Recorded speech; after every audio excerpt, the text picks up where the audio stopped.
Bound to the Alien King. Alien Love Island, Season 1, Book 4. A sci-fi alien warrior romance. By Lindsey R. Loucks. Copyright 2024 held by Lindsey R. Loucks. Narrated by Jenna Rose and B.J. Hunter. Produced and directed by CTR Audio.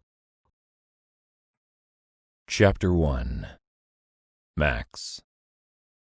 Stunned, blown apart at the cellular level, I stared at the luxury cruise spaceship's bay door as it sealed me off from Nera, my beautiful star. Gone. The ship quaked under my feet, and the finality of our separation jolted up through my spine. I'd tried to tell her, tried to explain to her that what I'd become hadn't changed a single thing about me. But the truth remained. I was a fade, and now she knew. I was her worst enemy. The shattered look on her face had proved it. Somehow, even worse than that, though, was that she was down on Cleo 3, the planet that was always trying to kill us, and I was stuck up here on a luxury cruise ship I didn't fucking care about. Supposedly just for the weekend, but still, any number of things could happen between now and when I saw Nera again, and I couldn't even talk to her. Max, the plea in the croaked voice next to me barreled into my consciousness.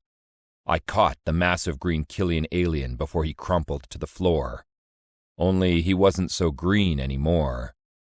He was turning a horrific shade of purple. I glanced down at the bullet wound in his shoulder and gasped. From the center of the ugly torn flesh, pulsing black webs crawled beneath his skin, right over one of his hearts. I need to get you to a doctor. No, shit, he said with a pained groan. I hauled him to his feet and slung his good arm around my shoulder, both of which were speckled with blood. Bling's blood. The woman he'd obviously been falling for, but who he'd just killed for trying to poison Nera and for attempting to take me back to Earth's space fleet. Me, his mortal enemy. He'd killed her for me. I'm sorry. Don't, he ground out. Don't you dare finish that sentence. I nodded, attempting to push through the second door that led inside the cruise ship. The alien was obviously hurting, in more ways than one. Then I'll tell you thank you, I said, trying the immovable door again. Thank you for what you did back there. The door wouldn't budge, likely because we hadn't reached cruising altitude yet. Fucks, we didn't have time to wait. You can thank me 1,000 times as long as it gets me to the doctor sooner. He blinked heavily. Why does it suddenly feel like my teeth are floating? Looks like you missed, the Killian had told Bling shortly after she'd shot him. Did I? She'd said. A poisoned bullet. It had to be. You're going to be fine, I assured him, scanning the door for a clue as to when it would be openable. A red light blinked above it. Too slow, the same tempo I imagined the Killian's dying heart was beating. Liar, he croaked. Since when does floating teeth mean you're going to be fine? I pounded on the door, in the hopes that someone was standing near the inside. Could open it for us somehow. Could shout for help to get us inside sooner. Since I looked up the poison in my databases, something I'd done just then, the antidote is common. As long as you're given it before you start having seizures, you'll be fine. He looked at me closely through his half-shuttered green eyes. You mean your fade databases? Finally, the light above the door turned green, and we pushed through at full speed, or as fast as we could go, toward the nearest elevator down the hall. Yes, Killian, I said as I adjusted his weight. As soon as you feel better, you can tell the rest of your kind that the king of Xenox is a fade if that makes you happy. He blinked heavily. You died in the same explosion that killed your wife. Yes. I jabbed the elevator button repeatedly, knowing full well that wouldn't bring it any faster. Axel brought my clone and the Fade tech to what was left of the embassy to make it look like I didn't die. The Killian went quiet as we stepped onto the elevator then. So, basically, you're immortal? What? I had a moment of indecision between pressing the bar button and the medical bay one on the inside of the elevator door. Finally, I chose bar. It was 5 o'clock somewhere, and knowing the doctor, he was taking full advantage of an entire floor of this ship devoted to his favorite hobby. Fade tech doesn't turn off, and clones can't die. The Killian winced and blew out a ragged breath. I mean, they can, but you can just get another clone. Right, sure. Just get another clone at Clones R Us. This one cost me over 3 billion credits and took years for the company to create, but whatever. The Killian squinted at me. That's where you got your clone? Definitely not. It was Clones Are We. Big difference. If Roxan had heard that particular dad joke, she would have rolled her eyes at me. Yeah, I can't tell if you're shitting me or not. The point is, you already told Nera you like glittery teeth, remember? Vampires? Twilight? Pain erupted in my chest at both the memory of the conversation and the recording of it that had broadcast on Alien Love Island.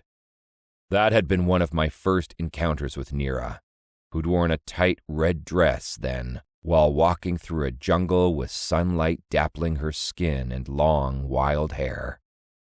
I admitted I'd read Twilight as any sane alien warrior king would do, and her smile had completely disarmed me. I remember, I rasped.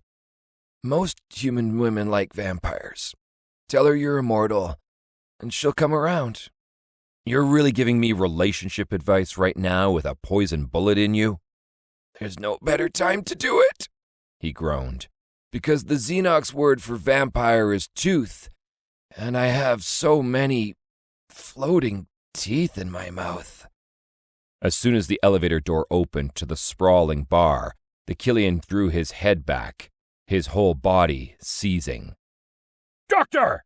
I shouted, and half-dragged, half-carried the Killian toward the balding man at a corner table with a line of empty shot glasses set up in front of him. He swiveled his head toward us, and it bobbed on his neck too much for him to be anywhere near sober.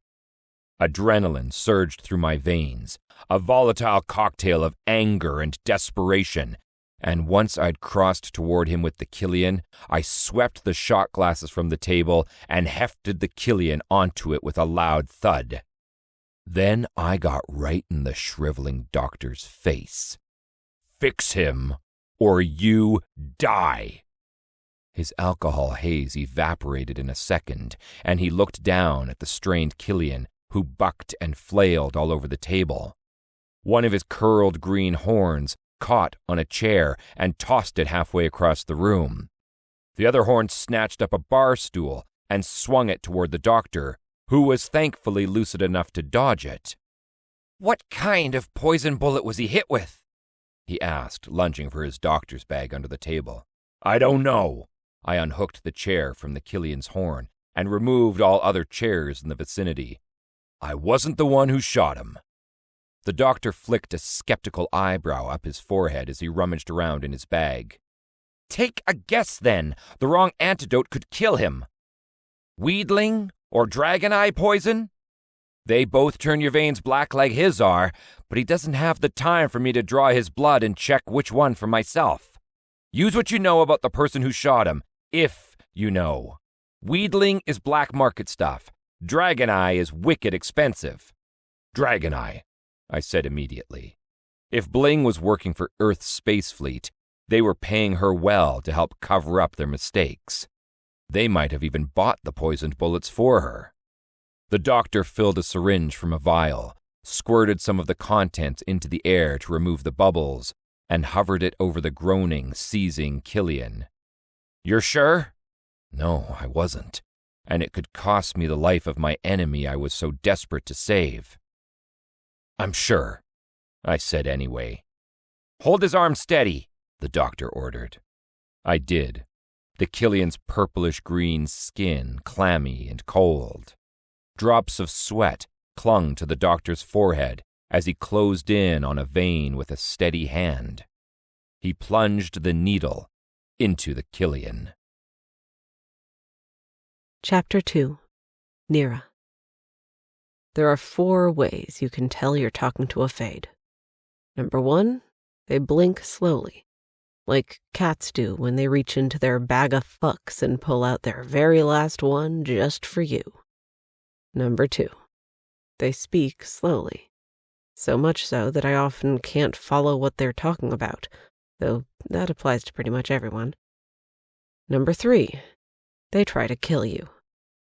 Number 4, you might find yourself loving one. Only one of those ways applied to Max, though. If he was a fade, how had he hidden the first 2 ways? If he was a fade, why hadn't he tried to kill me? If he was a fade, why hadn't he told me? And Rain, once upon a time, I'd loved her too. A different kind of love, sure, but she became my only friend in the often lonely world of parenting when the co-parent decides to make himself scarce. I'd shared things with her that I never admitted to anyone else, like my laziness when it comes to showering and how much I hated the texture and taste of oatmeal. Really important things like that, but other deeper stuff too. Like how afraid I was of being a mom. She didn't blink or speak slowly anymore either.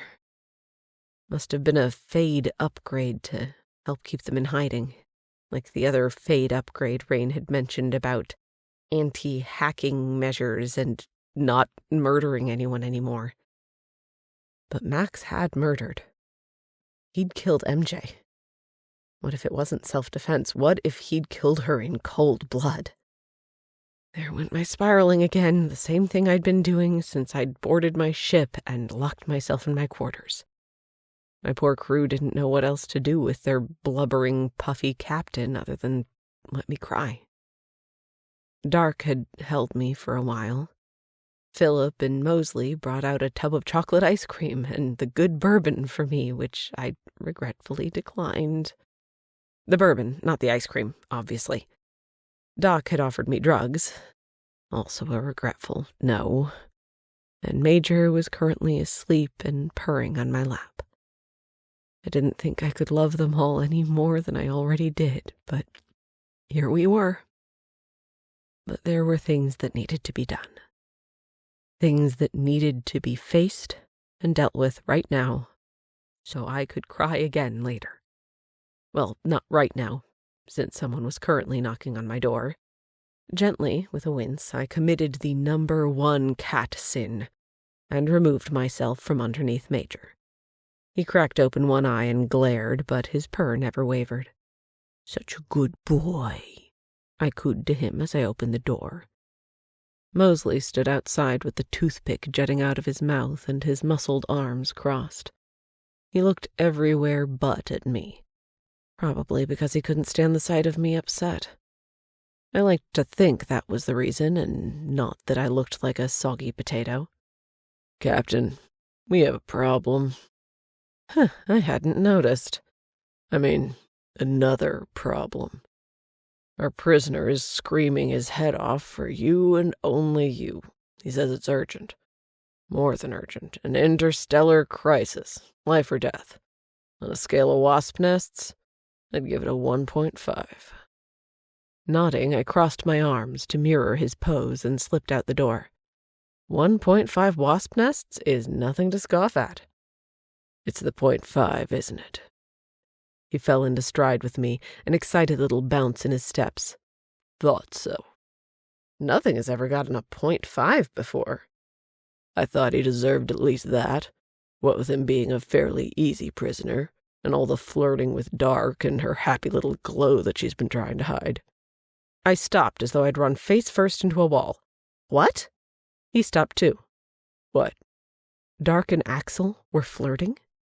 Was Axel, Max's high sword, a fade too? Was my crew in danger with him on board? I guess I'd just have to ask him and force him to tell me the truth, or... I snapped my fingers. "The weapon!" Mosley tilted his head. "The what now?" "The delivery we were supposed to make to Earth Space Fleet, the fade-detecting weapon. Dark had it this morning. Could you go get it for me?" Mosley pointed behind us at Major, who sat in my open doorway, stealthily spying with one green eye. "Will you call me such a good boy, too, if I do?" "Obviously. I'll meet you there." I patted his arm, and he scampered away like a giant, bald, eager-to-please puppy. Weird guy. Liked impressing his captain a little too much. Good thing I adored him. With a furry orange sidekick trotting along behind me, I made my way toward the brig. I loved being back on my ship, but it was all stress all the time, even when parked on Clio 3. Here, I couldn't just sit back and watch the dramatic sunsets like I could while laughing and loving on a certain stage for a certain TV show. The whole of Alien Love Island was gone for the weekend, literally leaving me to pick up the pieces. Would I be kicked off? Or voted off the show for not coming along? Would Umo, the producer, make me pay the outrageous fine I could never afford for not participating fully and with the utmost enthusiasm? Maybe. But the show's version of Nera had been an irresponsible and woefully naive woman who followed her heart to reckless places. Captain Nera followed her mind, which also led to reckless places. Well, shit. Never mind. I should follow nothing and go on a donut bender instead. As soon as I pushed into the brig, Axel stood, his wide purple shoulders thrumming with tension and his entire scaled face twisted with worry. He still wore the same holy tunic and pants that we'd captured him in weeks ago, but somehow he didn't stink. He started speaking 1,000 parsecs a minute. "Captain, I can't get a hold of Max. Do you know where he is? An assassination attempt was made on Roxan, his daughter." With Major on my heels, I kept moving into the room as though Axel's words hadn't affected me, even though my stomach plummeted and my lungs seized. Someone tried to assassinate Roxan? Who? Why? She was just an innocent child. And even though I didn't know her, I couldn't stand the thought of someone trying to hurt her. "She's fine, but shaken, and could really use her dad right now," he continued. "The person responsible is being held, but they're not speaking, and Max is going to shit a massive brick when he finds out, and why aren't you with him? Where is he?" He must have read something on my face then. A wince, a pained grimace, a scowl, even though I didn't remember making any of those.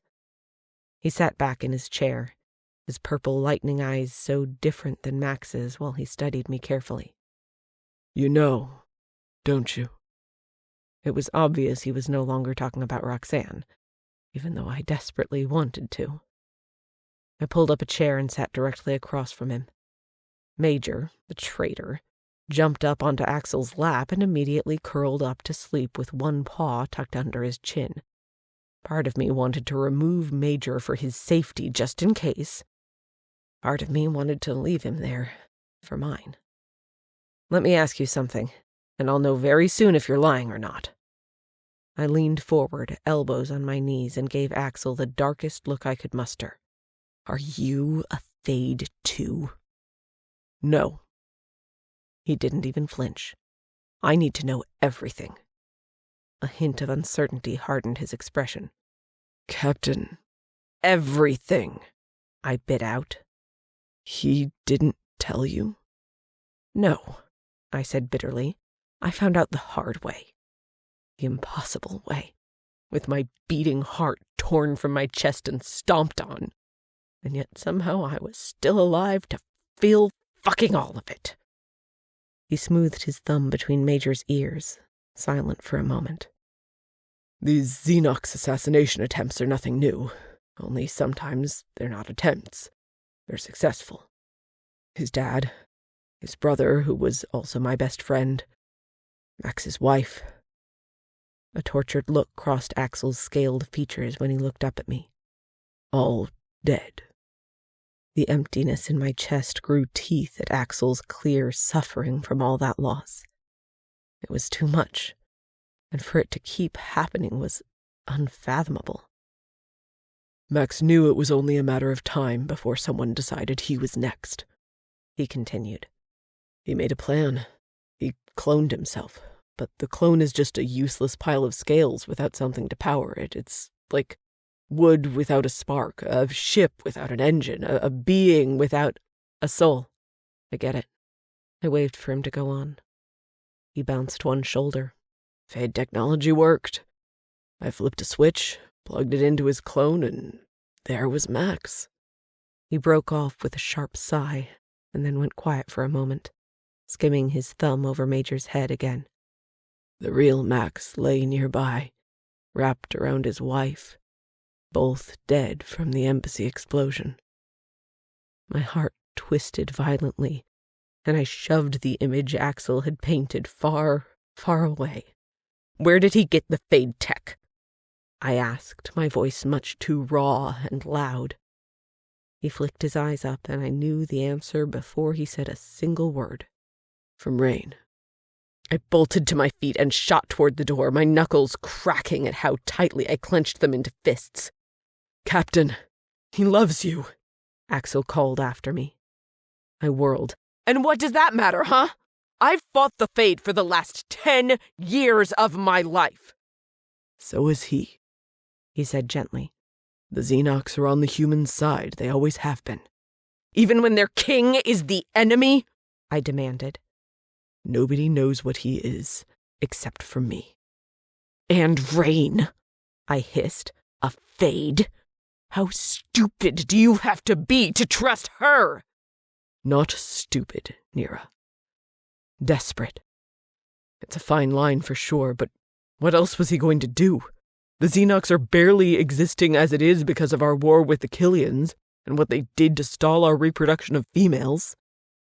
He could slaughter all of you. That's what all Fade do. By that point I was yelling, my voice ringing between the metal walls. Major glared. Axel shook his head. Not all Fade. Just Rain. Don't tell me she got inside your head with her not all Fade kill bullshit. Why would you ever believe her? Why would Max believe her? That was what hurt the most. That Max had trusted a murderer to turn him into the same thing she was, voluntarily, with intent. You know Max, Nera, Axel said calmly. You know him.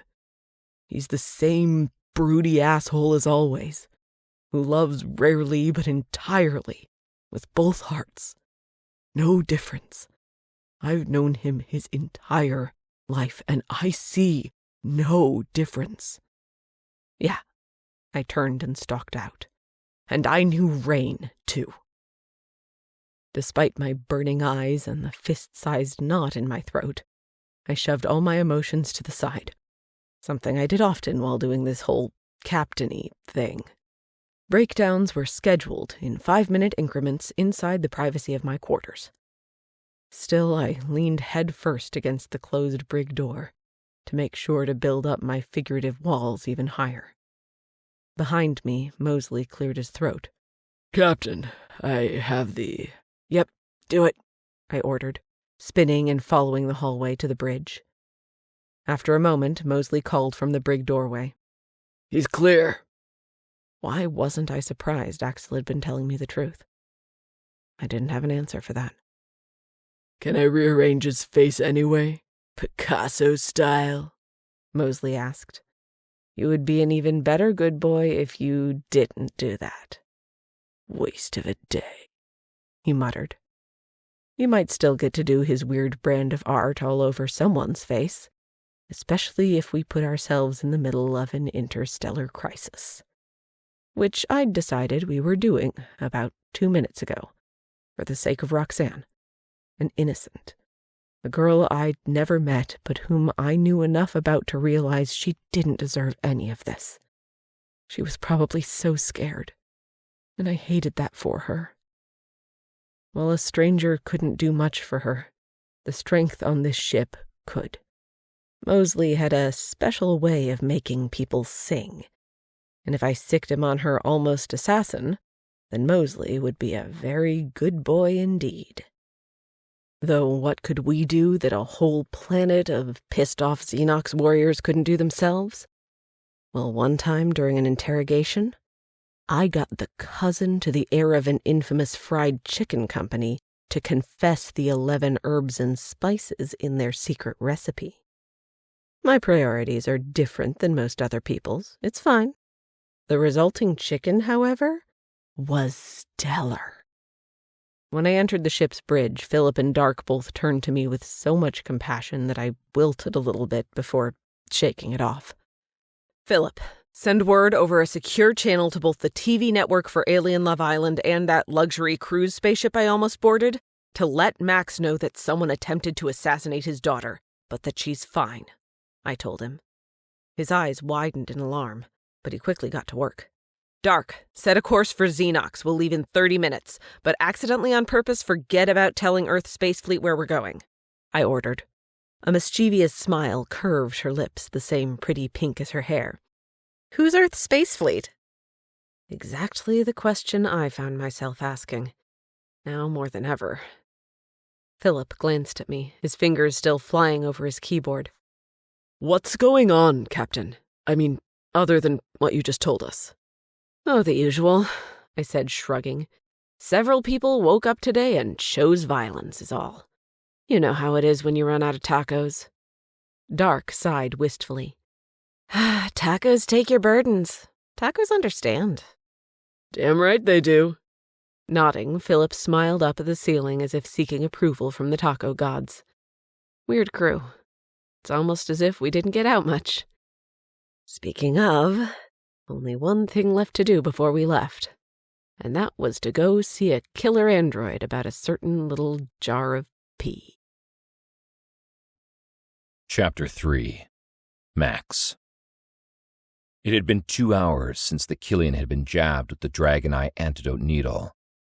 Afterward, he'd sagged into the table, melting into a deep, deep sleep. We won't know if that was the right choice of antidote until, or more importantly, if he wakes up, the doctor said in a grim voice. He and his staff had moved the Killian into the medical bay, a massive space with state-of-the-art medical equipment and plush, overly decadent furnishings. The black webbing around his gunshot wound had stopped its spread, but it hadn't gone away either. As I paced in front of his giant bed, I kept glancing at the heart's monitor he was hooked up to, as well as the slow rise and fall of his chest. Whatever poison Bling had shot him with was powerful stuff. If I had been seconds later getting him to the doctor, I didn't know what would have happened. I didn't know why I cared either, but here I was, stewing over the life of my enemy, and worrying about Nera.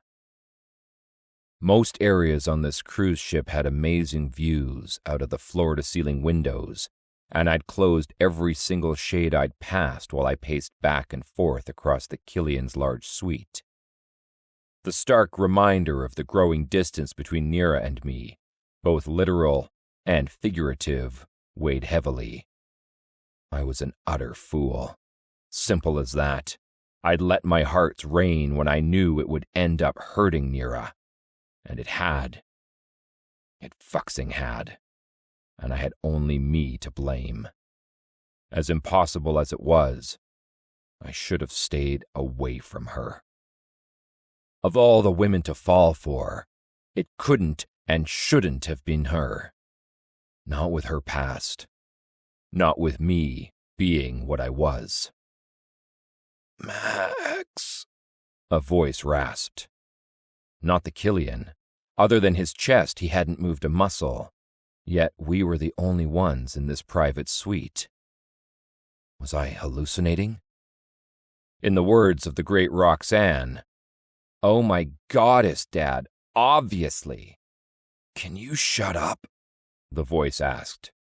Wait, it was the Killian. I rushed to his side. "I didn't say anything." "You didn't have to," he said with a groan, his eyes still closed. "Your brain's going 1,000 parsecs a minute, and I can hear it even while unconscious." "But it woke you up, didn't it? How do you feel?" "Like shit." He cracked open one green eye, then the other. "It's better than the alternative, I guess. Better be careful, or saving my life could become a nasty habit of yours." "Once is hardly a habit." "Twice. Remember in the escape room? If you hadn't insisted on me going before you up the hand wall of crushing doom." He pointed to his green horns. "These babies could have snapped off, and I'd be as good as dead." I glared down at him. "Your horns are sexual organs, nothing more." He glared right back. "I said what I said." I snorted and shook my head. "Seriously, though, thank you." "You're welcome. Thank you for looking after Nera as much as you do." "She deserves to be happy." I avoided his steady gaze and nodded, because I couldn't agree more. She did deserve happiness, and I couldn't be the one to give it to her. It was best to just accept that, and all the pain that came with it, and let her move on as soon as possible. Somehow I would too. Eventually. "I can hear what you're thinking, but you deserve to be happy too." I sighed deeply. I've never taken life advice from a Killian. I'm not going to start now. "Then take mine." A sharp rap sounded at the open door, followed by Pete's regular chuckle, not his showman's one. He was wearing a shirt, a first since I'd met him, with a red tongue on it. "I've got plenty of life advice you never wanted or asked for, but I'll give it to you anyway for the low, low price of not taking any more swings at my pretty face." He grinned and wiggled his bleached eyebrows as he sauntered inside the room and offered me a fist bump. I obliged him. He'd be really annoying if I didn't like him so damn much. "Something on your mind, Pete?" I asked with a smile. "Yeah, are you about to say something that will make us punch you?" the Killian asked. "I mean, probably?" Smirking, Pete spread his arms out wide toward the expansive walls. "Can you believe this dump? I'm kidding. It's not a dump. I want to live here and make a ton of babies with the drop-dead gorgeous crew and drink all of that red juice in the kitchen. God damn, it's good. How are you, Michael?" My mind spun with Pete's random word purge, so I could only imagine what the Killian was feeling. He groaned and rubbed his forehead. "Worse now, thanks." Pete turned to me, his expression pinching into a grimace, and swung his arms in front of him into one giant slow clap. Oh, good. Here it came. I could already tell. "So, about Nera," Pete began. "If she's in trouble with the show for not coming with us, I'll pay her exit fee." Goddess only knew she didn't need that extra stress. His bleached eyebrows skyrocketed. "She quit the show?" "I don't know," I said, sinking into a nearby chair. "They got into a little bit of a misunderstanding," the Killian cut in. "You know how it is, Pete." "Sure, but you both seemed so happy, so—" Pete waved his hands like he couldn't think of the word. Perfect. We'd been perfect together. Exactly what the other needed, and now it was all gone. Ripped away with a powerful undercurrent of deception and lies because of me. "And bling." Pete turned to the Killian. What the fuck was that about, Michael? He sank his eyes shut like he didn't have the strength to go there quite yet. She held a dagger to my throat and threatened to take me back to Earth's space fleet, I answered for him. Nobody saw that coming. Least of all, the Killian. But why, though? Pete asked me. What does Earth's space fleet want with you? Given how quickly gossip traveled through the crew members, and that some of them had been there to witness everything, it shocked me that he didn't already know that I was a Fade. Unless he was faking ignorance for some reason, trying to spare me some embarrassment maybe, but only making it worse. Pete, the Killian said with a note of warning as he pointed to his bedside table. Get me a glass of water. He nodded slowly, his keen blue eyes ticking between the both of us, as he headed for the water pitcher on the table. All right. I hear the change in subject loud and clear. After he poured the water into a glass and handed it to the Killian, he turned to me. Is the reason Spacefleet captured you the same reason why Nera isn't here? Yes, I admitted, and then left it at that. Lucky for Pete, he decided to accept it and move on. Sort of. I get it. I really do. My first marriage ended in disaster. I was too young, and she was too good for me, and, well, our relationship couldn't survive. Pete swallowed thickly as he gazed down at the plush carpeting. My heart skidded for everything he wasn't saying, that his marriage likely hadn't survived the death of his child. I'd learned of it while he and Michael had sprung me from Earth's space fleet, and it had thrown a whole new light onto Pete. After that, it was impossible not to feel for the guy and put up with his odd idiosyncrasies. But you two, Pete shook his head. You aren't us. You're stronger. You'll get through this.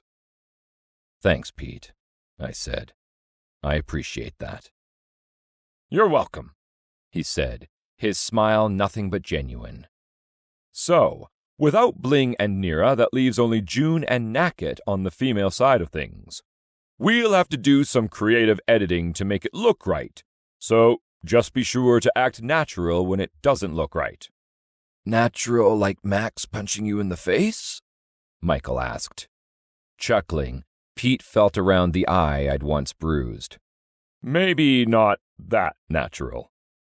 A crew member stuck her head inside the door, jerked back when she saw who was inside the room, turned as red as her curls, crouched low like she wanted to sink through the floor of the ship, and then Whisper shouted, Pete!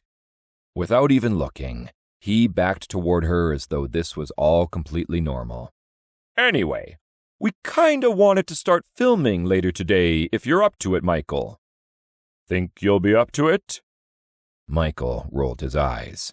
So, you're saying you want me to heal faster? I mean, you said it, but... He shrugged on his way out the door. You think he knows? I asked Michael once the door closed. About you? Yes, he knows. He doesn't understand it. And he wants you to explain how you're a Fade and a Xenox at the same time to him like he's 5, without asking you to explain it. How do you know all that?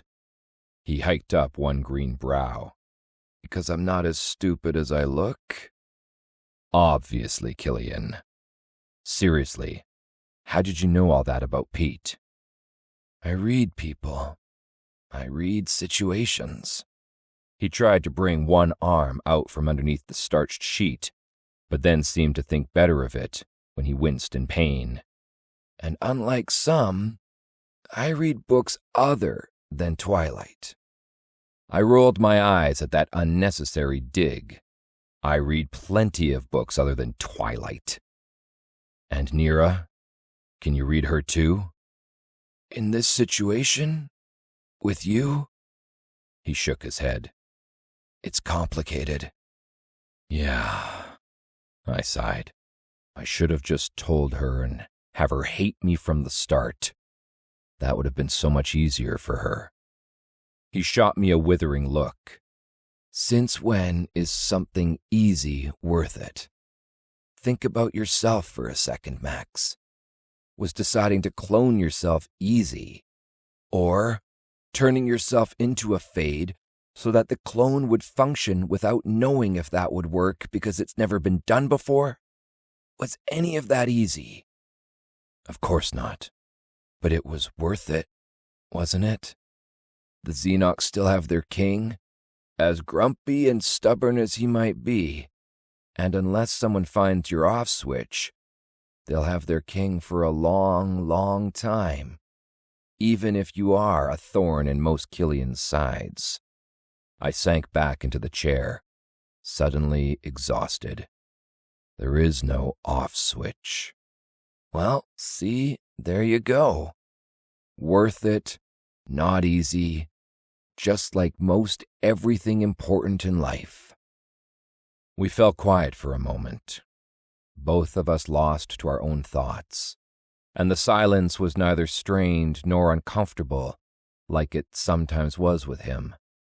Both of us had too much on our mental plates to feel self-conscious about anything. While the both of us stewed, a spaceship hit me right in the face. Figuratively, of course. I gasped and leaped up from the chair as I dug in my pants pocket. I'd put Nera's very hungry caterpillar #1, as she called it, there before our ocean escape and after Michael had been shot. Still there. Still alive, though? Carefully, I brought it and the soggy leaf I'd wrapped in it out.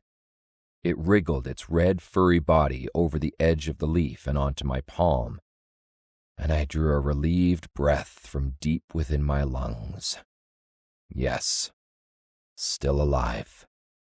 At least I'd have some good news for Nera, if she ever talked to me again. I scooped both the leaf and the caterpillar into Michael's empty water glass, set it on his bedside table, and sat back down again. If I'm a thorn in your side, why try to cheer up a grumpy and stubborn Xenox king? I finally asked. I never said you were a thorn in my side. And I don't know. I guess, like everyone, you deserve happiness too. And Nera made you a lot less grumpy. That she did, I muttered. My heart ached to have that kind of happiness again with her. But realistically, there was no hope for us. I wouldn't blame her if she never wanted to speak to me again. Why would she after that kind of detonation of a truth bomb? She'd been hurt by it. Devastated. All because of me. Pete stumbled back inside then, an uncharacteristically unscripted move that made me take notice. When he lifted his gaze from the floor, revealing his stark white face and the worry pinching his features, my stomach coiled into infinite knots. I shot up from my chair, immediately sensing something was very wrong. Is it Nera? King Max, there's... He heaved a long breath as though he'd been holding it for several minutes. It's your daughter. Chapter 4. Nera. It took us 3 days to get to planet Xenox. 3 long days that I nursed my broken heart with too much ice cream. Did I say too much? I meant not enough. Before and during that time, I'd learned several things, which I voiced to texted in my journal I hardly ever used, just to make sense of it all. Number 1. Forcing a fade named Rain onto my ship by gunpoint was easier than I thought it would be. Number 2. Getting my ex's trackers out of my head was also easier than I thought it would be. Doc let me up and around within the hour. I threw them out the airlock just after screaming a few choice words into them for the benefit of my ex. 4-letter words like ship and crew and duck. I mean duck, stupid auto-cucumber. Number 3. I was a beast at ping pong, though not as much as Major. My furry boy could whop me with several of his toe beans tied behind his back. Number 4. I was officially up the duff, cooking a bun in the oven, knocked up, pregnant with a Fades child, confirmed by not one, but 2 professionals with medical training, namely Rain and Doc. No one else knew that little secret. So, how did I feel about that last one? I didn't. I played ping pong with my cat instead of any thinking or feeling, as any normal person would. Obviously. "Captain," Dark said over the Odessa's intercom, "the Xenox have granted us permission to land at the Royal Castle. We'll be touching down in approximately 2 minutes. Oh, and one of our prisoners, the purple one, has asked Mosley if he gets to go with you." Yes, I decided on my way to the bridge. Axel could come with me as a show of good faith that I wouldn't and haven't killed any Xenox. Yet. Word was still out if I would kill their king or not. Did my baby daddy deserve to live even though he'd lied to me and brutally broke my heart? Decisions. I burst onto my ship's bridge, my curiosity brimming over at what the planet Xenox looked like. I'd never seen pictures. "Whoa, Captain," Philip breathed. "Check it out." Check it I did. Through the view screen, every purple hue imaginable streaked the sunset sky with wispy ribbons of gilded clouds glowing across the planet below. Sprawling gardens adorned with vibrant, otherworldly flora emitted a soft, iridescent sheen. "I'll just go and get our Xenox prisoner," I muttered without moving, caught in a trance I wasn't so sure I wanted to escape from. "Uh-huh," Dark whispered, sounding just as caught up in the view as I was. She touched us down oh so gently in front of a magnificent castle, which was a fusion of organic and tech seamlessly integrated into its design. Its towering spires reached towards the clouds, displaying intricate patterns etched with luminous materials that shimmered and changed colors, reflecting the purple alien sky in mesmerizing ways. "I'll just go and get our..." I had to force my gaze away from the view screen. "Oh, I already said that, didn't I?" "Do you want us here or there?" Philip asked softly, still staring at the lush view. "Here," I decided, "but there later so you can see it for yourselves in person, if that's allowed. I'll check back with you on that." Security was tight on the planet for obvious reasons, and it was better to play by the Xenox rules since all I wanted to do was help. "We'll look after her for you," Dark assured me, her blue eyes filled with compassion. I nodded, once again so grateful for her. If she tries anything or mentions how many days it's been since I called my parents, you have my permission to kill her. "Will do, Captain," Philip said, with no further questions or comments about why I'd brought a known murderer on board. It had caused some tension for sure, mostly for me, but also for them, stretching and straining the air more than it already was. My crew didn't outwardly doubt my motives, but they definitely wondered why I would bring Rain. Me too. I didn't have an answer for them, other than I wanted to keep my enemies close. For now, that would have to do until I learned more. After stopping by my quarters for a duffel bag I'd already packed full of interrogation supplies, I hurried toward the brig where we kept Axel, and apparently Major, who was curled up again in his lap. Traitor's gonna traitor, I guess. Axel pointed at him. "Am I allowed to get up, or—" "Absolutely not." I hefted the orange ball of fluff from the Xenox and settled him back into the chair once Axel got up. Anything he sleeps on is fair game for unexpected eye removal if you dare move. "Good to know." A wide grin spread across his purple-scaled face. "Ready? The entire planet is buzzing to meet you. The one human who bested their king." My cheeks flushed at the unexpected compliment, if that was what it was. "I didn't best anyone. I'm here for diplomacy and info, that's all." His wide shoulders bounced in a quick shrug. The fact that you're here speaks volumes, whether you like it or not. The Xenox respect the hell out of you.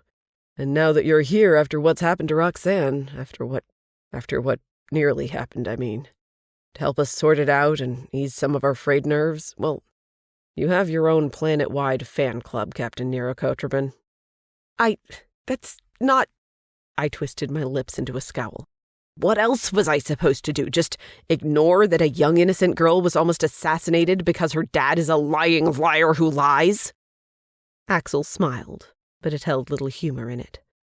You care about the Xenox as a whole, never mind your current feelings about their king. Your caring matters to us a lot, since so few people do these days. We don't trust hardly anyone. Yeah, well, me neither. See? Yet another thing you and the Xenox have in common. He waved toward the brig door. Should I keep going, or are you finished stalling? I heaved an annoyed breath. Was I stalling? Maybe a little bit, since I had no doubt seeing Max's castle, his daughter, everything he held closest to his heart other than me would rip mine out and squeeze it until it popped. But I had to do this. Not for my or Max's sake, but for Roxanne's. You remind me of Mike. I broke off before I mentioned the Killian, the Xenox mortal enemies by his first name. That comparison likely wouldn't go over well. My cat. You remind me of my cat. He reads me too well, just like you. Well, I'm ready to go. How about you? Subtlety. I didn't have it today. Sure. I led the way out with Axel on my heels. He was practically vibrating with impatience to step back onto his home planet. I guess I couldn't blame him. Mosley fell into step on my other side, also vibrating with the possibility of violence, and cracked his knuckles loudly. Axel jerked his thumb toward Mosley. You're not bringing the pink one? Who, Dark? I asked. No. Mosley cut him to the marrow with the power of his glare. I'm not pink enough for you. Hey, you're plenty pink, I patted his muscled arm. Don't let anyone tell you different. What's it to you whether Dark stays or goes? Mosley demanded. Axel shrugged much too casually. No reason. Yes, there was. There totally was. Anything I should know about Xenox customs or faux pas I should avoid? I asked as we headed toward the ship's exit. Axel chuckled. Don't kidnap anyone and tie them up on your ship? Touché, I growled. But seriously, just be your normal self. The king loves you, which means they love you too. Right. Their king. A fade. If I told them the truth about him, would they still love me? Would they still love their king? Did I? As I hit the button to open the ship's door, I stomped down on those thoughts and buried them deep within the dusty, cobwebbed corners of my mind. Now was not the time for introspection. Now was the time for... Wow. Time for gawking. Most definitely. A massive, ornate gate marked the entrance to the castle, guarded by imposing, sculpted Xenox sentinels crafted from a crystalline substance that seemed to emit a gentle, pulsating energy.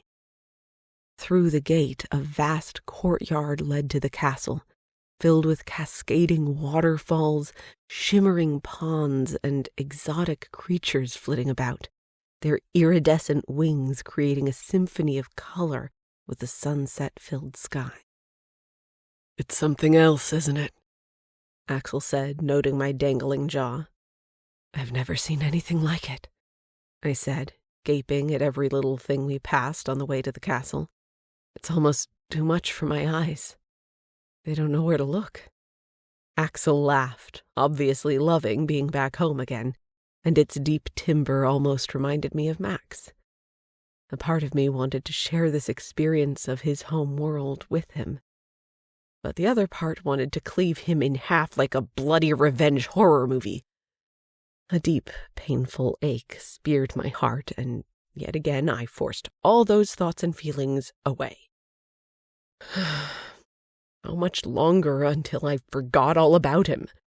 When would he be a distant memory I could laugh and roll my eyes at? Never, my subconscious answered, the little bitch, because losing someone you loved didn't work like that.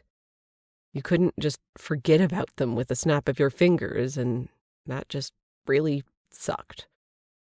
Okay? Axel asked softly as he opened the castle door for us. I nodded, not trusting myself to speak. Inside the grand hall hung tapestries woven from interstellar silk, depicting scenes of Xenox battles and celestial landscapes.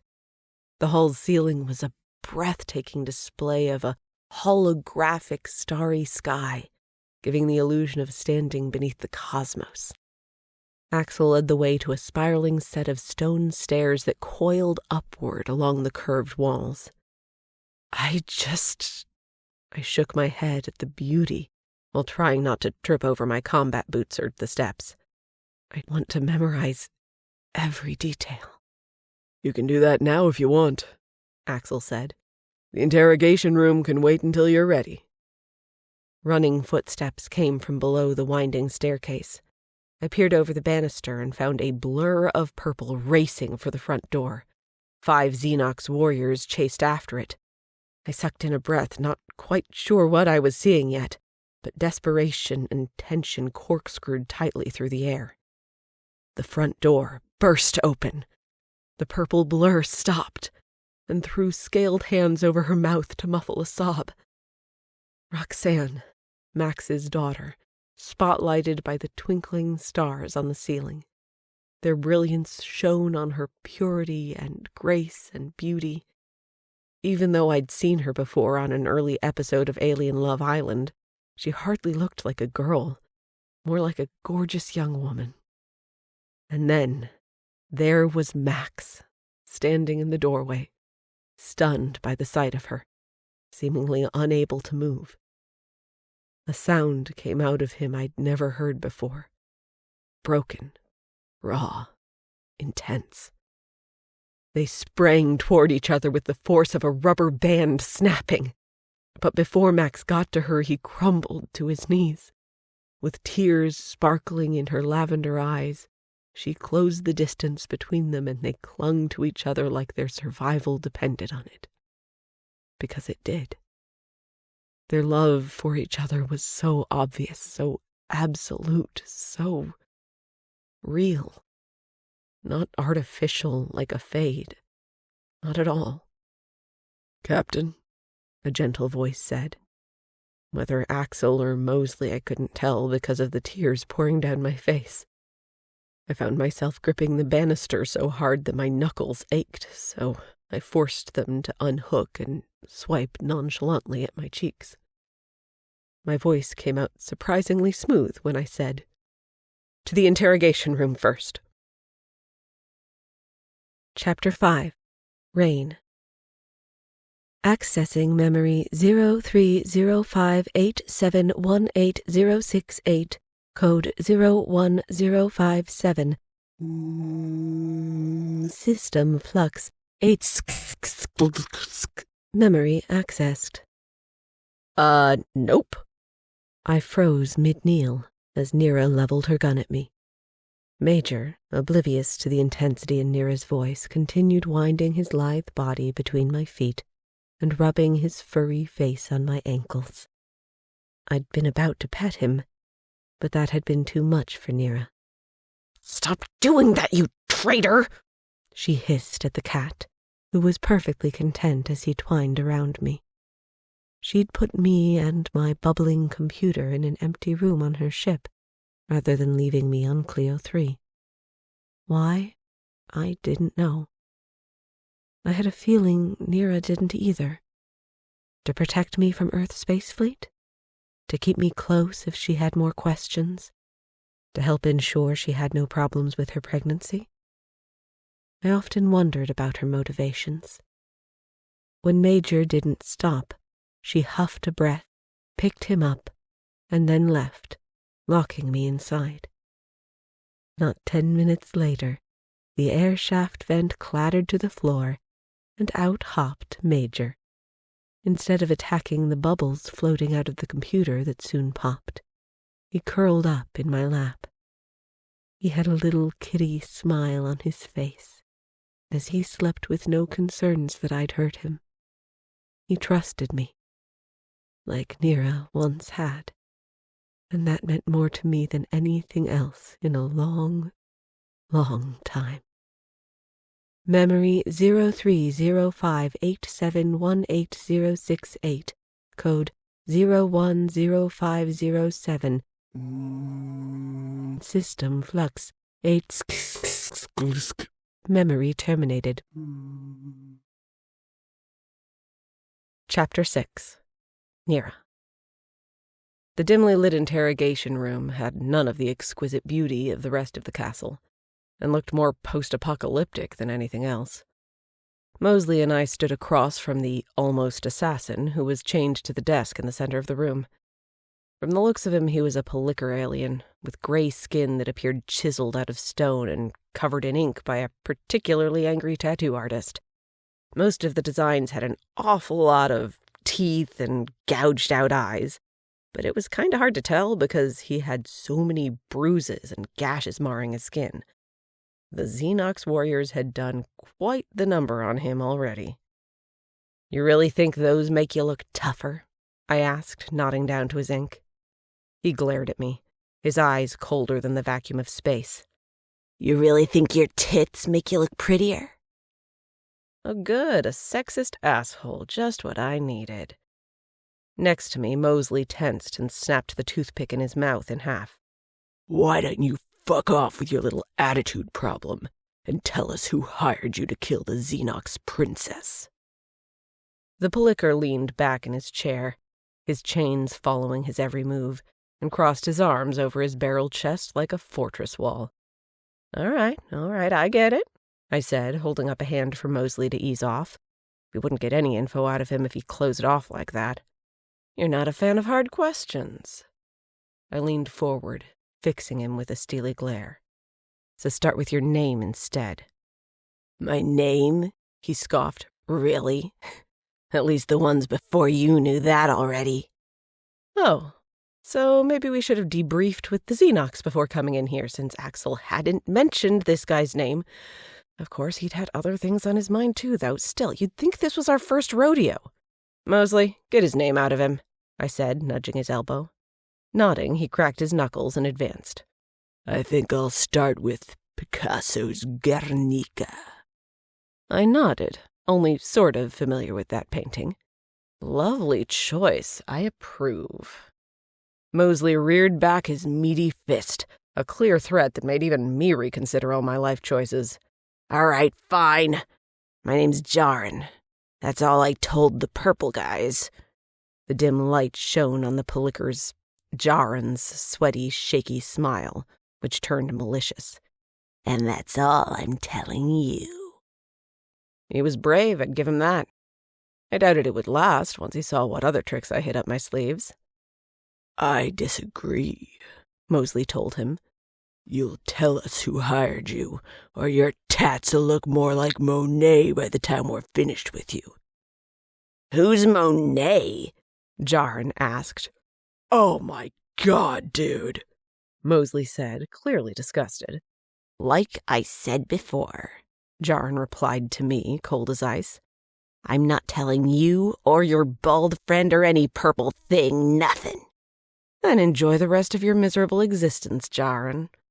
Without breaking eye contact, I dug into the duffel bag I'd brought with me and handed Mosley a scalpel I'd borrowed from Doc for just such an occasion. "Mosley, crack his head open and see what's inside. Hell, give him a lobotomy while you're at it." "Wait," the Pelicker said, throwing up his hand. "Jarin Dennis." "That's not the question I asked," I fired back. "You aren't cutting into my head." His eyes darted nervously between us. "I pass out at the sight of my own blood. Honest. If I do, then I can't tell you anything." Well, shit. I wasn't sure if I believed him, but if he was telling the truth, that would definitely slow us down. "All right," I said casually. "How about this? You tell us one small detail, anything, and we'll let you walk out of here." "Really?" Jaren raised an eyebrow, a hint of amusement playing across his face. "That's your grand strategy? Bribery?" "Call it what you want." I shrugged, my tone light. "But think about it, Jaren. One tiny piece of information could save you a whole lot of trouble. Even save you a lobotomy. What do you think, Mosley? Is it worth it?" His glare unyielding, he stuck another toothpick into his mouth from his pants pocket. "I'd rather do a lobotomy." Jaren bounced a single shoulder and crossed his arms even tighter across his chest. "Okay, time for a different approach. What else brought you to this part of the galaxy, Jaren?" He stared at me with those cold, calculating eyes, seeming to weigh his options. Finally, he sighed as if he were humoring me. "Just passing through." "Really?" I replied, trying to sound genuinely interested. "How long have you been traveling?" "Long enough." "Must be lonely," I mused, watching him closely for any change in his demeanor. "Spending all that time by yourself?" "Maybe for some," he said, smirking. "But I've never been one to crave company." Uh-huh. So what do you think about when you're out there, all alone in the great expanse of space? Must give a Palicker a lot of time to reflect." "Sometimes," Jaren admitted, his face impassive. "But mostly I just focus on what's ahead." Always looking forward." I nodded, trying to draw him out or wear him out, whichever came first. "A good quality to have. But tell me, what drives you?" "Survival," he answered without hesitation, his eyes locked on mine. "It's a dangerous universe out there. If you don't adapt, you die." "Truer words were never spoken," I agreed. "Now, speaking of survival, I can't help but wonder how you managed to fail at killing the princess. Someone as good as you?" I shook my head, attempting to stoke his ego. Even the best slip up sometimes, but what went wrong this time? "Nothing," Jaren said, his voice steady and unwavering. "I'm right where I want to be." "Right," I said with a laugh. "You're locked in an interrogation room with us because you planned it that way. Makes total sense. No, she fought back, didn't she? A warrior princess who you mistook as a little slip of a girl, an easy target, right? How many of those wounds did she give you herself?" "Fuck off," he spat. "All of them?" I whistled low. "Wow, I'm not trying to judge, but wow." "I'm judging enough for the both of us," Mosley growled. "So, she fought back?" I pasted on an exaggerated grimace. "Did you pass out at the sight of your own blood? Is that how you were captured? Because if so, I can see why you wouldn't list that particular skill on your little assassin resume." "Fuck off!" Jaren shouted. "Uh-huh," I said, scratching the back of my neck. "So what are you going to tell Earth's space fleet when you try and explain why you didn't do the job?" Mosley's head jerked toward me and his stare riveted to the side of my face, peeling back the layers for himself, much like the scalpel could in his hand. Luckily, I trusted him, with that and with the truth, though I was sure it hadn't been easy to hear. It sure hadn't been for me. "Will you still get paid?" I continued. "I've always been fuzzy about how these underhanded jobs work. I mean, you tried, right? That should definitely count for something. Like, what, a quarter of what they owe you? Half?" "You're a fucking bitch-ass hoe," Jaren snarled. Mosley tensed next to me as he squeezed the scalpel tighter.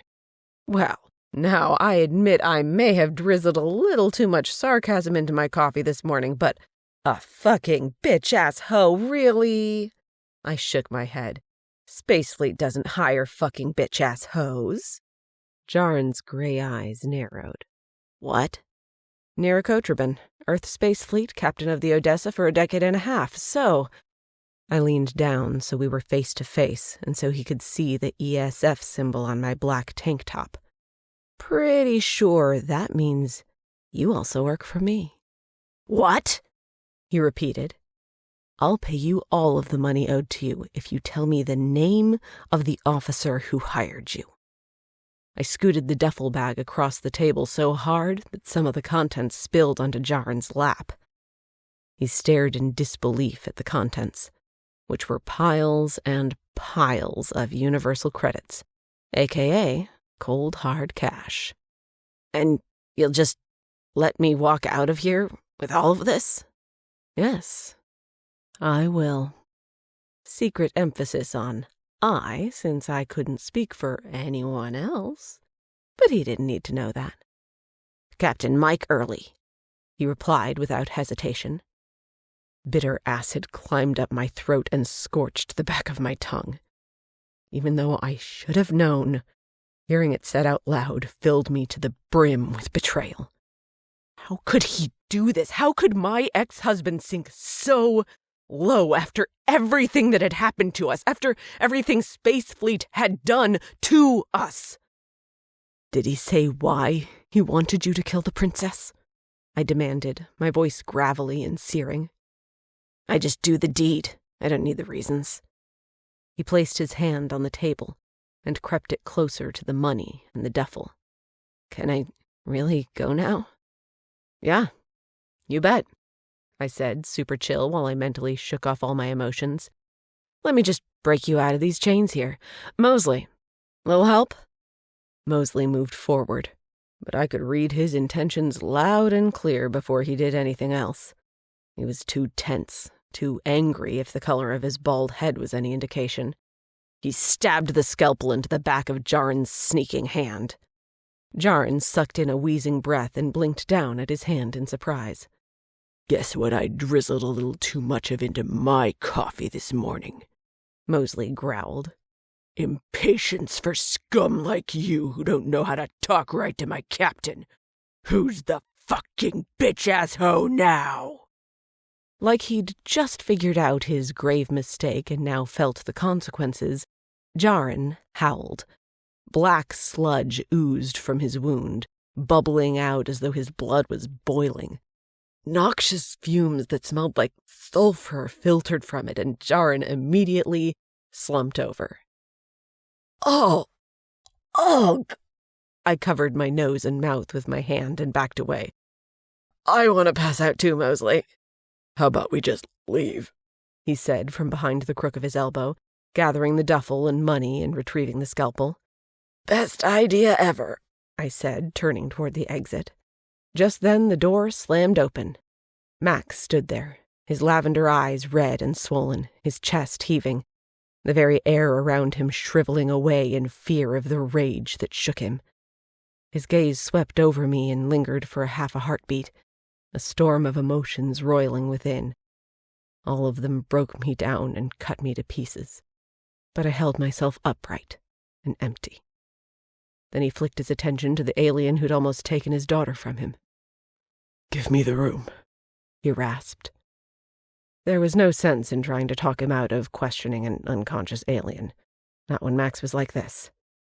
Without a backward glance, Mosley and I left him alone with his rage and heartache. Chapter 7. Max. "He's still alive," I told the Killian the next day. Goddess knows I wanted to tear the bastard assassin limb from limb for unsettling the finest hairs on Roxan's head, let alone trying to murder her. She'd been behind the castle and beyond the gates when it happened, collecting elixir poppies for bouquets and for her various recipes. When I wasn't here, she preferred to be alone much of the time, a fact that had always barbed thorns into my side. She'd become more and more stubborn the older she got, though, and gave guards the slip anyway, so I'd given her extra trainings in self-defense, especially once I knew I would have to leave her. That was likely what had saved her. My daughter. My perfect flower. What would I have done if Roxan had been killed? What would I have done if I'd lost Nera and Roxan in the same week? Did he say anything? Admit anything? The Killian was able to stand for short periods of time, But now, he sat with me in the cruise ship's bar at the same table he'd been laid out on just yesterday. No, I turned my still full glass of something yellow I couldn't remember the name of, round and round, unable to get past the smell, let alone take a drink. Next to my glass sat a big jar with very hungry caterpillar number 1, happily crawling across fresh leaves. But Nera got him to talk. Did she say anything? Admit anything? She filled Axel in on what happened in the interrogation room, I said bitterly. Axel, but not me. The would-be assassin was hired by Earth's space fleet, her ex-husband specifically. He didn't say why Roxan was the target. Nera's husband doesn't seem like the jealous type. Of course, we were all in the same underground bunker together for only, 6 minutes, so who really knows? The Killian shrugged as he downed the rest of his peppermint sex. His drink, not the gender, in case that wasn't clear. Her ex didn't do it out of jealousy. Not wholly. I sighed, already spiraling at just the mention of Nera. What are you saying? The Killian shifted closer, wincing a little as he propped his elbows on the table. You're thinking it was Space Fleet who targeted the rest of your family? I shrugged. It's an awful big coincidence, don't you think? But why, though? Humans and Xenox are supposed to be allies. You provide help in hunting down the Fade, and in exchange, Earth provides human females for the Xenox to propagate their species. Isn't that the way of it? Yes, until it wasn't. There's more to this, and I'm just too close to be able to see what that something more is. I'll help you, he offered without any hesitation. How?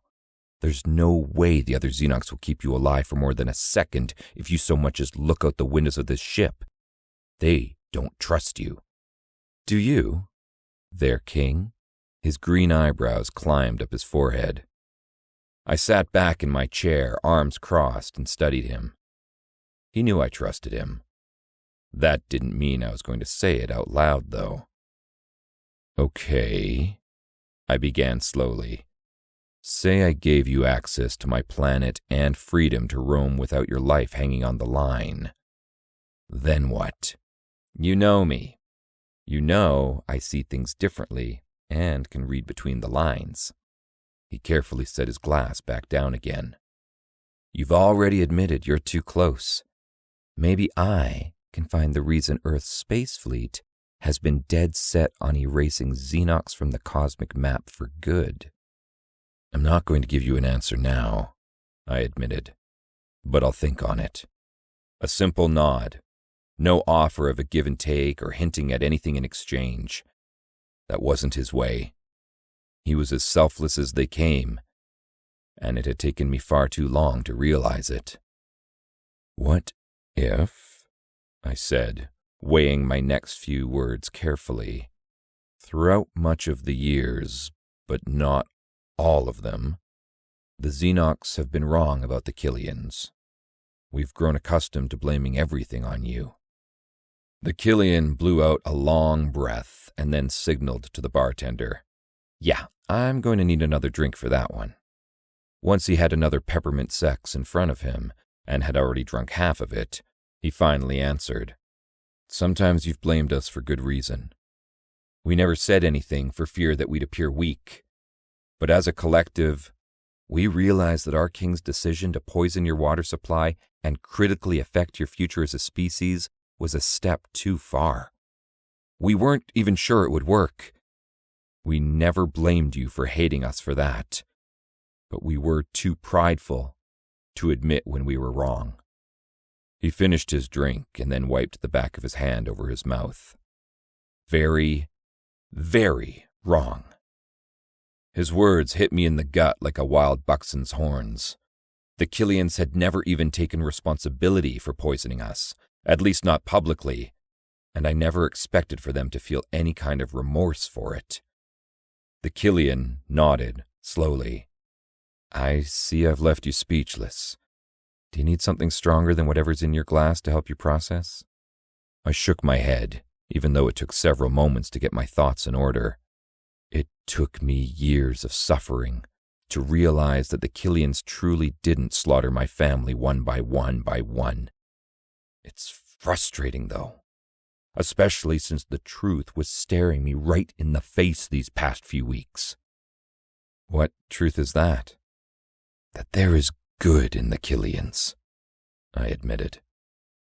Oh, you're talking about me, he laughed. I'm not all good. Neither am I. We fell into silence then, but it didn't last long. A crew member came in, spotted us, and rushed over. It's time for you both to be on set, he said. Reluctantly, we rose to follow, and after I collected Very Hungry Caterpillar number 1 from the table, both of us dragged our feet. Would Nera be there? The cruise ship was still parked on Xenox, close to the Odessa. She could have left at any time, but I had a feeling the assassination attempt on Roxan had shaken her almost as much as it had me. She wouldn't leave until we had more answers. Somehow, impossibly, I loved her even more for it. She was already there on set when we arrived, her face completely blank as she stared down at her high heels. The sight of her swept me off my feet, same as it did every time I saw her. She looked as stunning as ever, in a pale blue, strapless dress that shimmered in the stage lights. As I strode past her, she didn't look up, didn't react in any way, but my heart pulsed and ached at her nearness and her delicate scent. I didn't bother to try to catch her eye. What I would see in those bottomless depths would unravel me for an eternity. We're a couple of days behind schedule, but it'll be fine, Umo, the little orange producer, was saying into his phone. We had some unavoidable complications, but the next episode should be up by tonight. Promise. Complications, meaning me. I'd threatened him within an inch of his life to turn the cruise ship towards Xenox after hearing about Roxan. Sure, of course, whatever you want, he'd said to me. I couldn't tell if his quick answer was because he was terrified, if he had a sense of decency, or if he figured the resulting drama would make for good TV.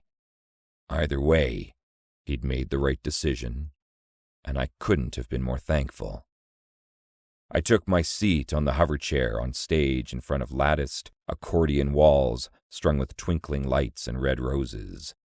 Throughout the large room, flower petals were scattered over the floor. Paired with the luxurious ship's design, the set looked sleek and modern, but it could never compare to the beauty of Clio 3. For its privacy, I stashed Very Hungry Caterpillar number 1 under my chair. It hadn't signed up for Alien Love Island either. Pete jogged into the room then, shirtless and with way too much oily gleam slathered over his face and his puny human muscles. My eyes! Judge shouted, shielding his face from the glare. My God!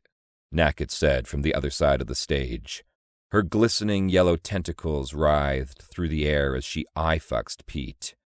My stomach, the Killian said next to me, looking revolted. Pete, wipe some of that off. You look like some oil-rich planet that's about to be invaded. What, you don't like it? You should try tasting it. He slicked a finger over his stomach and held it out to the Killian. Go on, try it. Ask me to taste you one more time, the Killian fired back. See how that works out for you. The lights in here are going to melt you into a puddle. I'll taste you, Pete, Nacket said, with a hint of a growl and a glimpse of fangs. Come over here, beautiful. Hold on a second there, Nacket. Pete shot her a reluctant grin while some of the grease dribbled from his nipples.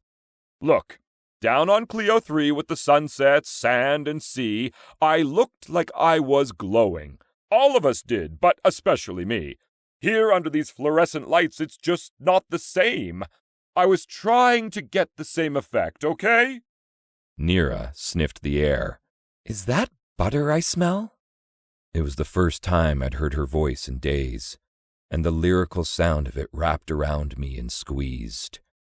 She had her gaze locked on Pete, but I could tell she knew I was staring because of the hint of color rising to her cheeks. Well, yeah, Pete answered.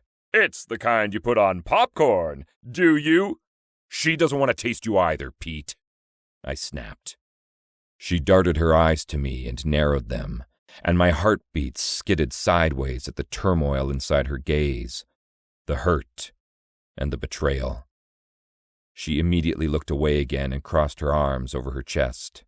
I can taste whoever I damn well please, your highness, she said through clenched teeth. Pete held up a finger. I wasn't offering. No, you can't. You're mine. I stood so she would look at me, continued my insistence just so she'd talk to me. It was better than pretending I was a complete stranger. Mine? Alone. She rose too, curling her fists, revealing that adorable wrinkle in her nose that came with her extreme annoyance. You? Wish. I don't even know who you are anymore. Watch what you say to me, I warned. The episode hadn't officially started, but the drone cameras drifted closer to the stage anyway. Everyone else seemed to hold their collective breaths. She wouldn't divulge my secret to everyone. Would she? Or what? What are you going to do, Max? She canted her head like she was daring me to do something about it. So I stormed toward her, desperate to kiss her, to hold her, to heal her. Everyone cringed away from my speed and size except for her. She stood tall, waiting, her chest heaving. Now that I had her attention, I had no idea what to do with it. She'd spun me about and wrecked me in the best way imaginable, and I was still spinning, a vortex of unyielding love. I always would be, for my beautiful star. Hate me or not, I rasped out. But I love you, Nera. If I have to spend the rest of my life proving that to you, so be it. If I need to tell you 1,000 times from the tops of 1,000 suns how sorry I am for hurting you, I'll leave right now to start. But please know, as long as you live, there will never be anyone who loves you as much as I do. Emotion flared across her face for half a heartbeat before she controlled it, molded it to fit her empty, stoic facade. Without a word, she sank back into her seat and looked to Pete. Butter's a little too salty for my taste, she forced out with a gravelly voice. Now, if you'd slathered yourself in tacos, then we might be onto something. The rest of the room visibly relaxed with a chuckle. As easily as with a pesky fly, that was Nera's dismissal of me. None of what I said mattered, even though every single word had been the absolute truth. My body numb, I returned to my seat. That's okay, Pete said with a shrug and wiped at his melting face. Nacket raised her hand. Butter's my favorite. I eat the little bars of butter in my free time. Even whole tubs of it. Anyway, Pete turned his showman's smile to the camera drones. We've started this episode with a bang, haven't we? Now, let's talk about the next challenge, shall we? It's one I think our contestants and you sexy audience members will like, and it's a lot less deadly than some of the others. The human male contestant pushed his glasses up his nose and wagged his finger in the air. Rico was his name. At least, I thought so. I don't believe you, he said. Spoken like someone who was being a little economical with the truth on their application to the show. Pete's biting grin snapped Rico's mouth closed again. Now, how about a scavenger hunt all over the universe's classiest spaceship? What you are looking for is something heart-shaped. It could be anything, and there are 2 of them. These 2 things are hidden somewhere on this cruise ship. There will be a ton of prizes for the 2 people who find them. This isn't a team effort, but you can work in teams if you want to. You have 6 hours to find the 2 heart-shaped somethings. He blinked hard, the butter pouring down his face now. Questions? Comments? Maybe a napkin or 2 to... Oh, my eyes! And cut! A crew member heaved an exasperated sigh. Told you, Pete, the Killian said, shaking his head. I rose to make sure our lovably stupid host was all right, even though he now had a legion of female crew members surrounding him. They're just eyes, right? He asked, trying to peel his open. I'll be fine! Said everyone who's ever blinded themselves with butter, the Killian said, coming up next to me. Yeah, lesson learned, okay? Pete squinted hard over our shoulders. Looks like everyone else has started the scavenger hunt. You 2 better hurry. I glanced over my shoulder to see Nera's empty hover chair. My chest folded in on itself. All I wanted was a chance to explain, try to make her see that I knew I was a fool for keeping the truth from her. Either she didn't want to hear my side of things, or she wasn't ready yet. I sighed deeply while I collected very hungry caterpillar number 1. I'd wait. For as long as it took, I'd wait. Then, if she decided she wanted nothing to do with me, I would just have to accept that. Bear the pain of losing her. It would not be easy. Michael, I said absently. It wasn't until I met the Killian's wide, shocked gaze and all the others around me, including Pete's bloodshot eyes, that I realized what I'd just said. Sorry, but did you just call me by my first name? The Killian, Michael, asked. I flexed my fists and kicked myself for the slip, but then I decided, fucks it. He'd already proved he was much more than just a Killian. Michael, I began again, and several of the females clasped their hands over their hearts and went, "Ah!" I rolled my eyes. What do you say we widen the parameters of the scavenger hunt? Am I invited? Pete asked with his eyes closed again. Is he invited? Michael asked at the same time. Ah! The ladies said again. Will you stop? Michael hissed at Pete. No one likes an echo chamber to their thoughts. I clapped Pete on the back. Sorry, but scavenging requires as little butter in the eyes as possible. You, stay here. But who will rescue you if you... He shrugged. You know. Here. He handed me his phone. So you can ping me your location if you get in trouble again. Or Nera or your daughter. I swear I'll keep my hands to myself. I just want to help you. My heart's warmed for this strange human. Mostly because I knew he had the best of intentions. He did just want to help me, even though I was on my own planet, surrounded by hundreds of fierce Xenox warriors who wouldn't hesitate to raise whole planets in my name. Despite all that, I took his phone and synced it with my wrist communicator. You'll be the first person I contact. Thanks, Pete. You're welcome, he said, taking his phone back. Oh, and King Max? I turned halfway across the stage already with Michael on my heels. Pete grinned. Go get her. Chapter 8. Nera. It seemed I'd lost a few bricks in my carefully constructed emotional walls somewhere. To find them, I was about to put myself inside a scavenger hunt, inside another scavenger hunt, inside yet another scavenger hunt. Up first, find the Xenox princess and question her about the possibility of more assassination attempts and her thoughts about why she was targeted. Next, make it look like I was participating fully and with the utmost enthusiasm in this reality TV show I never signed up for by looking for 2 heart-shaped somethings.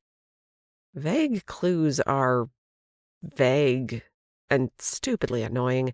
My boobs were heart-shaped if you squinted at this dead sexy dress that barely contained them, and there were 2 of them. Really, I could squish anything together to make it heart-shaped if I really wanted to.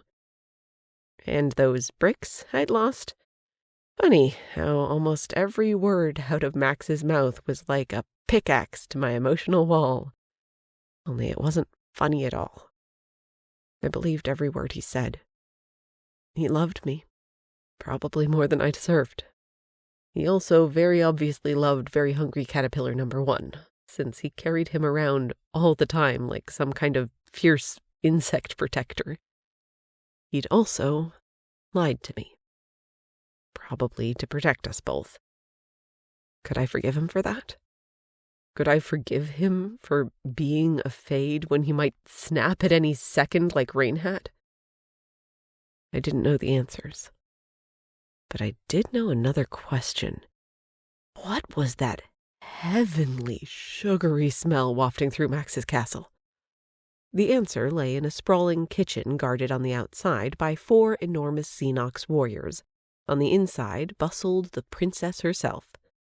"Is it okay if I go in?" I pointed in case my destination wasn't obvious.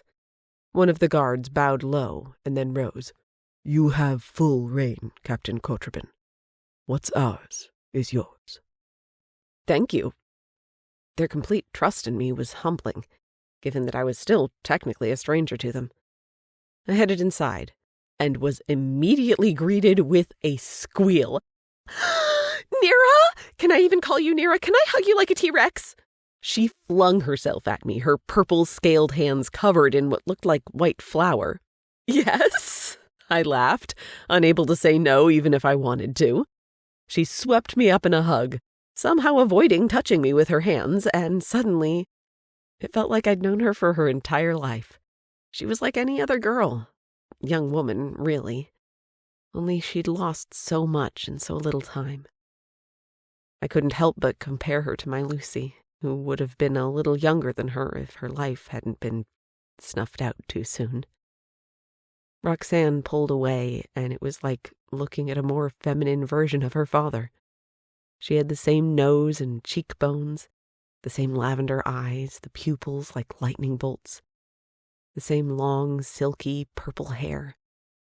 Her dimple was not on her chin like her dad's, however, but in her cheek when she grinned infectiously.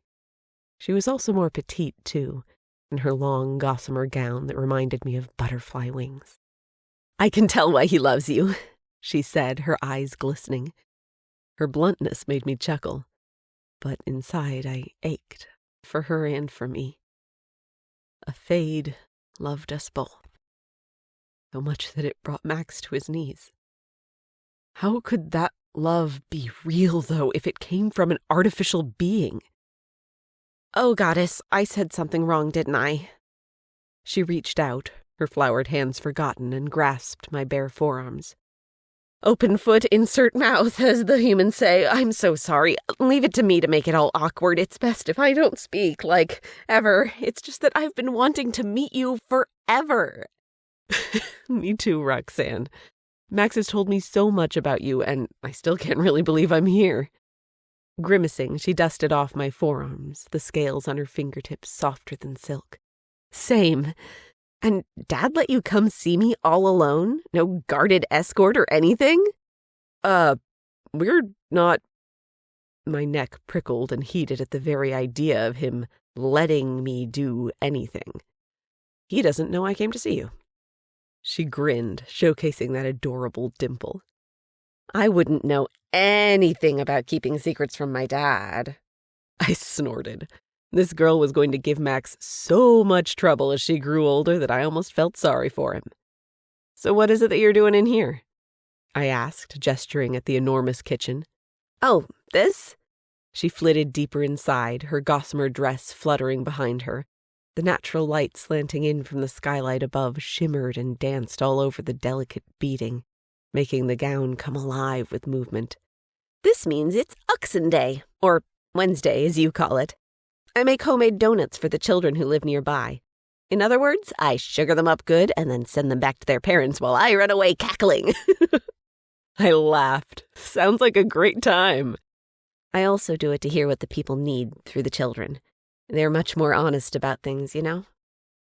She busied herself with a lot of dials on what looked like an oven. Yeah. I blinked down at the flour smudges on my forearms, my mind wandering to another time, another place. Mama, your breath stinks like dirt. Have you been licking the ground again? Of course, Lucy-goosey. How else am I supposed to water it? Rather than have a mental breakdown, I chuckled freely at the memory of Lucy's honesty. The first time, maybe ever, that I'd been able to do that since she'd been taken from me. Strides had been made in the grieving process, only I wasn't entirely sure how to feel about that right now. Had my grief transformed with my pregnancy? Was I not only growing a baby, but a spark of hope that I could be a mother again? Do you want to come with me to deliver them? See how the Xenox live? Like she'd done it 100 times before, she opened a rectangular door in the oven and pulled out a 6-yard-long tray of purple donuts. I'm nearly finished, and we can talk along the way. Yes, please. Practically salivating, I could barely tear my gaze away from the donuts. I would go anywhere she wanted so long as she shared one, or 50. It took her less than 2 minutes to pack them all up in boxes and stack them in a hover cart outside the back kitchen door. You don't need to tell the guards you're leaving? I asked, gesturing behind us to the 4 in the kitchen entrance. She leaned in to whisper conspiratorially. Since they're bribed in donuts, I don't really have to. I threw back my head and laughed. You are trouble of the absolute best kind. I do try, she said with a little wink. While the hover cart followed, we meandered away from the castle toward a little town at the bottom of a hill. Children of mixed species played in their front yards, their human mothers and Xenox fathers doting on them, or each other. Some children had earphones on while they sat in the grass with their toys. Their parents were nowhere to be seen, but I could sure hear exactly what they were doing inside their houses. I bit back a smile while my cheeks heated and an unbidden ache coiled between my legs. I knew what that was like. The immense pleasure, the feeling of being worshipped over and over again. Roxan didn't seem affected by it. For her, this was the norm. She seemed to glow as she handed out donuts to the children, completely in her element. The kids adored her, and one little guy's only complaint about life in general was that his mouth wanted more donuts, but his tummy didn't. The fairest complaint I'd ever heard. Everyone looked and sounded blissfully happy. That could be me. I casually swept a hand over my stomach, though it was anything but casual. That could be us. Max would give that to me. The question was, did I want him to?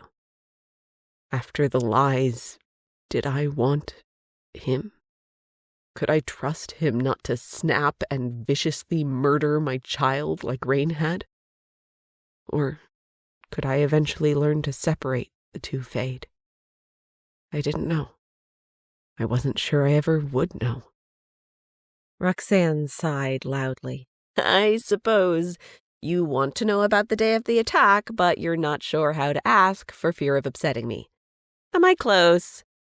Am I that obvious? She shrugged a single-scaled shoulder. You just went quiet there for a long time. Really, though, you can ask me anything. My dad asked, but he stormed out before I could finish explaining what happened. I don't think he was ready to hear it yet. She looked down at her feet while we walked back into the castle and took a seat at a large, ornate table in what I guessed was the dining room. He was too upset. Since it happened to you, He might never be ready to hear all of what happened, I said gently as I sat next to her. She nodded. I know he also feels guilty for missing my 19th birthday last week, but I told him it's not his fault he's on a TV show he never signed up for. No, it's not, I agreed, and then decided to just dive right in. Roxanne, I can tell how smart you are, and I know you've thought about it, so why do you think all these attacks keep happening to your family? Oh, I can think of a couple reasons. One, to keep us in line, so to speak. She rolled her eyes. Such a normal teen thing to do, apparently among any species. It's easier to control a group of people if they're constantly fearing for their lives. And two, our scales are priceless, especially mine since I'm the only full-blooded Xenox female left. If you sold one scale, you'd be set for life and then some. So would your kids and your kids' kids. Her wise words knocked the air from my lungs. Earth's space fleet had never hurt for money, and was probably the only Earth agency that had never had to beg for more funds. Why? The truth might be staring at me with big, purple, innocent eyes. I think I need to sit down, I said. You are? She reached across the table and rubbed my arm. Are you all right, Nera? The people who hired that man to kill you? I swallowed thickly. I work for those same people. So, you haven't tried to kill me yet. I like you better already. She offered me a smile that lit the dining room even brighter. But what they did, what they've done, I shook my head. I can't be a part of that anymore. She bobbed her slim shoulders. So don't. She made it sound so simple. If only. But I can't just ignore them either. So don't, she said softly, which packed a whole lot more meaning than any other way she could have said it. It was like a gentle prodding of a mammoth-sized boulder over a cliff. It was exactly what I needed. I need definitive proof, I said, nodding. Something to drag their darkness out into the light. A big, sly grin blossomed over her face. Is it my imagination, or did you bring a whole TV show with you with cameras and billions upon billions of viewers? I sucked in a ragged breath. Oh my God, Roxanne. You're brilliant. I have my moments. Also, and this is me telling you this in your imagination because my dad will kill me if he finds out, but I kept one of my great-aunt's scales when she died. It's like keeping some of her skin if she were human, which is weird and macabre and a little bit serial killer. I know, welcome to the weird world of Roxanne, but it could be a good lure to trap some fucksers. Fucksers indeed. With a tiny smile on my face, I tapped the table between us. You sure you're all right with me using one of your great-aunt's scales? Just don't tell my dad. There are 3 things he hates. She started counting on her slender fingers. Pigeons, even though he's never met one, Killians, and withholding information. Withholding information, huh? I said, unable to keep the note of bitterness from my voice. Apparently he didn't hate it enough to never do it himself. On the other hand, hello, Black. I'm Kettle, too. Wasn't I also withholding info from him? Pivotal, life-changing info that could affect both our lives? Yes, I was. I had to wonder if he'd been trying to work up to telling me, attempting to find an appropriate time, same as I was him. I'd for sure tell him later, when I was older and much wiser. There he is. Roxanne perked up, eyeing a spot over my shoulder. Remember, act normal and pretend you're talking to someone who's mentally balanced and hasn't told you any dirty secrets. Done, and I'll take all your secrets to the grave, I promised, and the resulting grateful smile on her gorgeous face clinched my adoration and respect for her for an eternity. I couldn't help it. And I didn't want to. Dad, hi! She waved while I gathered up my wits to face him again. Then her eyes blew wide with panic. I don't know if you're aware, but you have a Killian following right behind you." "I'm aware." The deep timbre of those two words, touched with a tone of humor, rumbled through the air, vibrated into my chest, and cleaved through more of my defenses. I felt the power of his gaze everywhere, even though I hadn't turned around yet, and it fizzed through my veins like effervescence on steroids. How could his mere presence affect me so much when all I wanted to do was despise him? Balling up my fists tightly, I turned. My stomach and heart, the traitors, somersaulted at the sight of him, at the dominance and obvious masculinity pouring off him. It had been a while since I'd seen him in anything other than pants, but now he wore battle gear like the rest of his guards, complete with a sword in his scabbard, only his armor was golden instead of silvery purple. His full attention was leveled at me, his gaze tortured and haunted, though he tried to hide it behind a wall of royal stoicism. Flustered, Roxan bounced her hands in front of her. "Are you going to explain why you brought our mortal enemy into our dining room, or am I going to have to guess?" "I think it would be more fun if you guessed." I ripped my gaze away to Michael to gauge how he was dealing with all of this after, well, losing Bling. I wasn't sure he knew where he was right then. I wasn't even sure if he was breathing. He looked stricken at the sight of the princess, caught in her glow, spellbound by her beauty. I rolled my lips together to contain my smile. Good thing her dad was too focused on me to notice his reaction. Otherwise, we might have one less good Killian. "His name is Michael," Max told her. "I'm sure you remember from Alien Love Island." My eyebrows skyrocketed up my forehead, and I let out a low whistle. He's in the first name club now, too. So, you know he's one of the good guys. Michael didn't react at all to my teasing. In fact, I wasn't so sure he knew I was here. Roxan flicked her gaze from me to her dad to Michael. "So, it's nice to meet him?" Max nodded. "It is. A pleasure, Your Highness." Michael bowed slightly while his gaze never left the princess. I had a feeling the pleasure was all his. "Nice to meet you." Hesitancy laced her voice, but she smiled at him anyway, effectively melting the alien into a green puddle.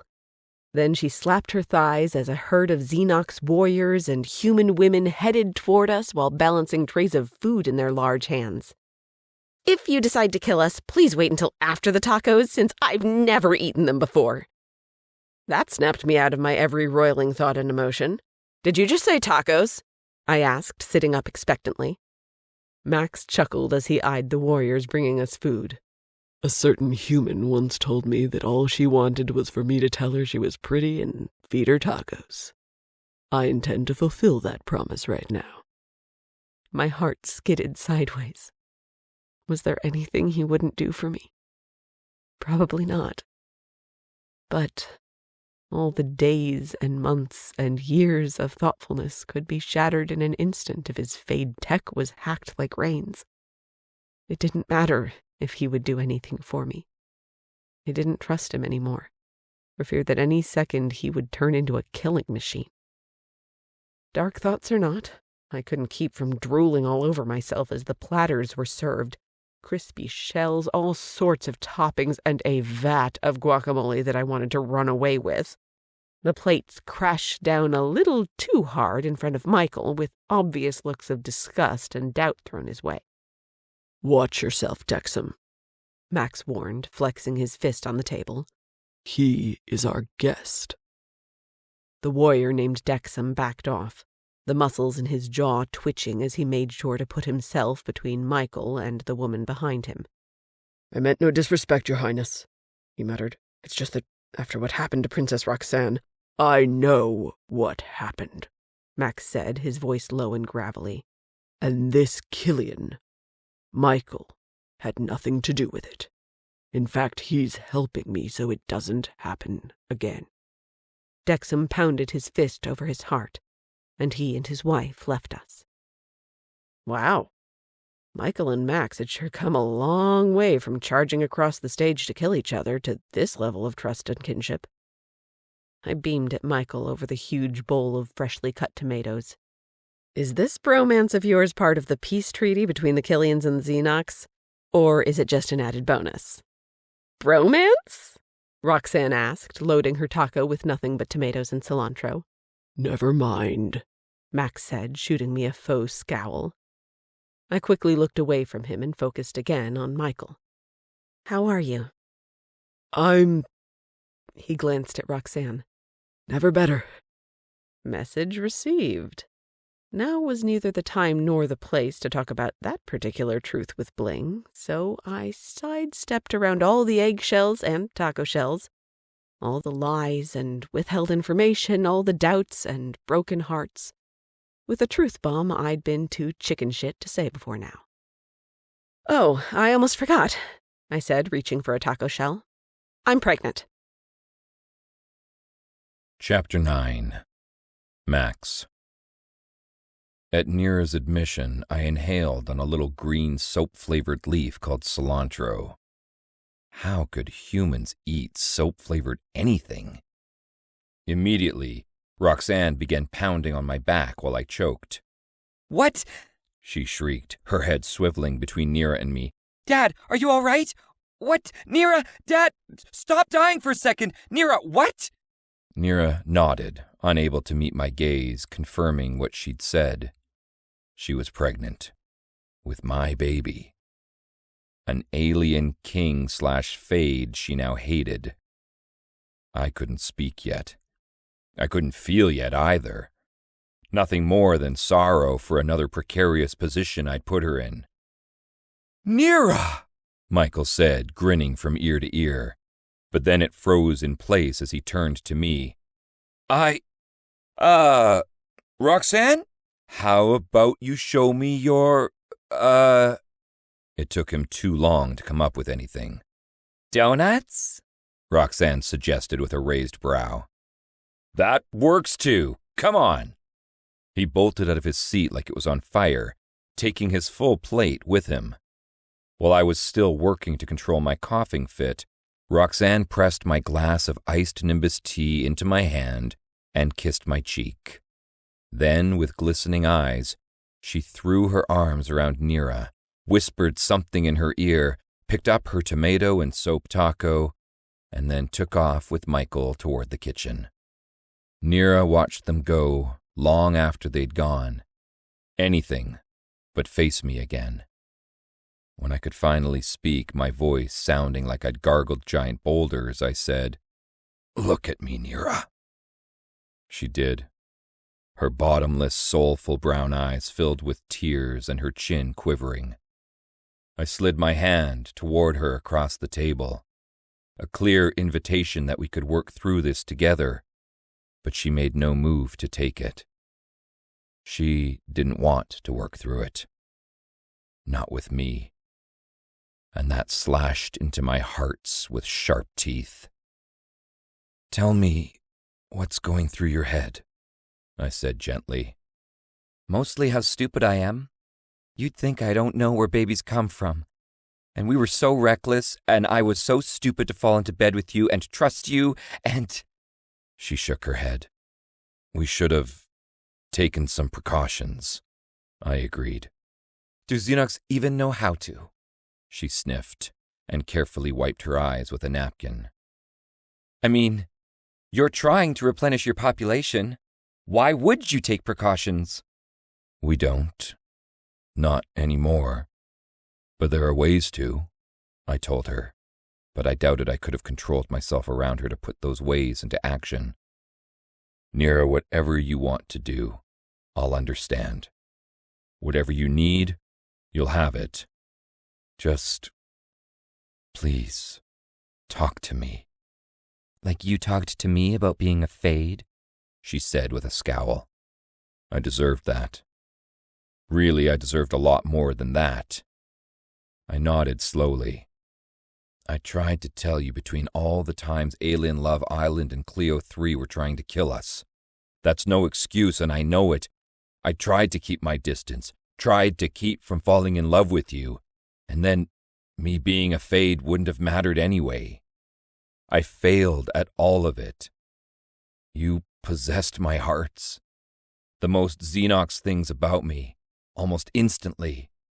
Even knowing that the truth would hurt you, I was already lost to you. I was selfish, and it was cruel of me to keep something like that from you, and I'm sorry that I've hurt you. I leaned forward so she could see the sincerity written clearly across my face. But if I thought for 1 second that someone was hacking into my Fade technology to turn me against everyone I love, I wouldn't be sitting here right now. With you. With Roxan in the next room. I would still be dead. Wincing, she looked down at the plate of tacos she hadn't even touched yet. So you believed, Rain, that it would never happen again? I did. Why? Because it only happened once, and once was too much, I said. I emailed back and forth with her for nearly a year to make doubly sure there were no risks. She assured me with pages and pages of anti-hacking measures she'd put into place, talking about her own experiences, and about you. Her eyes narrowed. And you believed her? You can't fake a broken heart, Nera, even one that's artificial. What she did destroyed you, and it's unforgivable. That is no doubt the truth, and I'm not diminishing that in the slightest. It also destroyed her, though. Two things can be true at the same time. Like me loving you and hating you at the same time. She sighed heavily as she picked at a taco shell. Both are true. A slice of hope surged through my veins. She still loved me. She didn't completely hate me. The smallest of miracles had come true. I suppose so, I said gently, nudging her plate of tacos toward her. You are pretty, Nera. Much more than pretty. She looked at me then, two blunt swords twisting right through my chest at the emotion brimming from her eyes. And you're a fade, Max. With her hand over her mouth, she jumped to her feet and left me at the table. Her tacos forgotten. Everything inside me made me want to run after her, make her understand, show her I was the same king I'd been before I died. But I fought off that compulsion. It was me who wanted her to see reason. And if there was one thing I'd learned about Nera, I couldn't make her do anything. With time, either she would or she wouldn't. Either she would love me for who I really was, or she wouldn't. My feelings for her be damned. The only thing I could really do was continue leading the Xenox from the confines of a reality TV show and find out how an assassin had breached the planet's security and gained access to Roxan. Time to skewer a few necks to find out. With my communicator, I contacted Axel. Anything? Nothing, he growled, and the same frustration that heated his voice sizzled through my blood. I'll let you know if that changes. Sighing, I rose from the table to first gather our weapons, then check on very hungry caterpillar number 1 in my royal suite, and then rescue Michael from a donut sugar high. He was still in the kitchen, politely listening to one of Roxanne's crazy stories about her favorite baking show and how many meatballs the alien chef could fit between his gills before he passed out. Wait, Michael said between bursts of laughter, waving his hands in the air. Why would anyone willingly do something like that? Ratings, of course, Roxanne explained with a tilt of her head that suggested he was dense. Haven't you been paying attention on your own reality TV show? I thought there might be some deeper meaning is all, Michael said. Even Alien Love Island's purpose is based in science. Chemistry, to be more specific. Roxanne went quiet at that, staring at him, but I wasn't sure why since I couldn't see his face. Usually she was so full of light and energy, so to see her struck, speechless, and standing so still surprised me, especially since what Michael said wasn't all that crazy. She ticked her gaze to me and gasped, "Dad! I didn't know you were hovering there, eavesdropping." Michael whirled, something I couldn't name flickering across his face. "Max, we were just—" "Let's go explore the grounds," I said with a jerk of my head. With a sharp nod, he rushed to follow me. "I guess I'm not invited," Roxanne called. "Not this time, my beautiful flower," I told her, handing Michael his bow and arrows. She grumbled under her breath as we walked away from the kitchen, and I thought I heard the words prisoner and patriarchy. A pang speared through my chest that she felt that way, but I would never let anyone else with ill intent within a single light year of her ever again. Transportation off and on Xenox is carefully monitored, I explained to Michael as we crossed through the castle to the back door. There's a record of everything on every incoming and outgoing ship, right down to each particle of dust. There is no record of any Palickers named Jaron, and no one remembers seeing one. We exited the castle and started for the gates, and the field of bright red elixir poppies where Roxanne had been attacked. "Are the Xenox you talked to telling the truth?" Michael asked. I fixed him with a warning glare. "I'm not sure I'll invite you back here if that hole in your face keeps making noise." He rolled his eyes imploringly at the purple-tinged sky. "Seems kind of naive not to suspect everybody, though, doesn't it? So what? We're looking for a wormhole he dropped out of the sky from? Or anything out of the ordinary. Do you still have that scanner you used to track me down at Earth Space Fleet headquarters on Clio 3? Since his pants appeared to not have any pockets, he reached down the front of them for the device and handed it to me. "You mean this scanner?" "I'm not touching anything that's been down your pants," I told him. "How did you find me with that thing?" "Easy. It tracks Xenox DNA, whether it's been cloned or not, apparently."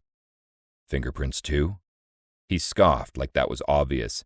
"Yeah, fingerprints too." "Can you program it so it detects everything that doesn't have Xenox DNA, whether on or in it?" Xenox had handled everything on this planet for thousands of years, and the goddess herself had birthed the Xenox in her own image thousands of years before that. Our very essence made up everything here. He shrugged. "Never tried, but there's only one way to find out." After several minutes of tinkering, he aimed the device around him slowly in a circle. Nothing happened. "Well," he said with a long sigh, "it was a good idea." The device beeped. "What? What is it?" I asked, leaning in to see. "Something foreign about 2 miles away from the castle. Something a Xenox has never touched." "Let's go." As we traveled in the direction the device indicated, toward a heavily wooded area, it beeped faster, in cadence with the thud of my hearts. Michael allowed me to walk in silence, alone with my stormy thoughts, until it seemed he couldn't take it anymore. "Do you want to talk about what happened with Nera?" he blurted. "No." "Okay, but a baby, Max," he said, watching my expression carefully. "Maybe you couldn't see it, or maybe you did, but there was a light inside her eyes when she told us. It means something to her. The baby. It means a lot." "I said I didn't want to talk about it," I gritted out. But I'd noticed too, hadn't I? A gleam of hope. Guarded, sure, and full of doubts, but a gleam all the same. She could have another baby if she chose to. Our baby. She could be a parent to a child that wouldn't be ripped away from her much too soon. I would do everything in my power to help the child, if that's what Nera wanted. I could be a parent with her, to raise something we'd created, together. I knew right then and there that was what I wanted, to share that experience with Nera. But it didn't matter what I wanted. Nera's choice weighed much more heavily than mine did. Lost in my thoughts, I almost didn't see the strange shimmer in the air ahead, like heat waves rising from the ground. Michael and I exchanged curious glances and pushed forward. It felt like we were walking into some kind of optical illusion. "Do you feel that?" I asked, the hair on my arms standing on end. Michael nodded. "It's like a tingling sensation." "Any lightning strikes lately?" "Not that I'm aware of." The tingling intensified as the quickening beeps converged into one long drone. "This is it," Michael said, glancing down at his radar device. "What is it?" I gazed up at the shimmery, warped air. Michael started forward slowly and appeared fine until there was a loud bang that knocked him backward on his ass. "What happened?" I bent to kneel on the ground beside him. "I ran into it, whatever it is." He groaned and rubbed his head. "I don't recommend doing that, by the way." "Solid and invisible." I gazed upward, unable to make out anything other than the shimmery air and the trees behind it. But then I knew. The answer slipping inside my mind as if it had always been there as an impossible theory. A cloaked spaceship. So they do exist. Michael hauled himself up into a sitting position and glared at it. "I gotta say, I thought they'd be bigger. This clearing is only about 8 feet wide." "You don't need size for a stealth job. The ship may just be meant for one person." "We should make sure. Someone might be inside it waiting for Jaron to return."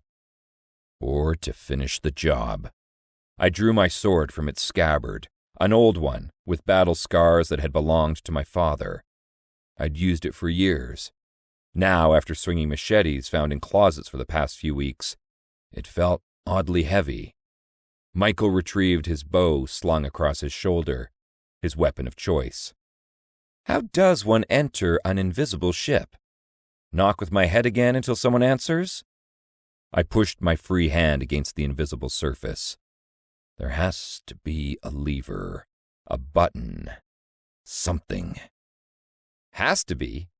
Michael shook his head even as he stepped forward to search the ship too. "This is an invisible ship.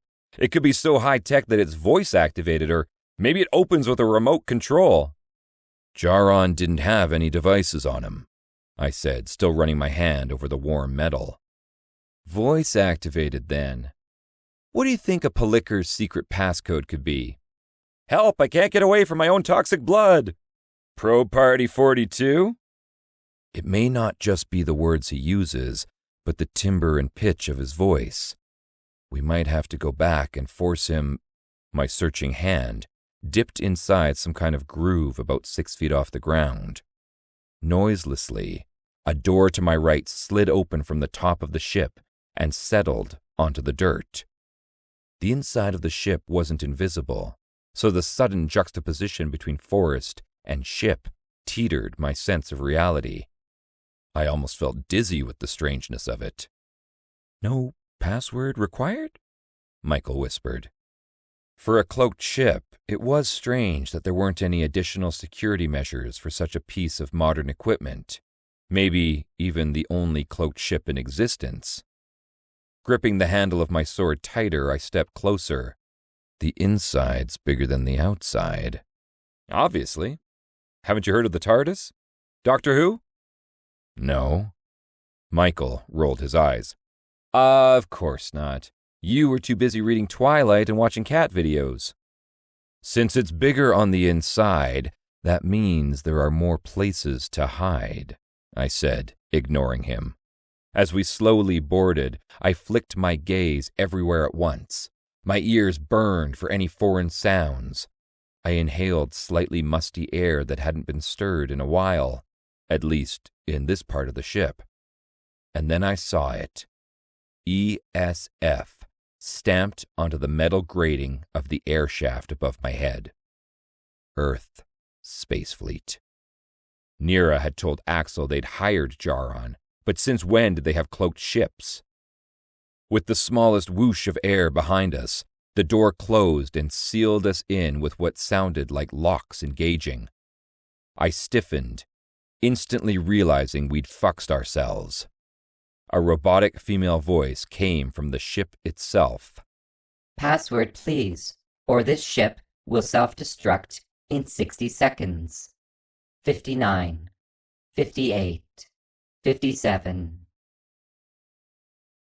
Chapter 10. Rain.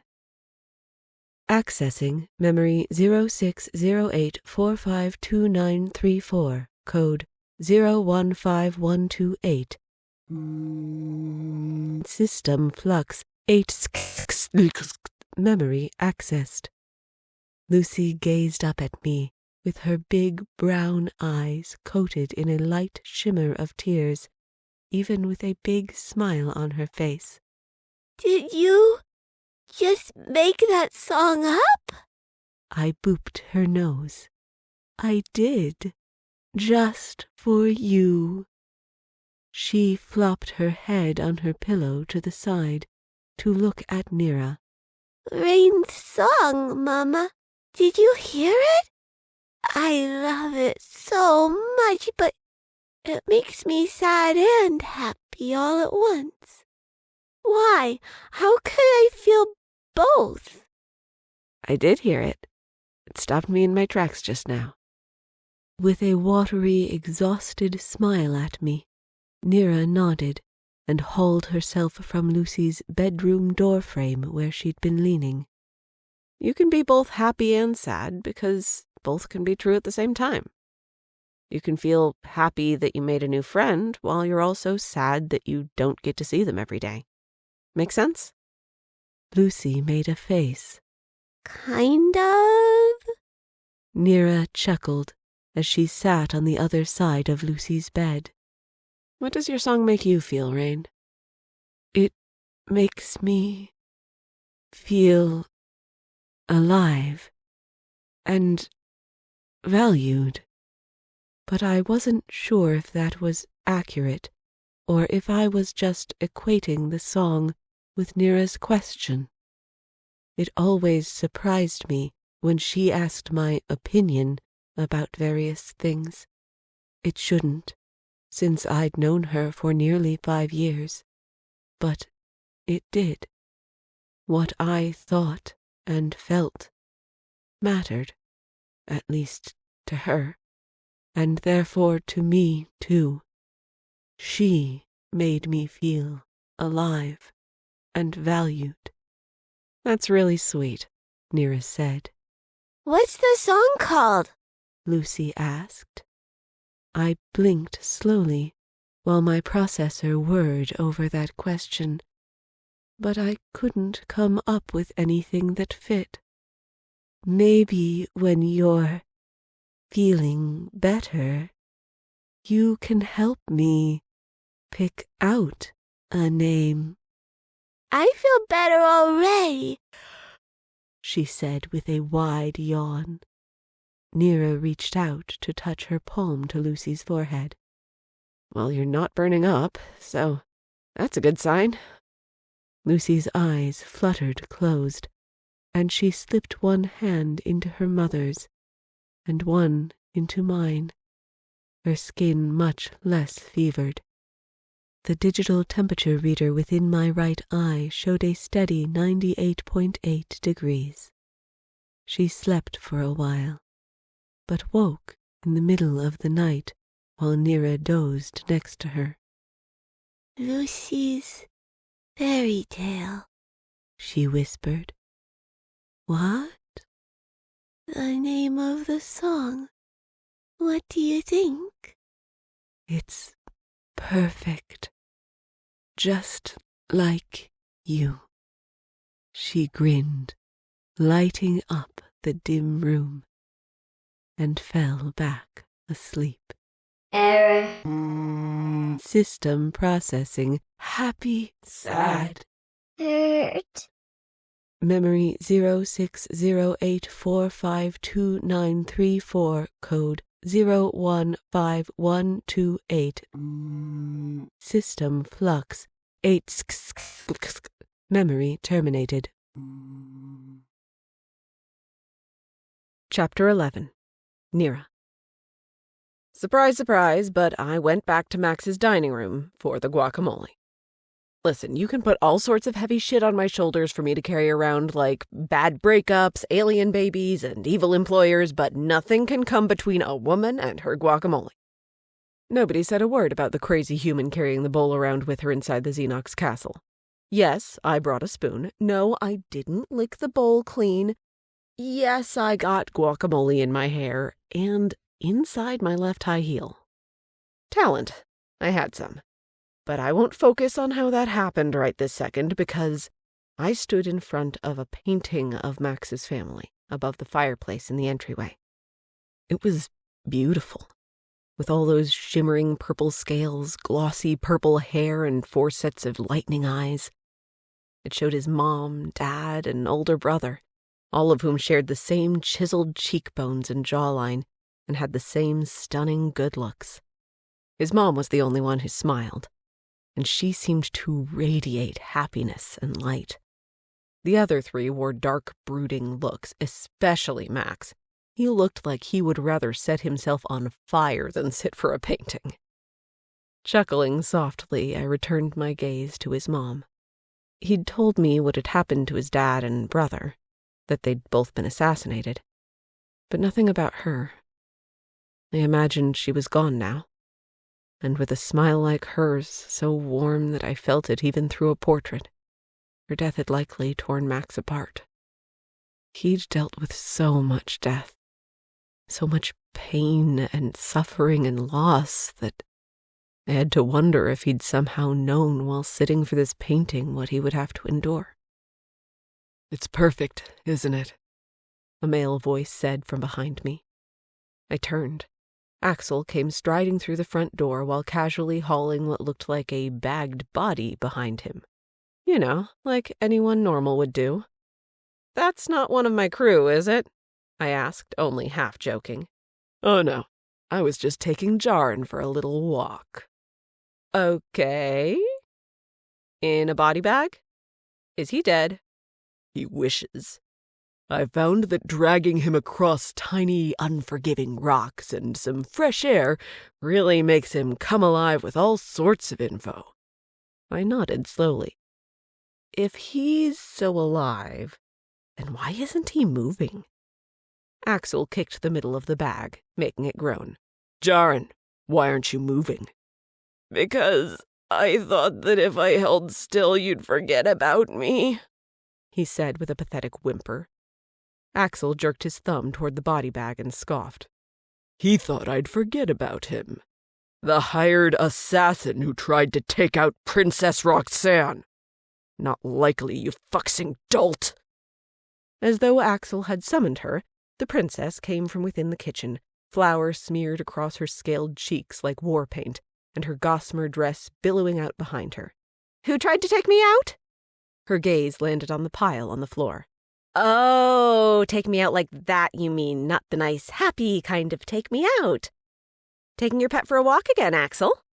"The only way I know how." Axel delivered a swift kick into the bag, making it groan. Again. To say I was a tad confused about Axel's torture habits was an understatement, but he had his way, Mosley had his, and I had mine. Different strokes for different folks. "So, what info did he come alive with?" I asked. "Get this. He came here on a cloaked spaceship." Axel gestured toward the rear of the castle. "It's parked out in a clearing in the forest." My eyebrows shot up my forehead.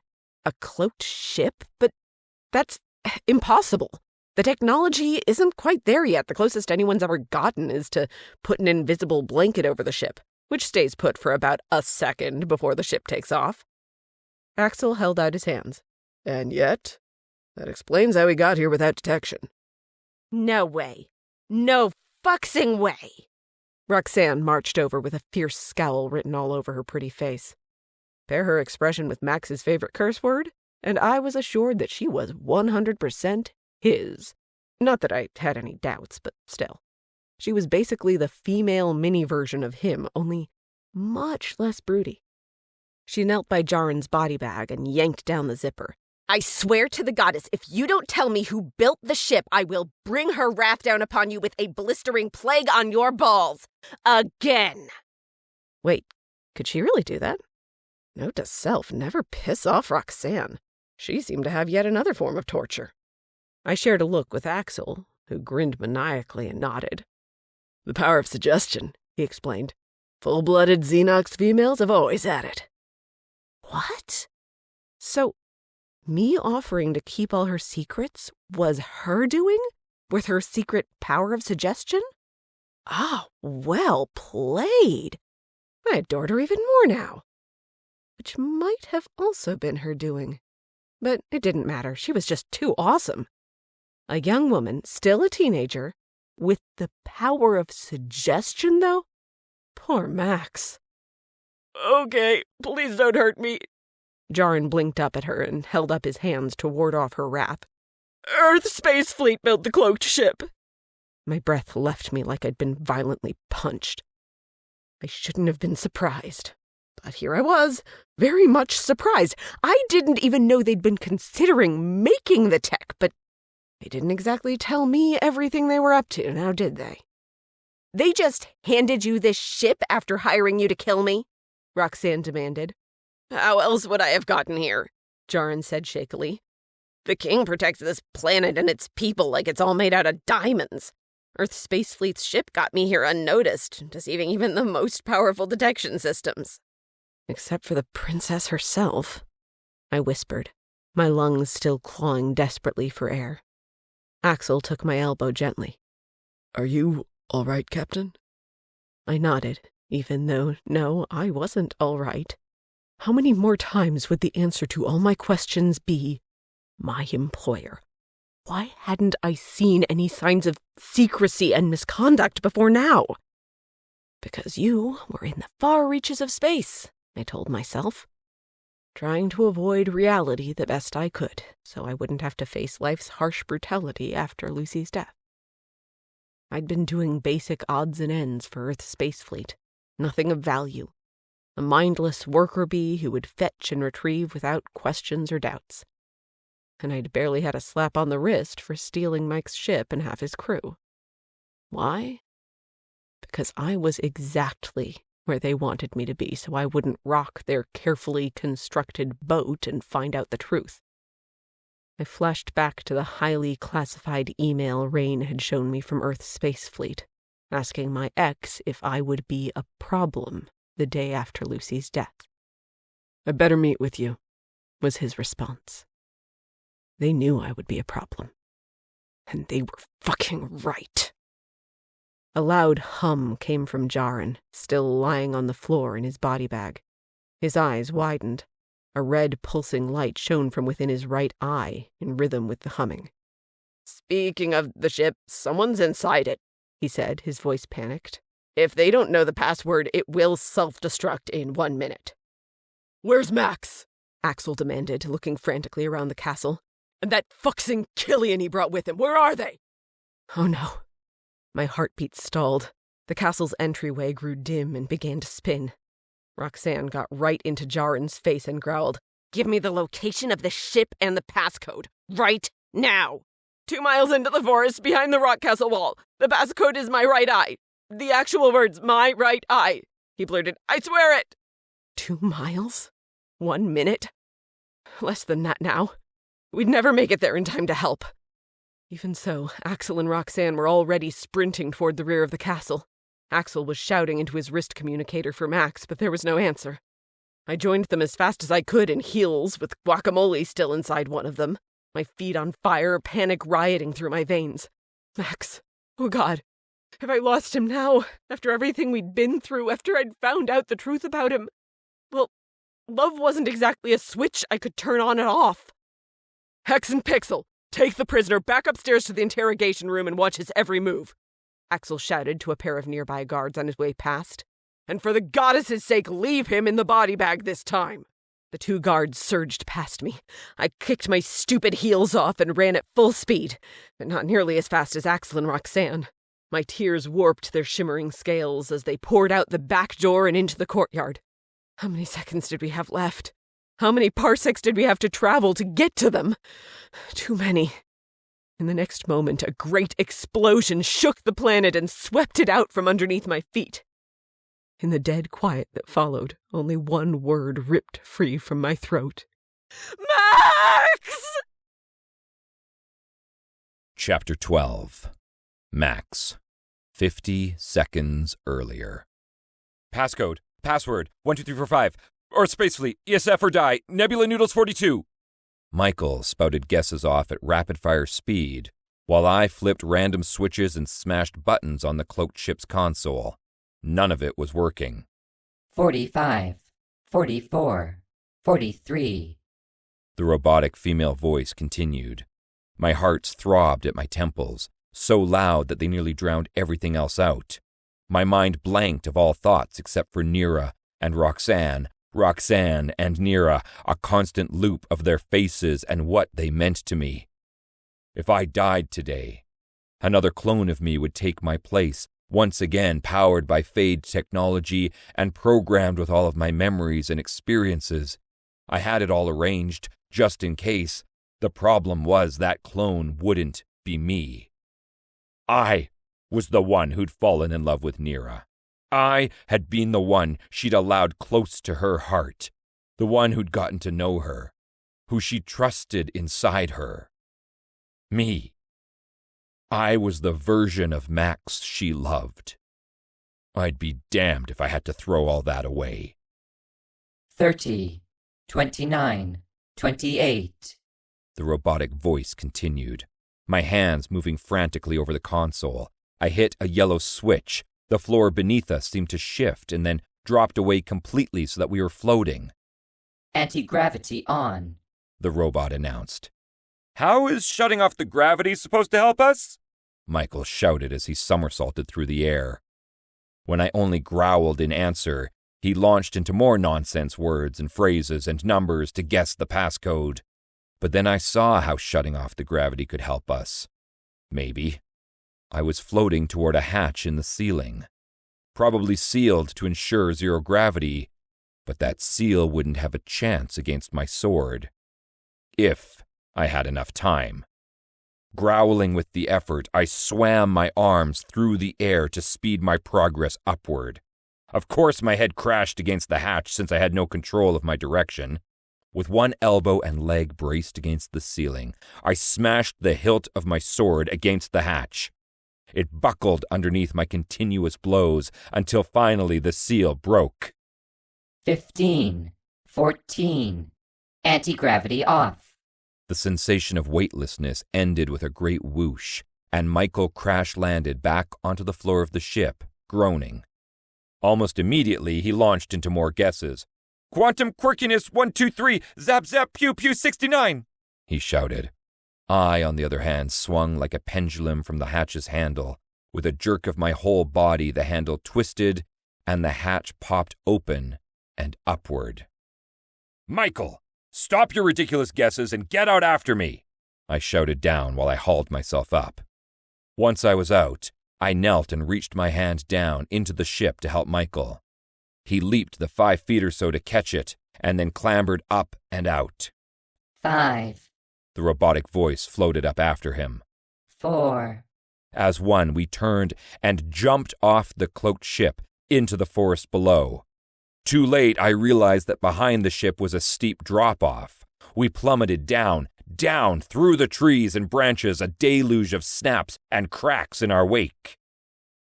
The huge explosion above rocked the air and scattered fiery debris everywhere.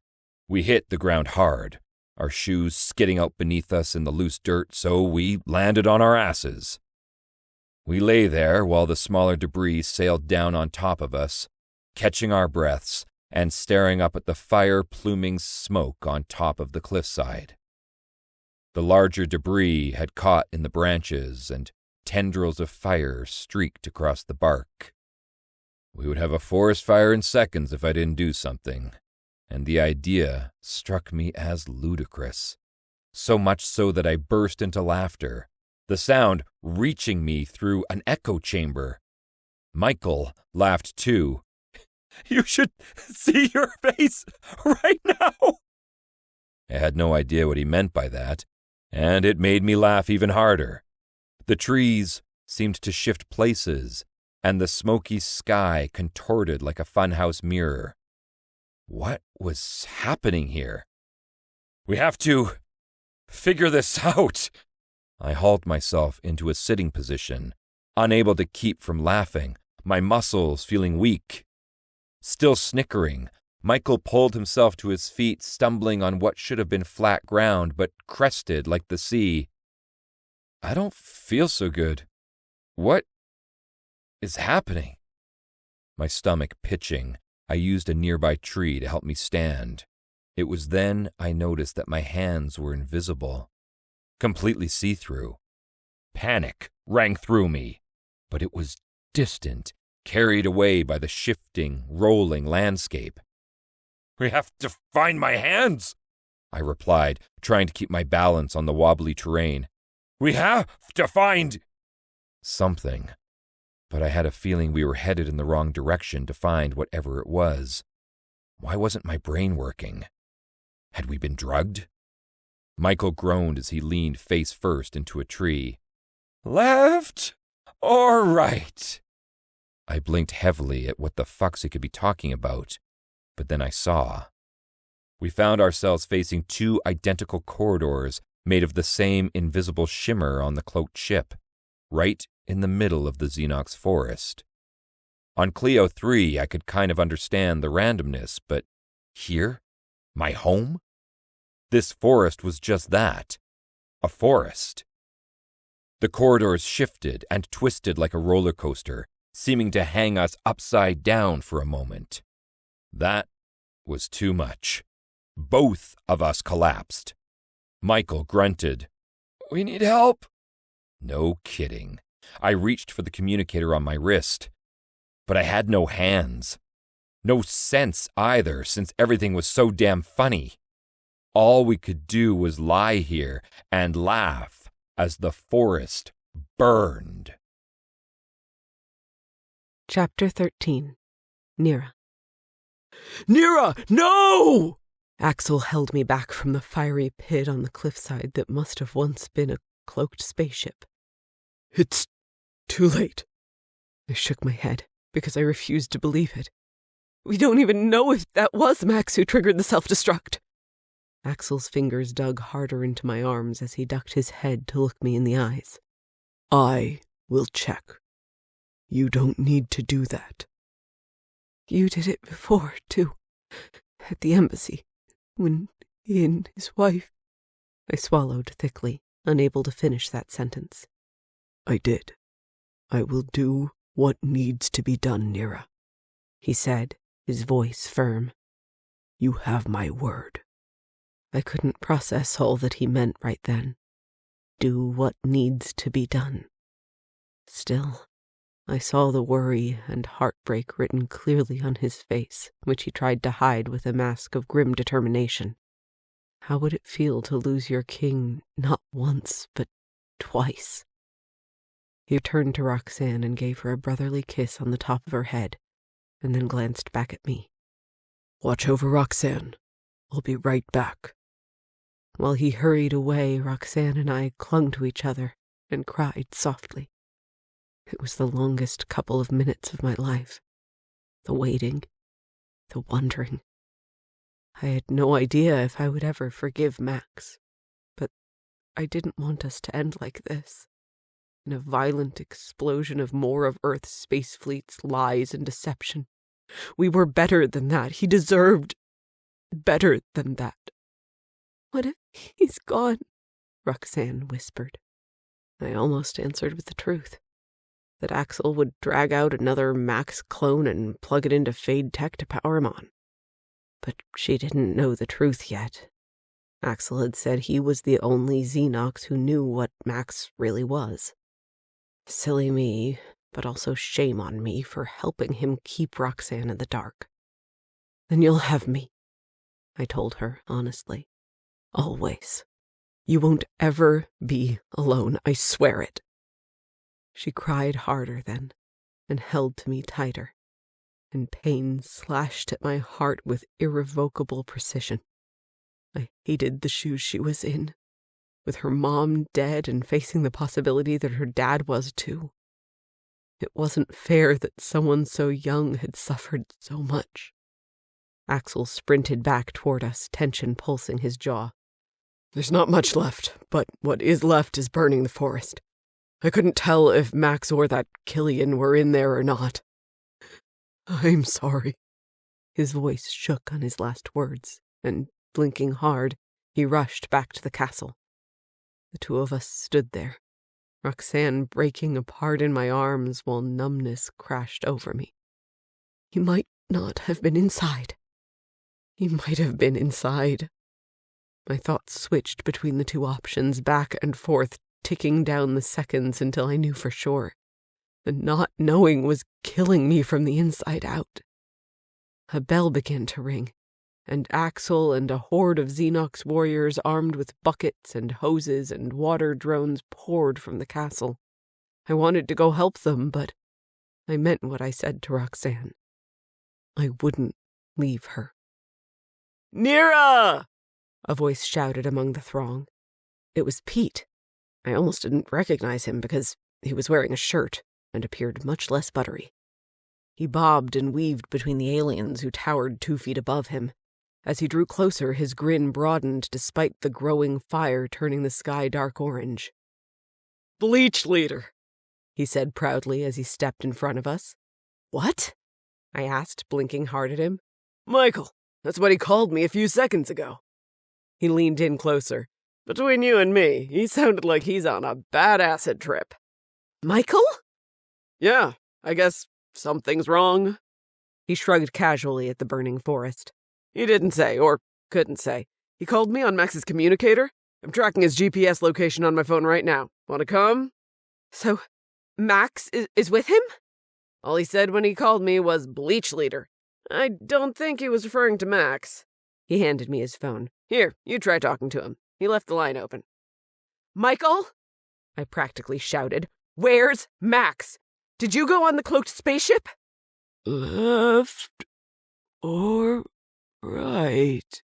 Michael said softly. "Michael? Never mind. We're on our way." I shoved Pete's phone back at him and tightened my grip around Roxanne's shoulders. "We're coming with you. Are you all right with that, Roxanne?" I'd promised to keep her safe, after all. The very opposite of walking directly into a forest fire. "I'm coming with you." She turned to Pete resolutely, her tears still streaking her scaled cheeks. "Lead the way." Pete shrugged. "Just don't get hurt. Your dad will kill me by default if anything happens to you." If he was still alive, that is. "We can go this way," Roxanne said, pointing in the other direction of the exploded ship. "There's a path that cuts around through the part of the forest that isn't burning yet." We followed Roxanne, who walked at a brisk pace, and I realized another reason why she wanted to go this way. There was no one around to try to stop her, to protect the only full-blooded Xenox female left. I was sure being treated like a fragile glass would get old after a while, whether she had the power of suggestion or not. Smoke hung lacy curtains between the trees, stinging my eyes as I searched both the ground and Pete's phone for any sign of Max and Michael.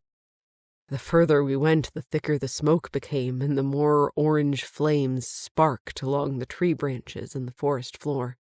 The pockets of crackling fire made it hard to hear much of anything else. "Dad!"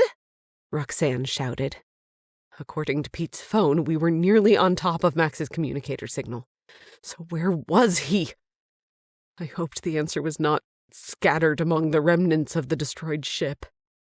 I squinted through the smoke, searching, praying, clasping Roxanne's hand so hard she winced. Then, from a little way ahead, an exhale reached my ears, followed by a single word. "No." I would know that fierce, raspy growl anywhere. "Max!" I rushed forward, my speed parting the smoke some, and then there he was. He lay on his back next to Michael, their pants and shirts singed so much there was barely anything left. No. He pushed out again as Roxanne and I knelt at his side. Relief loosened my lungs and I exhaled a sob. It broke me seeing him like this, my big, strong alien king, but he was alive, still whole and beautiful. Michael? Pete nudged the Killian in the side. You dead. Even if you are, the bleach leader is here to save you. Michael groaned, his eyes fluttering but not opening. Max, on the other hand, had pried his open with a warning glare. The ship. My hands. Get away. What about your hands, Dad? When Roxanne started to reach for one, Max yanked it away. They're dirty, but they look... No! We touched the ship. It made us hallucinate. He blinked hard as if he were having trouble concentrating. Oh, say no more. Sniffling, Roxanne nodded and gathered up one corner of her dress. I got you. She began wiping off his hands with her dress, careful not to touch him with her scales. He couldn't do much but let her, and some of the haze cleared as she did, his gaze fixing on me and lingering on my tears.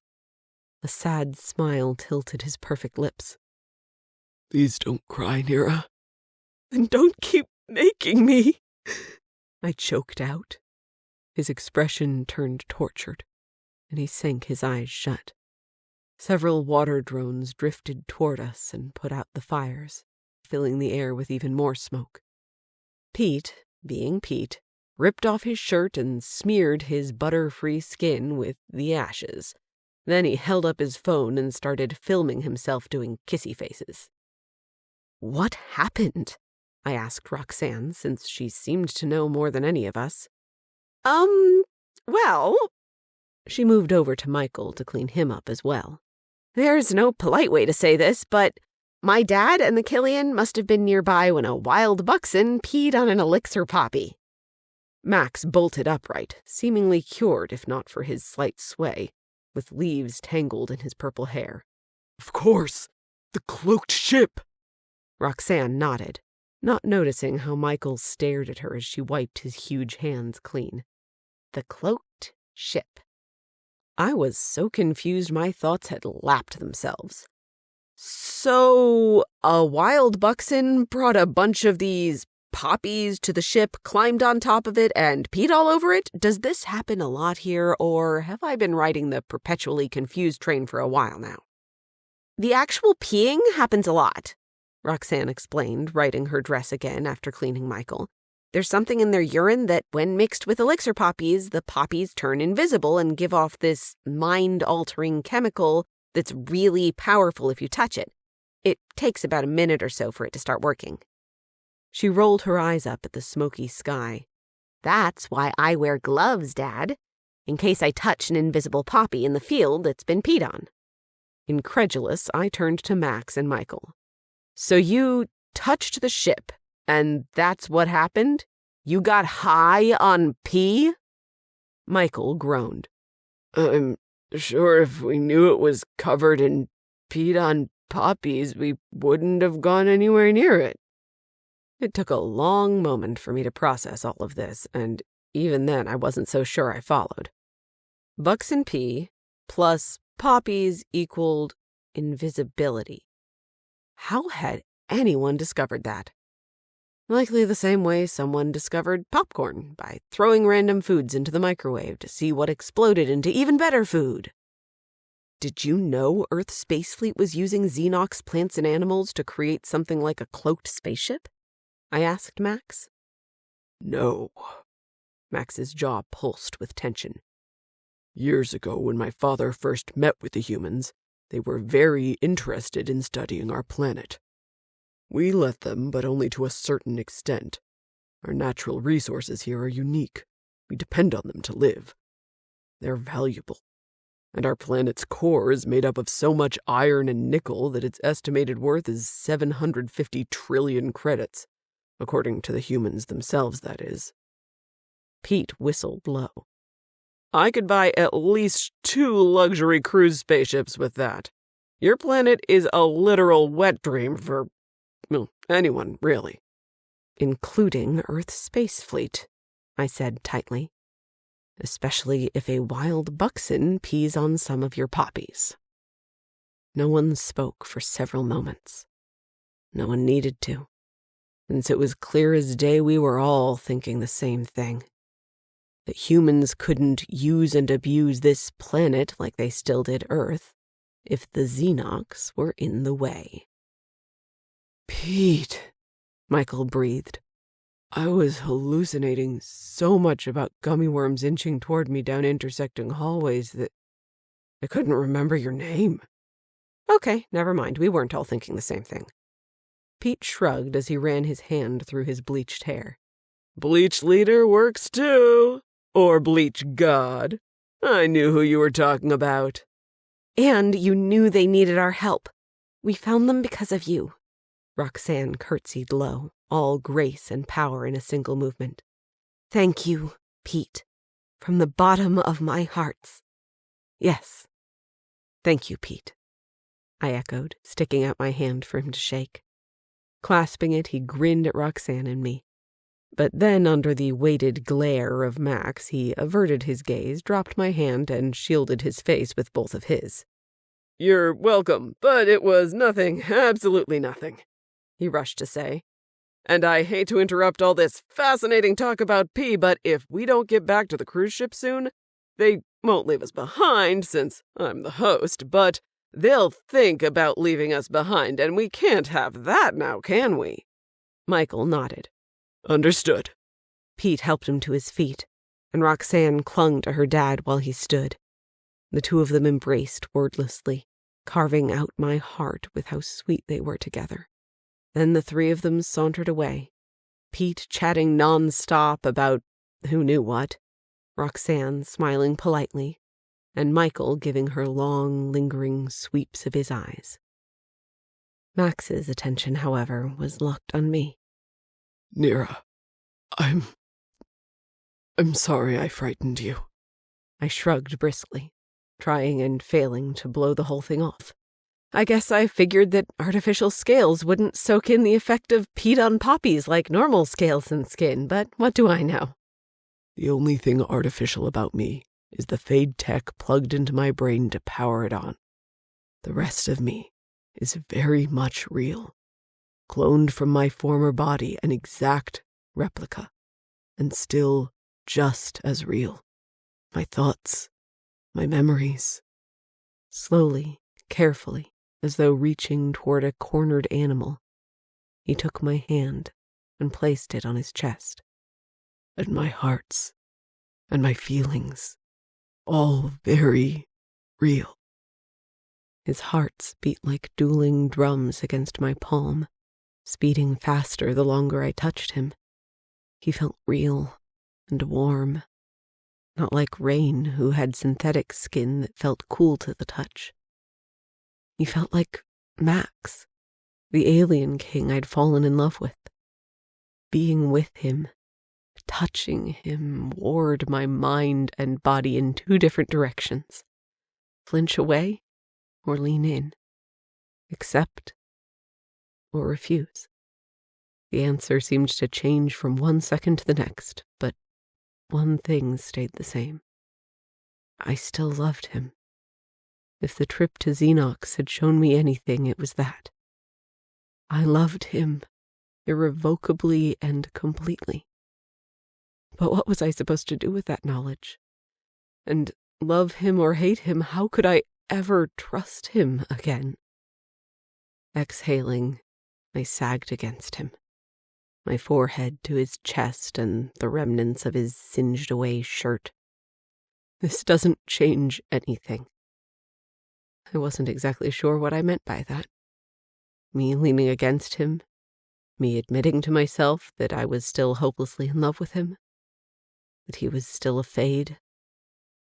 Words were hard when I'd crashed head first into important realizations. Of course not, he breathed, seeming to understand somehow. His fingers brushed over my back, but hesitated, as though he wanted to hold me, but give me space at the same time. I wanted both. I wanted neither. More than anything right then, I wanted some goddamn answers from my employer. Chapter 14. Max. We were headed back to Clio 3. Not the smartest move since the planet was always trying to kill us, but Xenox, my home, had also tried to kill us. It seemed my luck with staying alive on any planet was wearing thin.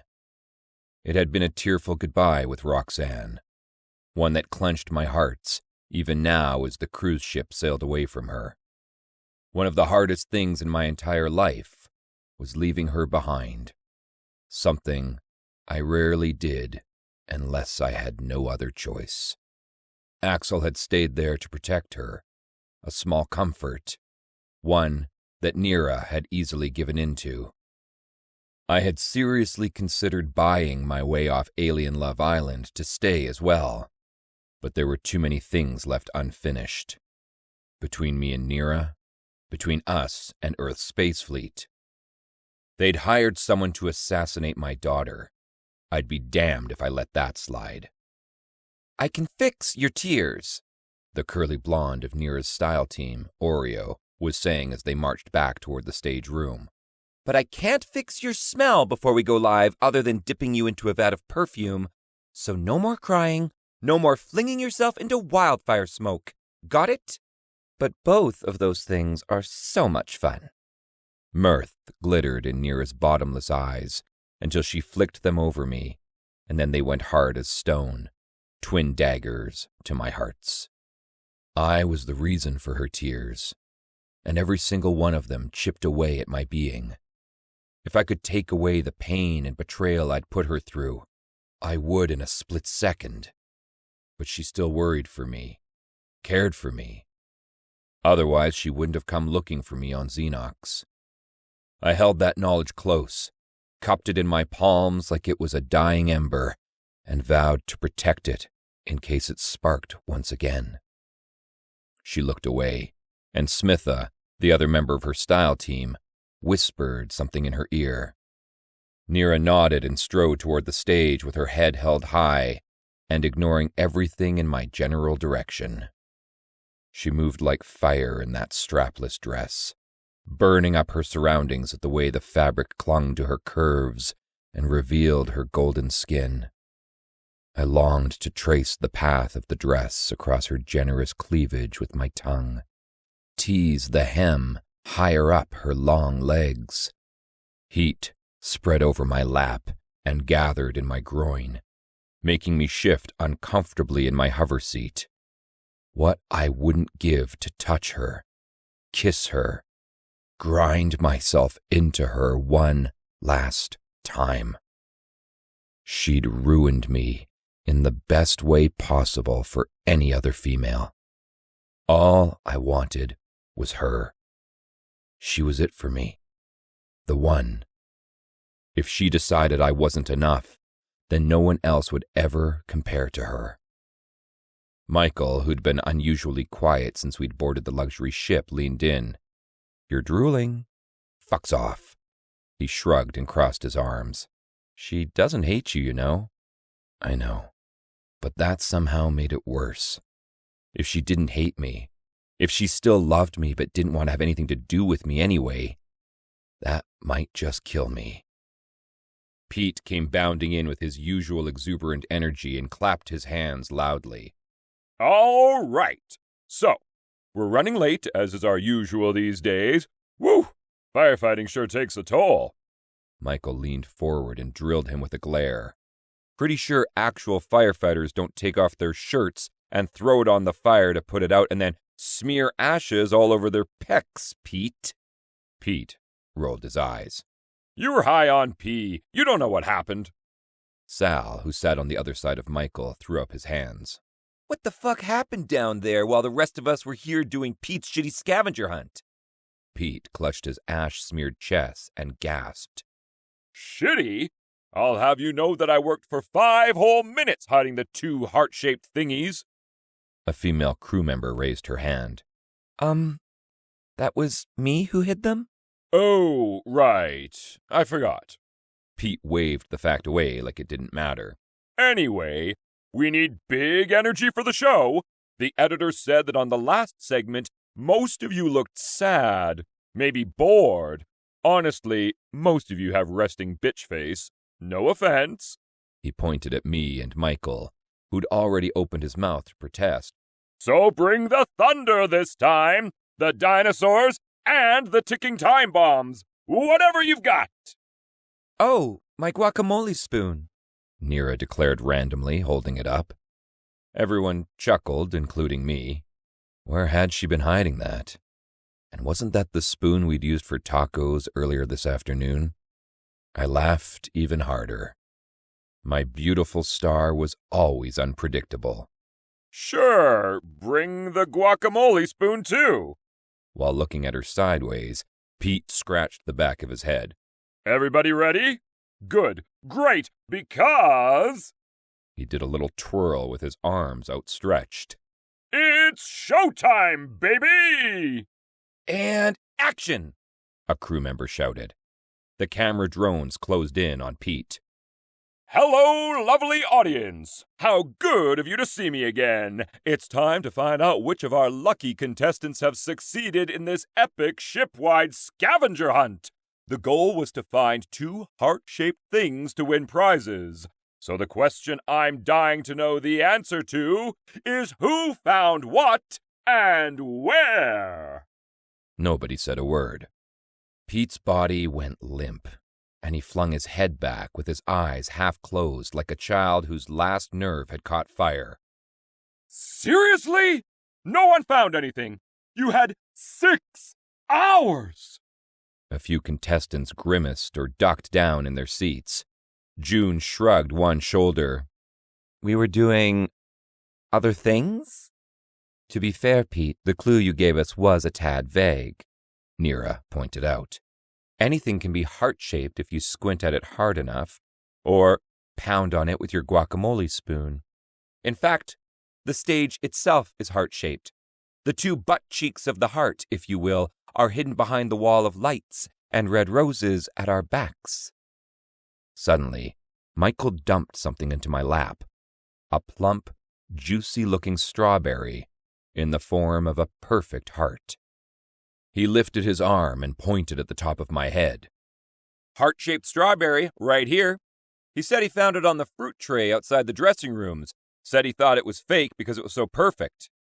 He met my confused stare with raised eyebrows. He told me all about it. This Killian and his enduring selflessness. Why was he like this? Pete beamed at Nera and me. Someone was participating. You win a fancy dinner date, and you win a fancy dinner date. He pointed at both of us in turn with the most enthusiastic index finger I'd ever seen. And I win a date with the entire audience. Nope, that's not true, but damn, I wish it were, because look at yourselves, you sexy things, you. Nera and I shared a look. The both of us. Together. Alone. Was she okay with this? Roiling emotions stormed across her face, and then she turned away. So off with you both! Chop, chop! Pete clapped his hands and shooed us off the stage. What, right now? Nera asked. Yes, right now. You'll be served on the 3rd floor in the holographic simulator room. Don't do anything I wouldn't do, you crazy kids. He wiggled his eyebrows at the nearest camera. Which isn't much, because I will do and have done anything. The 2 of us rose. Me much faster compared to Nera's hesitancy. Of course I wanted to be alone with her, so we could talk all of this out, so I could help her understand. If that's what she wanted. What I didn't want was for her to feel forced into something she wasn't ready for. As was my norm now, I retrieved Very Hungry Caterpillar number 1 before I left. No one seemed to think twice about why I carried around a jar of leaves and a furry red thing with me everywhere I went. The drone cameras followed us off the stage and out of the filming room, but at a respectable distance. Nera stayed quiet, and for the first time since I'd met her, the silence between us grew awkward and tense. "You don't have to do this if you don't want to, Nera," I told her as we stepped out of the elevator and onto the 3rd floor. "I'm starving, so yes, I do," she said simply, smiling a fraction at my jar of caterpillar. She knew as well as I did that food wasn't in short supply anywhere on this ship. She could have gone into a random room to find a whole feast. So the fact that she was coming with me anyway meant a lot. Or she was participating fully and with the utmost enthusiasm by playing the part of a love-struck contestant for the cameras. The cameras I immediately shut the door on so they couldn't join us in the holographic simulation room. Inside, it looked like the perfect dinner setting in a cottage that emanated warmth, elegance, and comfort. Next to a roaring fire that sounded and felt real, sat a long, rustic wooden table adorned with a white tablecloth. Flickering candles, colorful flower arrangements, and twinkling fairy lights decorated the table. Soft background music filled the air, something with a flute. The food made my stomach growl loudly, and Nera gasped at the sight of it. There was bruschetta, drizzled with a balsamic reduction, stuffed mushrooms, a Dalla melon feta salad, herb-roasted chicken, garlic mashed potatoes, and vibrant roasted vegetables. On a side table sat a trio of desserts, chocolate mousse, lemon tartlets, and a creme brulee. Nera moaned as she sat at the table, the sound flooding my head and my groin with the reminders of all the times I'd heard it before. Grinding my teeth together, I sat across from her and immediately covered my lap with my napkin. The last time I went on a dinner date for this show, MJ tried to kill me. The last time I went on a date for this show, I was nearly poisoned with barrier fish. Nera licked her lips as she scooped large spoonfuls of mashed potatoes onto her plate. Those were simpler times, weren't they? I chuckled, watching the way her lips glistened in the candlelight while I poured water into her wineglass. In a way, I suppose. It's weird, though. I'm actually kind of relieved to be going back to Cleo 3. I could count on the madness there, and I pretty much expected something to pop out around every corner. A contemplative frown marred her forehead. It was oddly comforting. I nodded, a hint that she should continue, as long as she was finally talking to me. I understand. You do? Because I sure don't. She huffed out a frustrated chuckle, while she heaped mushrooms onto her plate. I think part of it is Cleo 3's beauty. It's hard to be afraid if everywhere you look stuns the breath out of you.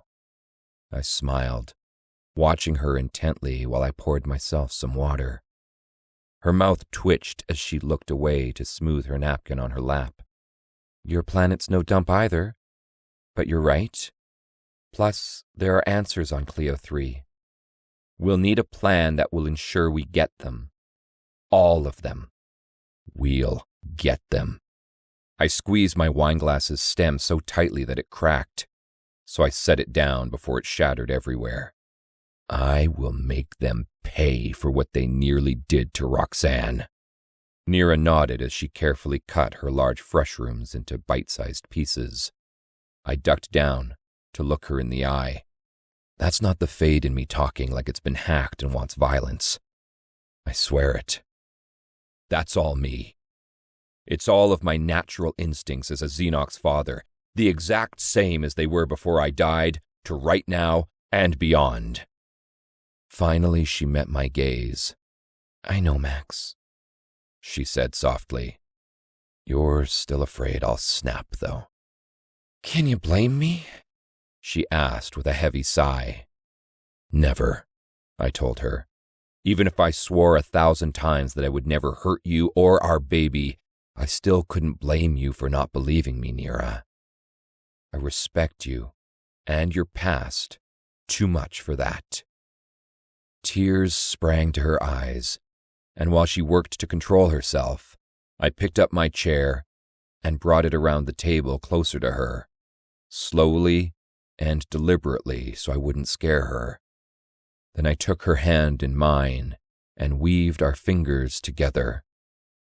I love you. Every single part of me loves you. I count myself as the luckiest creature in the universe with you at my side. We're good together, better than I ever imagined anyone could be with me. I will fight for us with every breath, unless you decide you hate me. But probably even then, because I'm a stubborn fool in love. I will fight for us even if you tell me you need time to sort all of this out and need space. I will find a way to prove to you that I won't ever be hacked. I'll give it all to you. I would give you the stars and more, as long as you know I am yours eternally. I didn't even know what I was saying anymore, but every word, every breath held the absolute truth. "And our baby?" she whispered, her chin trembling. "I'll love them with my entire hearts." I lifted our clasped hands and kissed the back of hers. "If that's what you want." "What do you want?" she asked, her dark eyes brimming. "I want what you want. There is no other answer." "But there is, Max. Do you want a baby?" I sat back as the weight of her question careened into me, the serious implications and what it would mean for our future. Did I want a baby? The answer flicked to my tongue almost instantly. I'm the king of an entire alien species, have won hard-fought battles against the Killians, but the truth twisted up my throat, but I only managed to swallow some of the knots back down.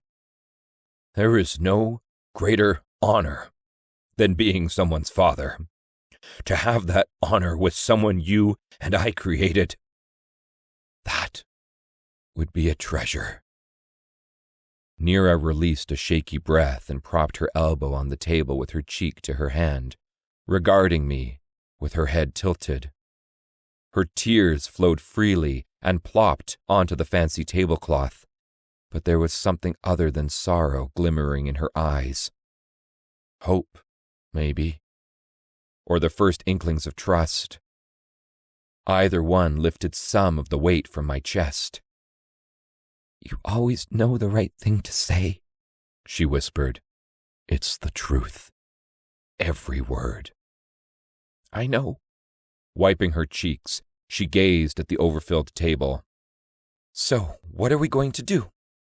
Swift change of subject noted, and I wished I knew exactly what it meant, but I didn't push it.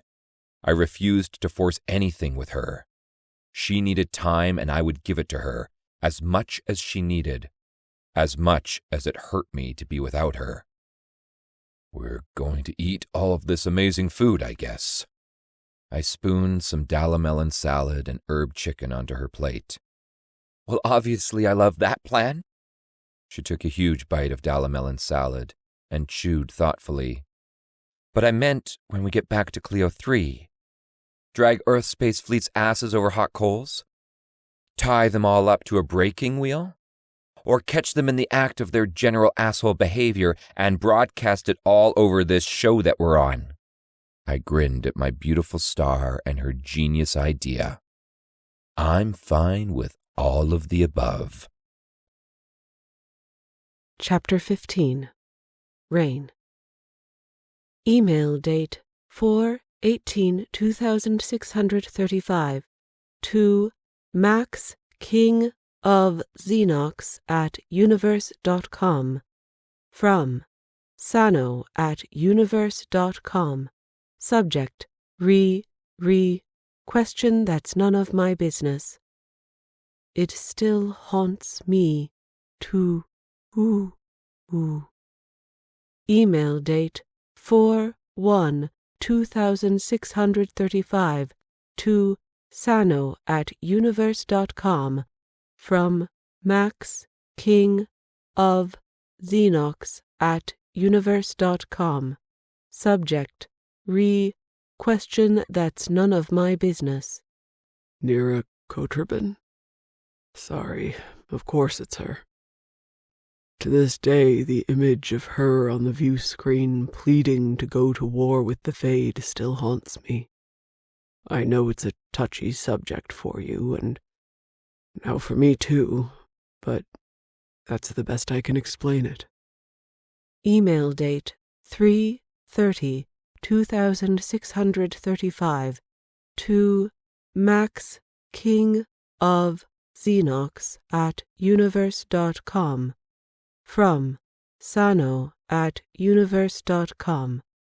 Subject: question that's none of my business. When the Fade tech charged up your thoughts and memories, I made sure everything went smoothly. It did, of course, but I couldn't help but notice that you thought of Nera often. In fact, you still do.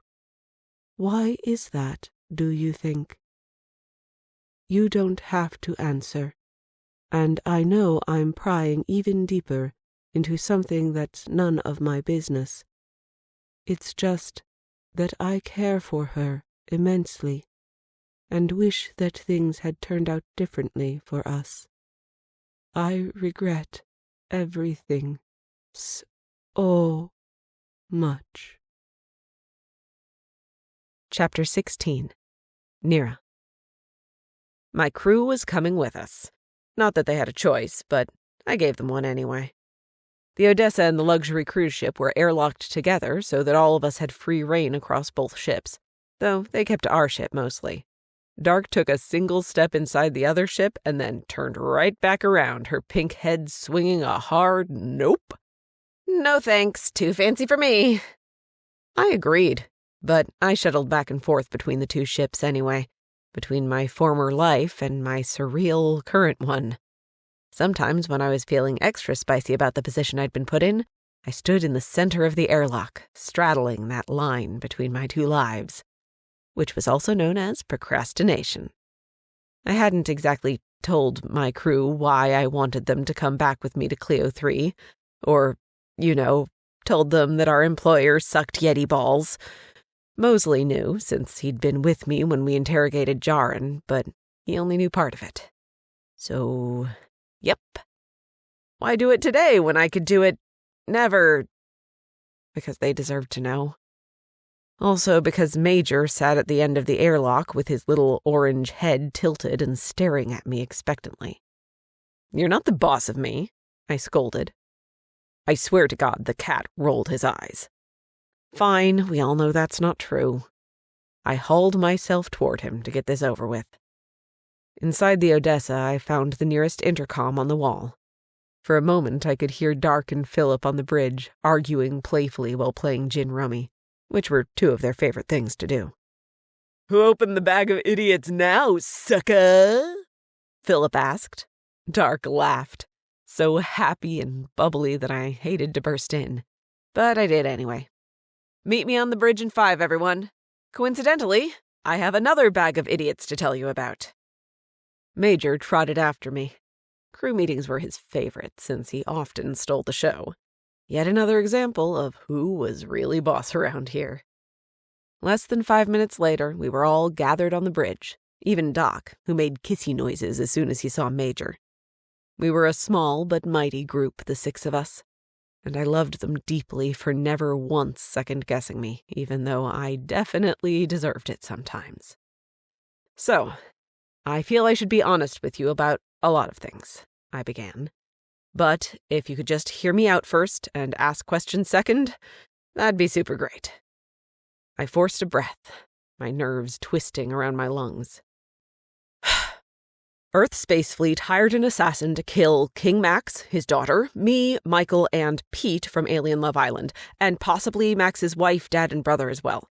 They've also built cloaked spaceships out of wild buxton pea and elixir poppies and didn't bother telling anyone except one of their assassins. They might have also played a part in poisoning the Xenox water supply in order to eventually take their very valuable planet for themselves. They might have also caused and fabricated the entire Fade War for reasons I'm not quite sure about right now. Oh, and I'm pregnant with Max's baby, who, by the way, is a Fade clone of the real king who died along with his wife in the embassy explosion, and I think that's about it. The bridge's intercom beeped on. I have newspaper proof if... Not now, Rain, I snapped. Yes, Captain. The intercom beeped off. I sighed through gritted teeth. Now that Axel was gone, I needed to move her to the brig where there wasn't an intercom on the wall for her to listen in on. Any questions? I asked. 4 hands shot into the air, plus a paw, with the help of Doc, who held Major in his lap. I called on Philip first. I think I can speak for all of us when I say, what the fuck? He said with his hands spread in front of him. Yeah, I sighed. That sums it up pretty well, I think. I don't think I could have kept all that in my head if I tried, Mosley said, rubbing his temples. So what's Earth's space fleet's deal? Dark asked, cutting to the quick of it. And what are we going to do about it? All I'm asking you to do is come with me back to Cleo 3, which you are, so you can cross that off your to-do lists. But once we get there, the choice is yours regarding what you do next, and which side you want to fight for. I won't hold it against you since I'm not the one who gives you a paycheck. I can't ask you to be on my side since my side could get you killed. I just can't. I won't. Period. Captain, Doc said, an older man with silvering hair. He was the gentlest, most caring man I knew. He'd never married, never had children, but the soft way he spoke often reminded me of my dad. He never needed to yell, because everyone always listened to him. Yes, Doc? I said. We've been on your side for the last 10 years. He pointed with Major's paw. Your side. Nobody else's. Mosley crossed his beefy arms over his barrel chest. Yeah, you didn't kidnap us away from Captain Early, because you can't kidnap the willing. I pretended our communications were out when you borrowed his ship.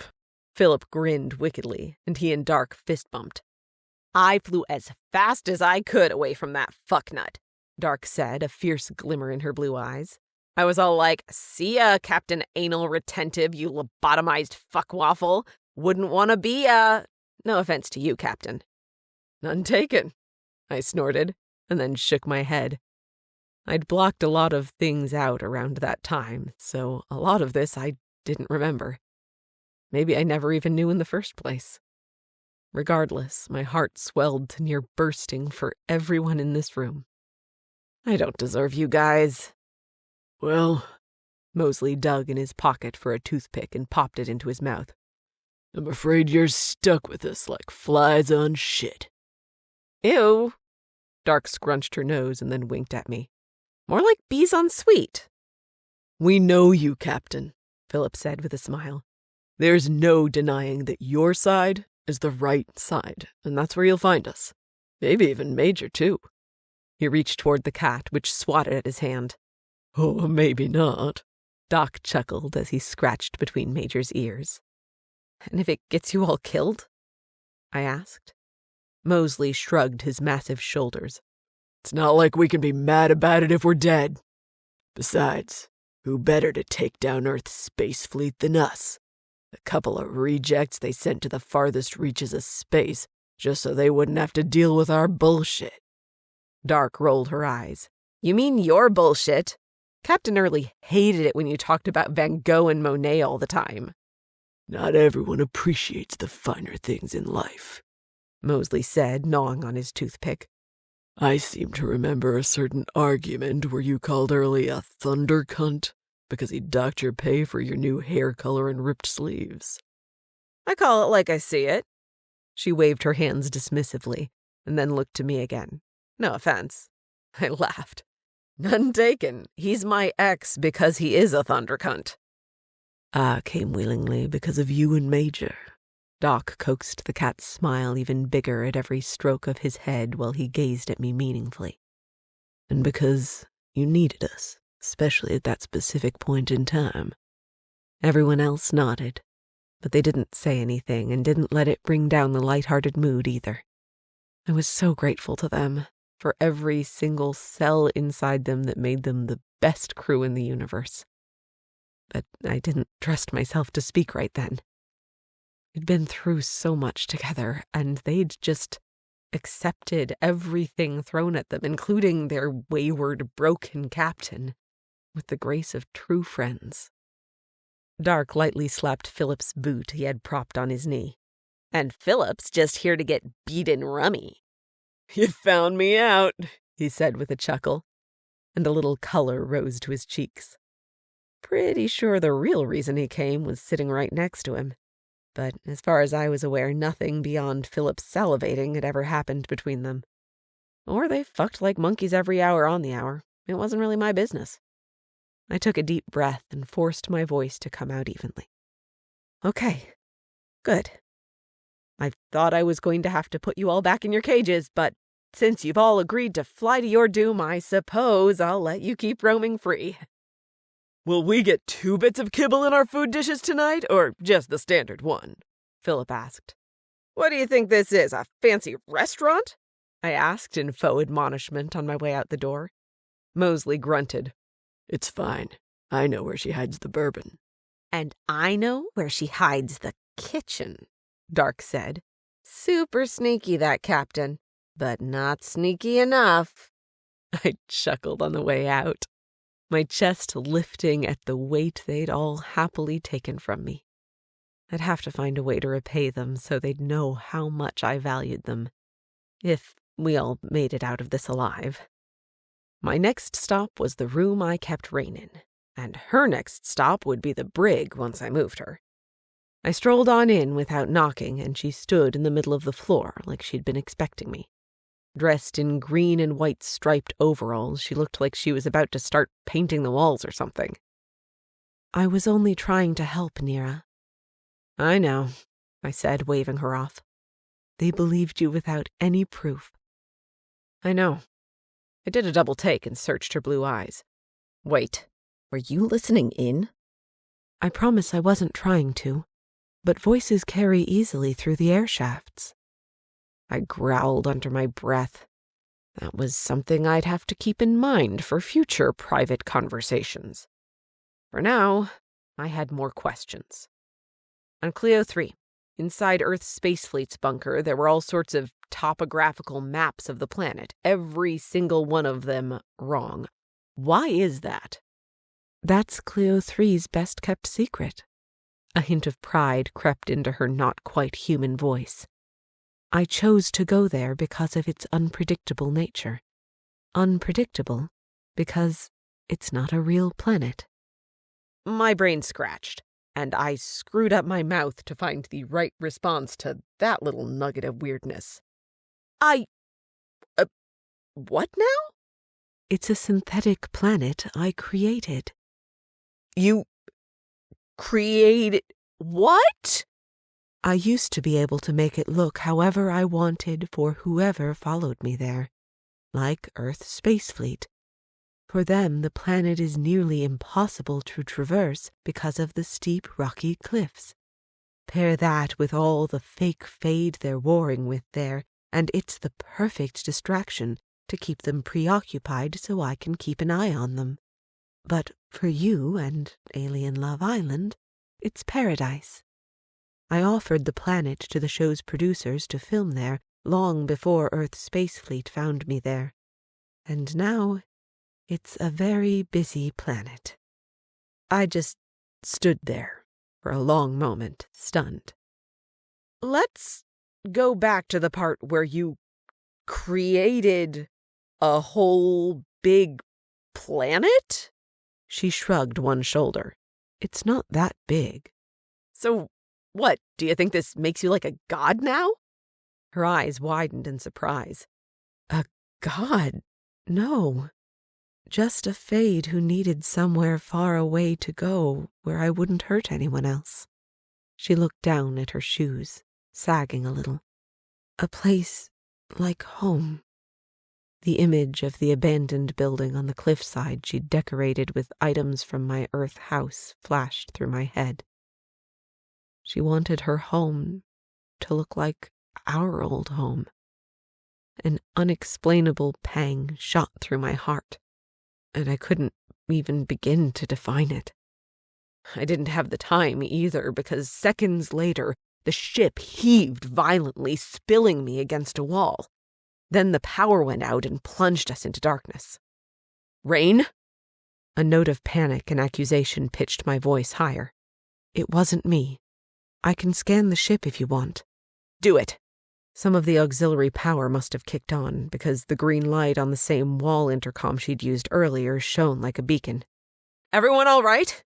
The sound of someone flipping switches filtered between a string of impressive curses from Dark.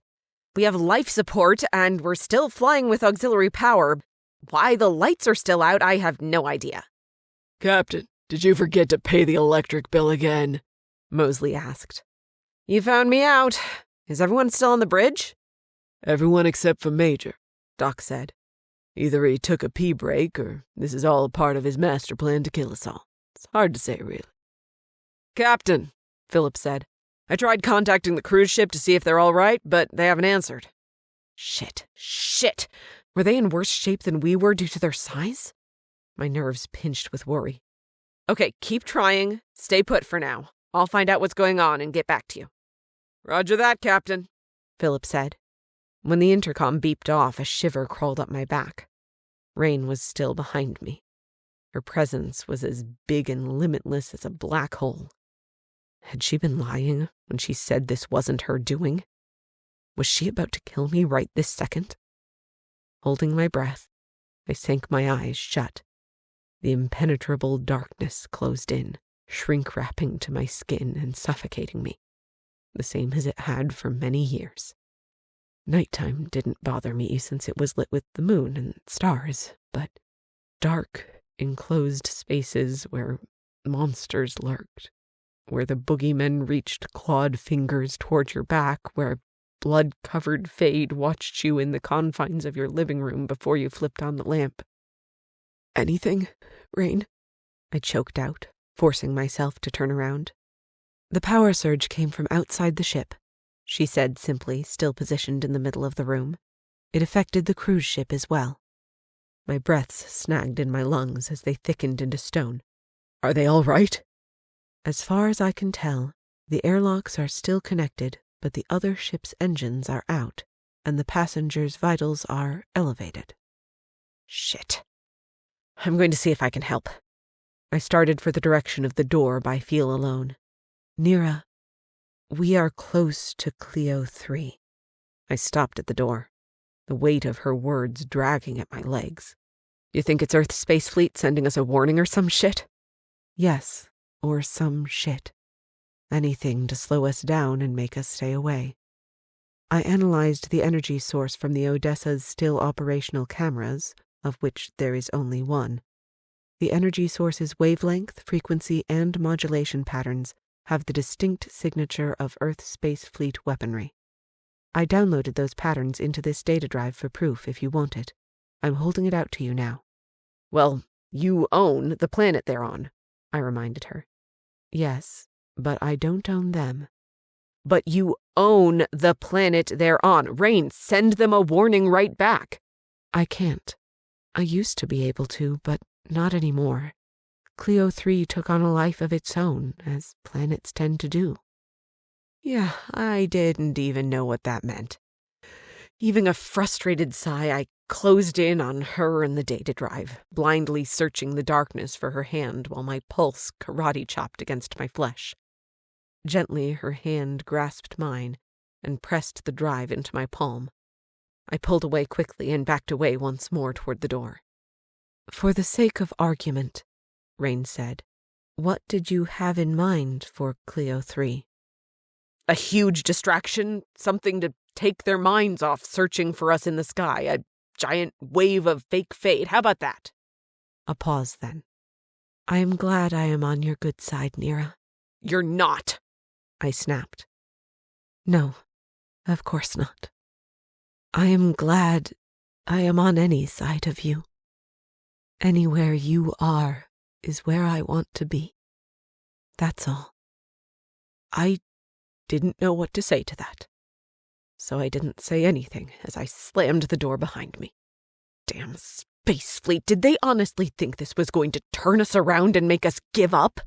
Had they never met me before?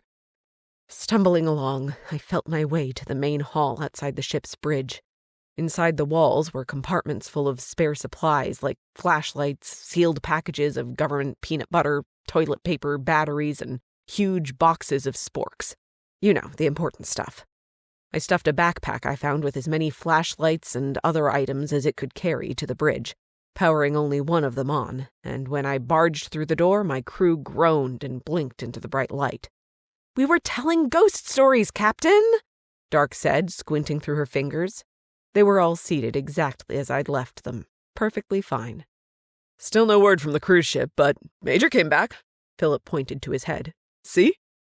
My cat lay asleep on the high console while using Philip's head as a paw rest.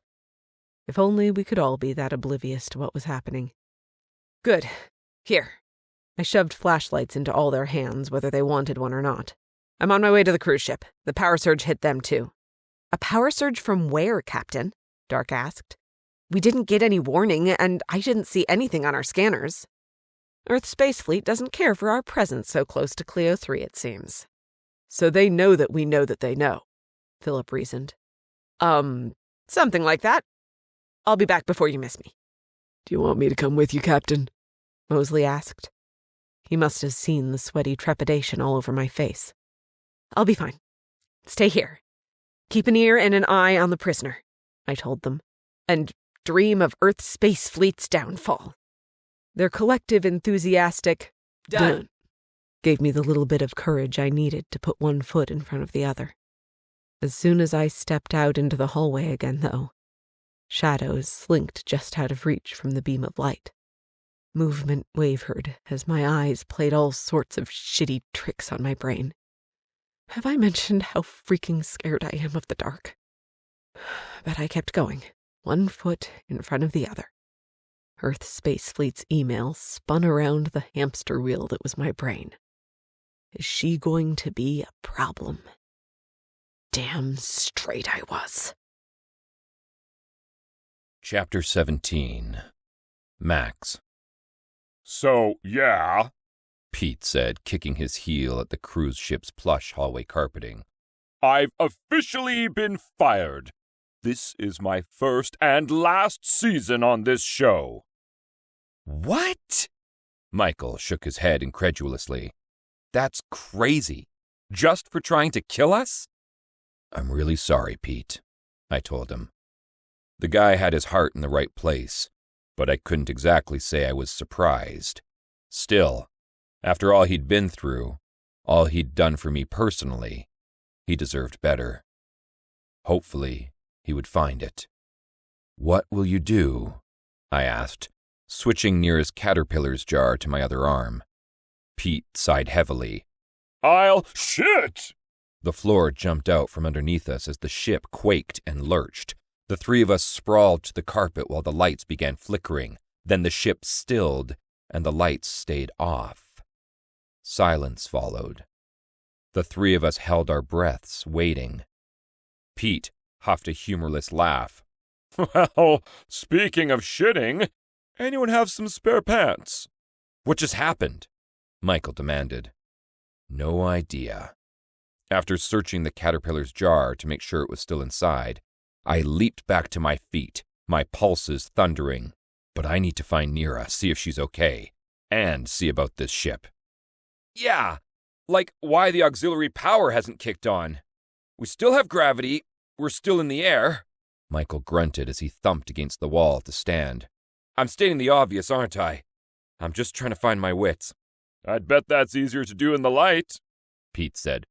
Follow me. The dining room has candles. So it did on the individual tables, but it was all the way on the other side of the ship. Can you think of anywhere closer that would have lights? I asked. The fairy lights on the stage? The filming room is 2 floors down, Pete, Michael grumbled. The dining room it is, I said through clenched teeth. This is why I hated traveling on anything but my own ship. A ship this large had to have more lights we could use, but I didn't fuxing know where. We set out by touch alone, or in Pete and Michael's cases, by some sort of pounding Morse code. Is there a reason for that loud nonsense? I snapped. Yes, Dad, Michael replied, his sarcasm at level 11. I figure the noise will alert others to join us in our quest for light. We're not the only ones on this boat, you know. You couldn't just announce your presence with your voice? Yeah, no, Pete said, knocking on the walls in an irregular rhythm. I'd rather do it this way. Did I ever tell you about the time I took drumming in high school? Time, singular. Greatest couple of seconds in my life. I'm going to choose to take that statement way out of context and then laugh incredulously at you. To prove it, Michael laughed sardonically. Too loudly. I growled in frustration and took it out on the bridge's door. Sometimes I felt like a babysitter. This was one of those times. The reason I knew for sure that this was the ship's bridge was by finding a map of this ship online with my Fade tech. There had to be lights of some kind on the bridge. Which statement? Pete asked. The one about me drumming in high school? I swear it's true. 2 pairs of panties dropped for me that day after I wailed on those drums. Whose? Yours and your teacher's? Michael asked. You know I don't wear any underwear, Michael, Pete told him. Michael groaned. I wish I didn't know that, Pete. For the love of my goddess and literally anyone else, can you please stop talking and help me with this door? The bridge has to have lights in it somewhere. Immediately they dropped their brotherly argument and came to help. I set down Nera's caterpillar to use both hands, but still the door wouldn't budge. After a few seconds of trying, Michael shook his head. These doors aren't connected to the ship's main power. They have their own breakers so as to not drain the auxiliary in an emergency. Like now. Yes, I'm aware, thanks, I said briskly, and yet it's still not opening. Maybe there's something blocking it from the inside, Michael suggested. Pete pounded on the door with his fist and then waited a beat. Shouldn't there be someone inside, flying this ship? There's only one way to find out, I said. On 3, we all push to the right. Ready? 1, 2, 3! We shoved until a crack appeared at the side of the door. Then we curled our fingers around the edge and pushed some more. Even with our combined brawn, it was slow going. Without power, the ship's darkened consoles appeared to eerily float above the floor, giving the technologically advanced bridge a derelict, almost haunted appearance. As Michael and I continued to force the door open 1 slow centimeter at a time, Pete squeezed through. Inside a shelf just to the left of the door, he immediately found a flashlight. Score! He turned it on and shined it around the large space, pausing on the other side of the room I couldn't see yet. Oh, that might explain why he didn't hear our knocking. What? I forced my head through to peer closer. To the side of the door lay the pilot, with an ugly gash on his temple. Given the splotch of blood on the blue steel console's edge, he'd hit his head there, likely when the ship had shaken violently. Finally, we had the door open enough that we could slide the rest of our bodies inside. Do you think he tripped when whatever hit us? Pete asked. Michael picked up a bottle of scotch and shook what little was left inside. This probably helped him trip. Come on, I gestured for him to help me. We need to get him to the medical bay. Wait, what about the ship? Pete asked. Don't we kind of need a pilot or at least someone who cares about where we're going and how we're getting there? Michael moved toward the console and started smashing buttons, but not at random. He knew what he was doing. He's right. Communication's down. Nothing's responding. This ship might be in real trouble and we might not even know it. If we had trouble getting this door open, this ship's captain might not be able to get his door open either. He might be trapped. Good thing you have another captain here, then, a familiar voice said from behind us. We turned, and there she was, standing before us like an apparition. My beautiful star, looking prepared for battle in her military garb, while she lovingly held very hungry caterpillar number 1 in her right hand and a flashlight in the other. I grinned like a lovesick fool. "Nera, are you all right?" "Fine." A small smile tilted her lips as she brushed by me, the touch of her skin kindling fiery warmth over my scales. "Other than no lights, my ship is fine, but cruise ships like this aren't built for an attack." "Attack?" I growled, but of course I already knew who. A nod as she sank into the pilot's vacated seat and set her caterpillar down on the console. "A power surge that hit us both. They want us to turn back from Clio 3. I don't think they like us very much." I flexed my hands into fists and glared out the view screen. The feeling's mutual. Pete ticked his gaze between us, his face paling.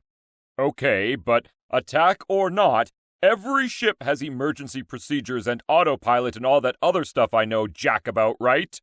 "Yes," Nera answered, "unless all of it was taken out in the attack." "On a ship that's not built for an attack." Pete swallowed thickly. You catch on quick. Michael clapped Pete hard on the back with a humorless laugh.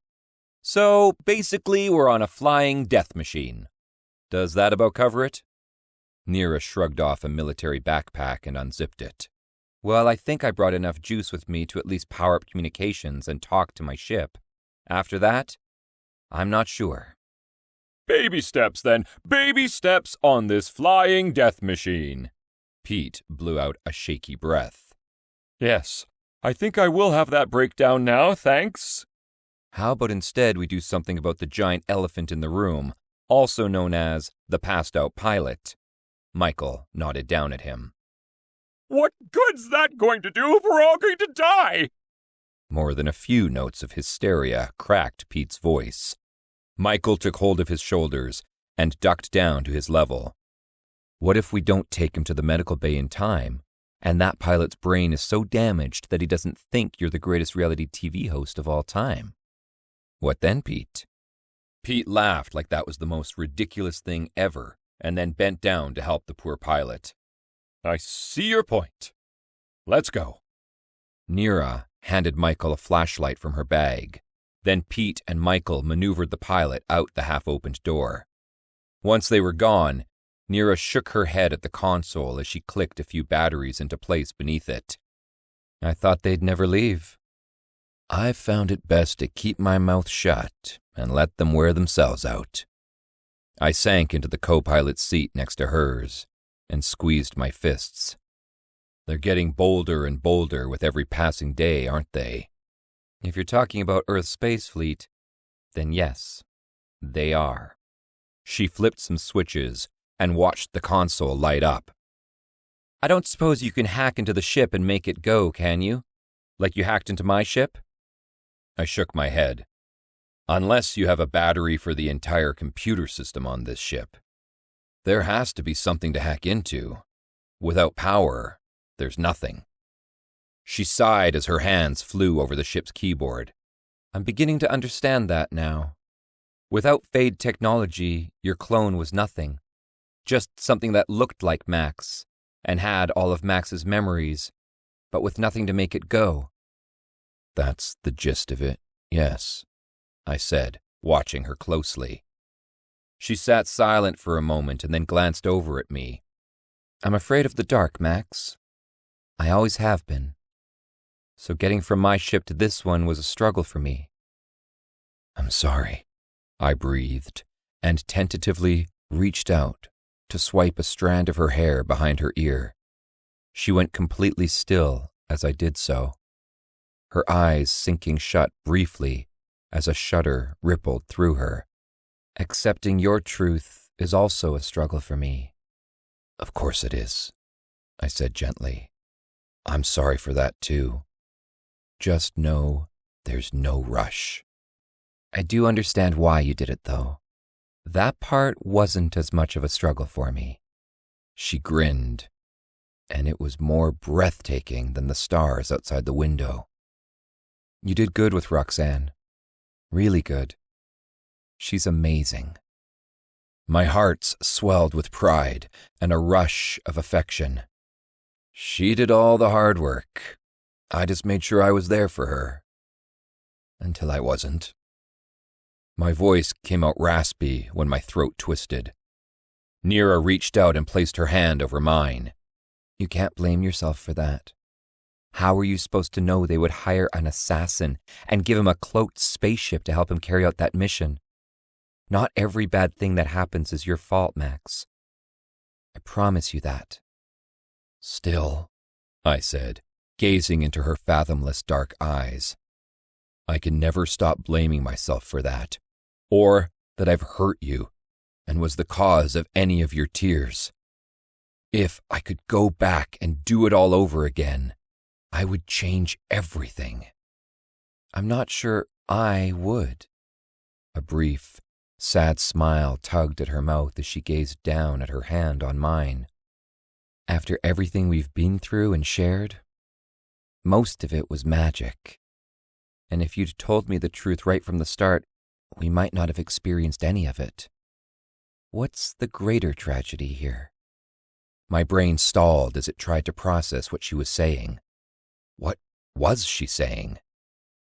It's better to have lived and loved, I began, flipping my hand over to grasp hers. She nodded as she searched my eyes, my face, my soul, and squeezed my hand. Than to have never loved at all. It was only then I realized how close we were, how tightly we held onto one another's hands. Our hearts beat toward each other, leaping along that blazing current that connected us in every way possible. Our pulses coalesced into one wild, throbbing beat. Our breaths mingled as we both leaned in closer. Closer. I dipped my gaze to her full lips and lingered there, suddenly hungry for her, ravenous. There was no fighting that pull, even if I wanted to. Not for this goddess of a woman who made me fevered with love, who made me want to worship what was mine. She squirmed even closer in her seat, the scent of her arousal suffusing the air and driving me insane. Her exhales were short and ragged, the fire in her dark eyes all-consuming. This is the Odessa. Do you read? We ripped apart at the sound of the staticky voice coming through the ship's console. Dark? It's me. Nera said breathlessly with her finger pressed to a silver button. What's your status? Not good. Our altitude is sinking too rapidly. It's like we're carrying that giant-ass cruise ship you're on, Captain. Well, we are carrying it. The power surge wiped out its auxiliary. We're in Clio 3's orbit now, Dark continued in a tense voice. And there's no way the Odessa can turn us both around and carry us to safety. So we're definitely going to Clio 3. We'll be there in 10 minutes, and I'll do my best to get us there in one piece, but with all that extra weight... Nera squeezed her eyes shut briefly, while her face went too pale. Understood. Tell everyone to strap in for the landing. I'll take care of things over here and see if I can't get anything else to work. You got it, Captain. And don't worry about Major. He's still purring in Philip's lap, totally oblivious. Good, she said on a relieved exhale. Then, after a momentary hesitation of rolling her lips together, she blurted, Ask for Rain's help and take care of her too. Over and out. She ended the communication and looked at me, and the stricken look on her face said everything there was to know. We're going to crash, I said simply. Yeah, probably. Nera strapped herself in with her seat's harness, grabbed her caterpillar jar, and then squeezed her armrests, which colored her knuckles white. Unless Rain can make her very hard planet into a trampoline, or unless Dark can pull off some miracle stunt, this is going to hurt. A lot. Let everyone else know, I said gently as I rose from my seat. I'll listen out in the hall to make sure the ship's loudspeakers still work. Really, I just needed to walk away for a second, to think, to not see the helpless truth written so starkly in Nera's fathomless eyes. This could be it for us, and there was nothing I could do about it. I'd sworn I would never see Nera hurt again, but this was so out of my hands that all I could do was sit idly by while my love and this whole ship went up in flames. "This is Captain Nera speaking," she said, her voice flowing smoothly through the ship's loudspeaker. Her batteries had worked. Too bad they couldn't power the rest of the ship. When she looked back at me, I nodded for her to continue. "That was a power surge that hit both this ship and mine. This ship lost all power but communications, and my ship is flying us both back to Clio 3. It won't be easy. In fact, let me give this to you straight. It will be the hardest landing you've ever experienced. It could even be deadly. We have 10 minutes to impact. You have 2 minutes to strap yourselves in." The ship suddenly lurched, and we jostled to the side. I braced myself against the half-open door and widened my stance to lower my center of gravity. "Now, let me tell you a little bit about my pilot, Dark. She's the best I've ever known. If anyone can get us through this, she can. So as you're strapping yourselves in, think of her. Send her all of your good vibes and then thank her on the other side of this. Captain Nera, over and out." She shut off the comms unit and peered back at me, the starlight outside lengthening the shadows of her lashes. "Was that okay? What do you say to a whole ship full of people who might be taking their last breaths?" "You did just fine," I assured her, as I retook my seat next to her and secured the harness around my waist and shoulders. A burst of static came over the comms, and then Dark's tight voice. "Thank you, Captain." "You've got this, Dark," Nera said, but the confidence in her voice contradicted the doubt pinching her lips. She flicked her gaze to me as she turned communications off again. She has to, for all our sakes. The gravity of her words sank in as the ship jolted once again, and my stomach lurched as the ship suddenly started to descend. I reached my hand out for Nera's, and she clasped it tightly. We clung to each other as we were shaken around from side to side, our bodies jolting with every impact. The stars through the window swirled around us like a fog as we plummeted down to the planet below. All that mattered at this moment was survival. All that mattered was Nera. Her eyes shone brightly as her chin trembled. "I still love you, Max. I always will." At the heavenly sound of those words, I wanted to bolt out of my seat and curl myself protectively around her while I held her close to my heart. Instead, I grinned. "I love you." Chapter 18. Nera. Music filtered through the intercom. A mysterious, magical song with delicate piano notes and soft violins. Rain's song. The wordless lullaby she used to soothe Lucy and, by default, me. It broke through the ear-ringing roar of the violently rattling ship. Even now, especially now, I couldn't help but listen and absorb myself into its calming rhythm. As the planetary curve of Clio 3 frowned menacingly at us through the view screen, my thrashing heartbeat slowed some. "What is that?" Max shouted over the music and the noise. "It's rain!" He didn't look like he understood, so I just clasped his hand even tighter. I would explain later. Hopefully. The thin atmosphere whistled and howled against the hull, and intense heat mounted as friction threatened to tear the ship apart. So far, not great, but we were still here, still hurtling toward our fate.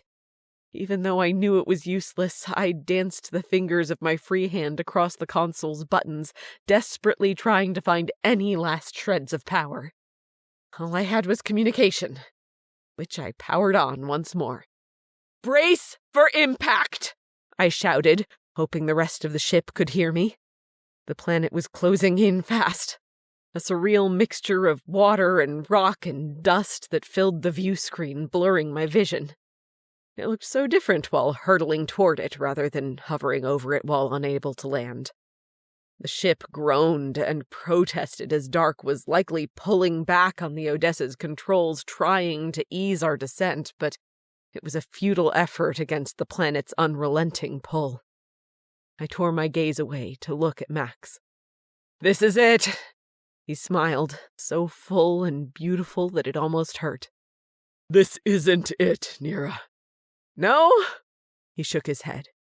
"You said you still love me, that you always will." I did, and I always would. And the joy in his expression echoed in my heart. I couldn't not love him. It was impossible, not when my hand in his felt like home.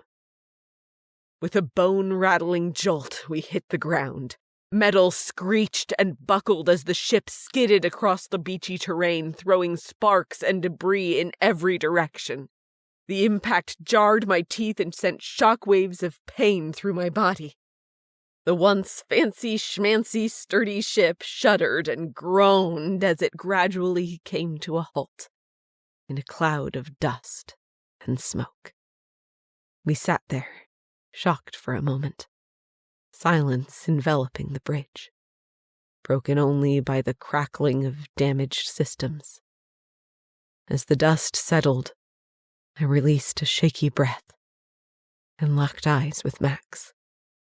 The two of us couldn't unstrap ourselves from our seats fast enough, even though my bruised body felt like I'd squeezed it through a sausage grinder. From the Odessa, a cheer rang out. Laughing, I poured myself and my caterpillar jar into Max's arms in a surge of overwhelming relief. "I think we really did it." "We did. We made it," he assured me into my hair. "You're alive and safe. And you are too." I pulled back to look at him, to make sure not a single scale had been damaged in our crash landing.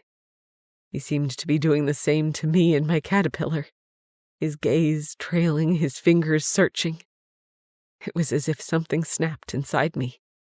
My self-control, my ability to keep him at arm's length while I worked through my fears and doubts. My love for him eclipsed all of it. So did my need for him. He seemed to see all of that taking place because as I stepped toward him, he reached out, took the caterpillar jar and set it on the console, and crashed his lips into mine. His searing kiss stole my breath, and I drank all of him in, every last bit. His lips were warm and claiming, firm and intoxicating. When I had to come up for air again, I said, "I trust you, Max." He cradled my face in his large palms and touched his forehead to mine. "I cherish those words from you. I don't think you can know how much, my beautiful star." "I know," I whispered. "I love you so much." The rough, "Even if you love me, you don't ever have to forgive me. Just know that I will never hurt you again. Not ever. I'll find a way to prove that to you. All I want to do now is worship you and make you—" "We're alive," I reminded myself, curling into him while I traced my fingers over his twin hearts. He clasped my hand and brought it to his lips. "It surprises me, too. I'd like to keep us alive, but I don't think I can do that while lying here naked with you." "Keep trying," I said with a grin, "because you just never know." He chuckled over the top of my head. "What now? What's our plan?" "We fight. We win," I said simply. "I like that plan. It's short and to the point, without any of those annoying details." "That's all I've got at the moment." If Earth's space fleet didn't see us falling out of the sky, I bet they heard us. They know we're here. And yet... Max waved toward the silence of the ship, then tipped my chin up to meet his kiss. And yet, I agreed with a sign to his mouth. We were on a ship full of stuck doors that was connected to another ship full of my armed crew who had open communication with me. We had time, if only a little, before we had to fight our next battle. We had time for each other.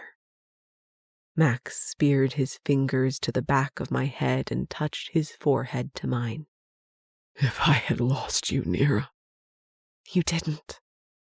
I mean, if you had never decided to speak to me again, which you would have every right to feel that way, I didn't know what I would do.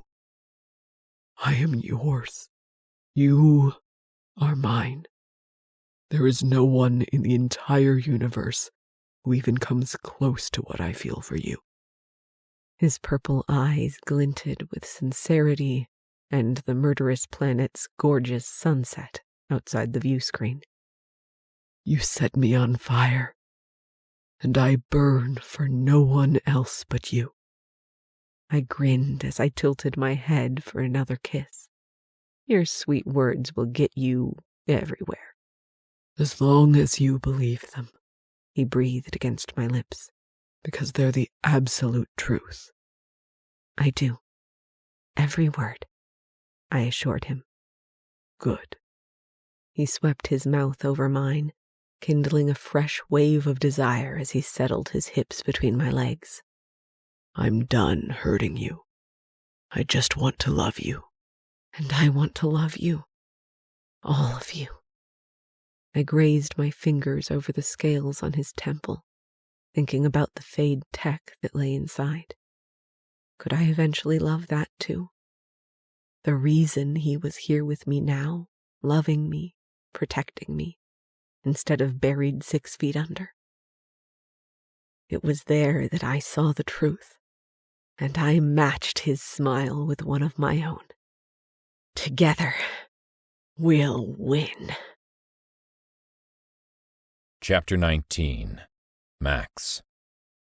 Shockingly, the passengers and crew of both ships had only suffered a few minor bumps and bruises from the crash landing. We'd been lucky. Nera's pilot had done nothing short of a miracle.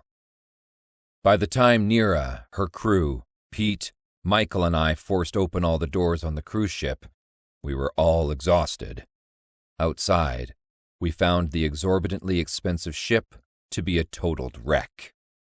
To quote the endless wisdom of my beautiful star, oops, summed that up very well. Nera's ship had fared better since it was built for battle, but it still needed some major repairs before it could fly again. To be on the safe side, I insisted Nera see a doctor to make sure she and our baby were okay. She didn't argue, only we couldn't find one. Let's check the beach house, I said, heading in that direction. The sun was still setting, catching the gently rolling waves in the ocean aflame and streaking the sky in rich hues of indigo and orange. It was so beautiful here. A part of me was glad to be back. An insane part, but still. So don't shoot the messenger, Pete said with a wince, coming up to meet us as soon as I opened the sliding glass door. But Umo wants us all on stage in 5 to film the live aftermath of the crash. He says the viewers need to see the dramatic, drawn-out moment of the who lived and who died reveal. Like the rest of the males, he'd reverted to his old shirtless ways. Me too, since Cleo 3's dress code was more comfortable. I'd also traded my father's sword for my machete, my weapon of choice here. All of us are lucky to be alive after everything, Michael snapped, coming downstairs to stand next to Pete and glare. Nera placed her hand on his arm and squeezed. My inner jealous beast growled, but I told it to back down. We were all on edge back on Cleo 3, now more than ever. "And some of us are extra hangry," she said to Pete. "Can't you talk to Umo? Please?" I already tried. Pete's shoulders sagged as he leaned against the doorframe. He said, and I quote, "I don't listen to fired hosts." Then he slammed the door in my face, so... yeah, that didn't go so well. "We need more time, Pete," Michael argued, gesturing upstairs. "Naked has quite a gash on one of her tentacles that she got after the crash somehow, and I'm pretty sure Judge pissed himself during the crash and refuses to change clothes. I guess all that's going on the show, too?" Pete gave a defeated sigh. "Not my call anymore, man. You have 5 minutes, only now it's probably 4. The Killian and I growled. All I wanted to do was find a doctor for Nera and the baby, and then take Nera to bed for an eternity. Nera gently prodded Michael inside. "Go on, raid the fridge. I can tell you're hungry. I'll go see if Naket's okay." She turned to me expectantly, but I squeezed the caterpillar jar tighter and gave her a firm shake of my head. "No way," I told her. "I'm not taking piss duty. Judge is on his own." Nera laughed, and I realized that it had been too long since I'd heard that soft, lyrical sound. "I was just going to do this, not ask you to do that." She leaned up and pressed a soft kiss to my cheek, spreading tingling waves everywhere. Then she grinned as she pulled back, and the tingles turned into shock waves. "Try not to miss me," she whispered. "Impossible," I assured her. Smiling, she took to the stairs, her hips swaying gently in her military pants, and I found myself once again completely transfixed by her. "Get a room," Michael called from the kitchen, too far away to know what I was doing or feeling or seeing. That never seemed to stop him, though. Rolling my eyes, I hauled myself toward him. That's all I want to do, believe me. "You two are good now?" he asked between chomps of raw barrier fish. My stomach churning, I grimaced and turned away. I guess near-death experiences will do that to a couple. Any couple. Even us. "Right. Love conquers all," he said, and I didn't miss the note of hurt in his voice. "So what now?" Meaning what? He kicked the refrigerator door closed and looked me right in the eye. "Meaning what now? You love her, she loves you? What now?" "She needs time to heal. After that..." I understood what he was asking, but the truth was, I didn't know. She hadn't said she forgave me, which was fine. I didn't expect her to. But were we really in the same place as we were before she found out the truth? Or were we someplace different with only a vague sense of the path forward? "I have no fucking clue," I admitted with a sigh. "We haven't had a whole lot of time to process everything between this show and always dodging death."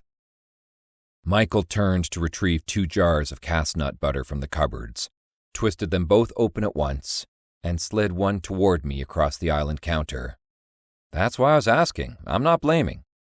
I opened the drawer of spoons and shoved one toward him across the countertop. "Good. Thanks." "You're welcome. I take it she's still pregnant with your baby?" I couldn't stop the grin from splitting across my face if I tried. "Yes. My baby." "Now I feel okay saying congratulations." He clicked his spoon against mine and dug into his food. "Nera is still processing, well, everything. Nothing is set in stone yet," I explained. "Except for you two." "You two are set in stone. I knew this from the beginning." "Okay, how did you know this from the beginning?" Michael took a big bite before answering. "She revolves around you like a planet to a sun, and vice versa. Sometimes the sun beats down a little too hot is all, but you still need it. You still crave it." You can't thrive without it, and you're locked in its pull. He was right, of course. It seemed we were made for each other, meant for each other, like the air in our lungs and the rain on the soil. Despite our pasts, there was nothing we could do to change our connection. After everything she's been through, I said, swirling my spoon around the jar. I don't want her locked in anything she doesn't want to be. Michael nodded. I get that. But it's not just about her anymore. It's also about the baby, if you both decide to keep it, of course. Yeah, you're right. And on that note, all but out. Thanks, Michael, I said, chuckling. For butting out or opening your jar of castnut butter so your weak, scaly muscles didn't have to? I rolled my eyes. You know what I mean. I'm here for you. He slapped me on the shoulder on his way to the sliding glass door, and I stared after him, shaking my head. For whatever you need. Obviously, I shouldn't have been surprised by his selflessness, but here I was, struck near speechless all over again. My worst enemy had slowly become my best friend, or something close to it. The caterpillar and I met Nera coming down the stairs, followed by a patched-up Nacket with a striped sock wrapped around one of her tentacles. As soon as Nera saw me, she huffed a breath. I guess for psychos, it's entertaining to watch someone still bleeding on live TV. I'm a captain, not a drunk doctor for a TV show. Speaking of which, where is he? No idea. I handed her the jar and the spoon, and she hugged both of them to her chest for a moment with a grateful look. Nacket, do you want some food before we go to the stage? Nera asked. Nacket stumbled out the sliding glass door toward the pool. I just need to stand up for a while. Sweetie, you are standing up, Nera reminded her. I rushed out after Nacket before she slipped tentacle first into the pool, swept my arm around her waist, my fingers gliding through the slick slime on her skin, and tried not to grimace. Can't believe Uma would do this, Nera hissed as she came up to Nacket's other side to help support her. She says she fell out of the cruise ship after we crashed. How? I have no idea, but she needs a doctor. Then let's go find one. If we're not there when the show starts, then we're not there. A too brief smile fluttered over her face as she gazed up at me. Spoken like the rebel king we need at a time like this. Well, this rebel king demands you eat up, I said, nodding at the jar she held. One head injury is enough. I don't need you passing out from hunger, too. On it like bananas and mayonnaise. She stuck a giant dollop into her mouth. I didn't know what that meant. I didn't know if I wanted to know what that meant. Slowly, we hauled Nacket around the pool and toward the beach in the direction of the stage. I'd missed the evenings here. How tranquil this part of the island was with the symphony of the rolling waves and the sea breeze whispering through the nearby jungle.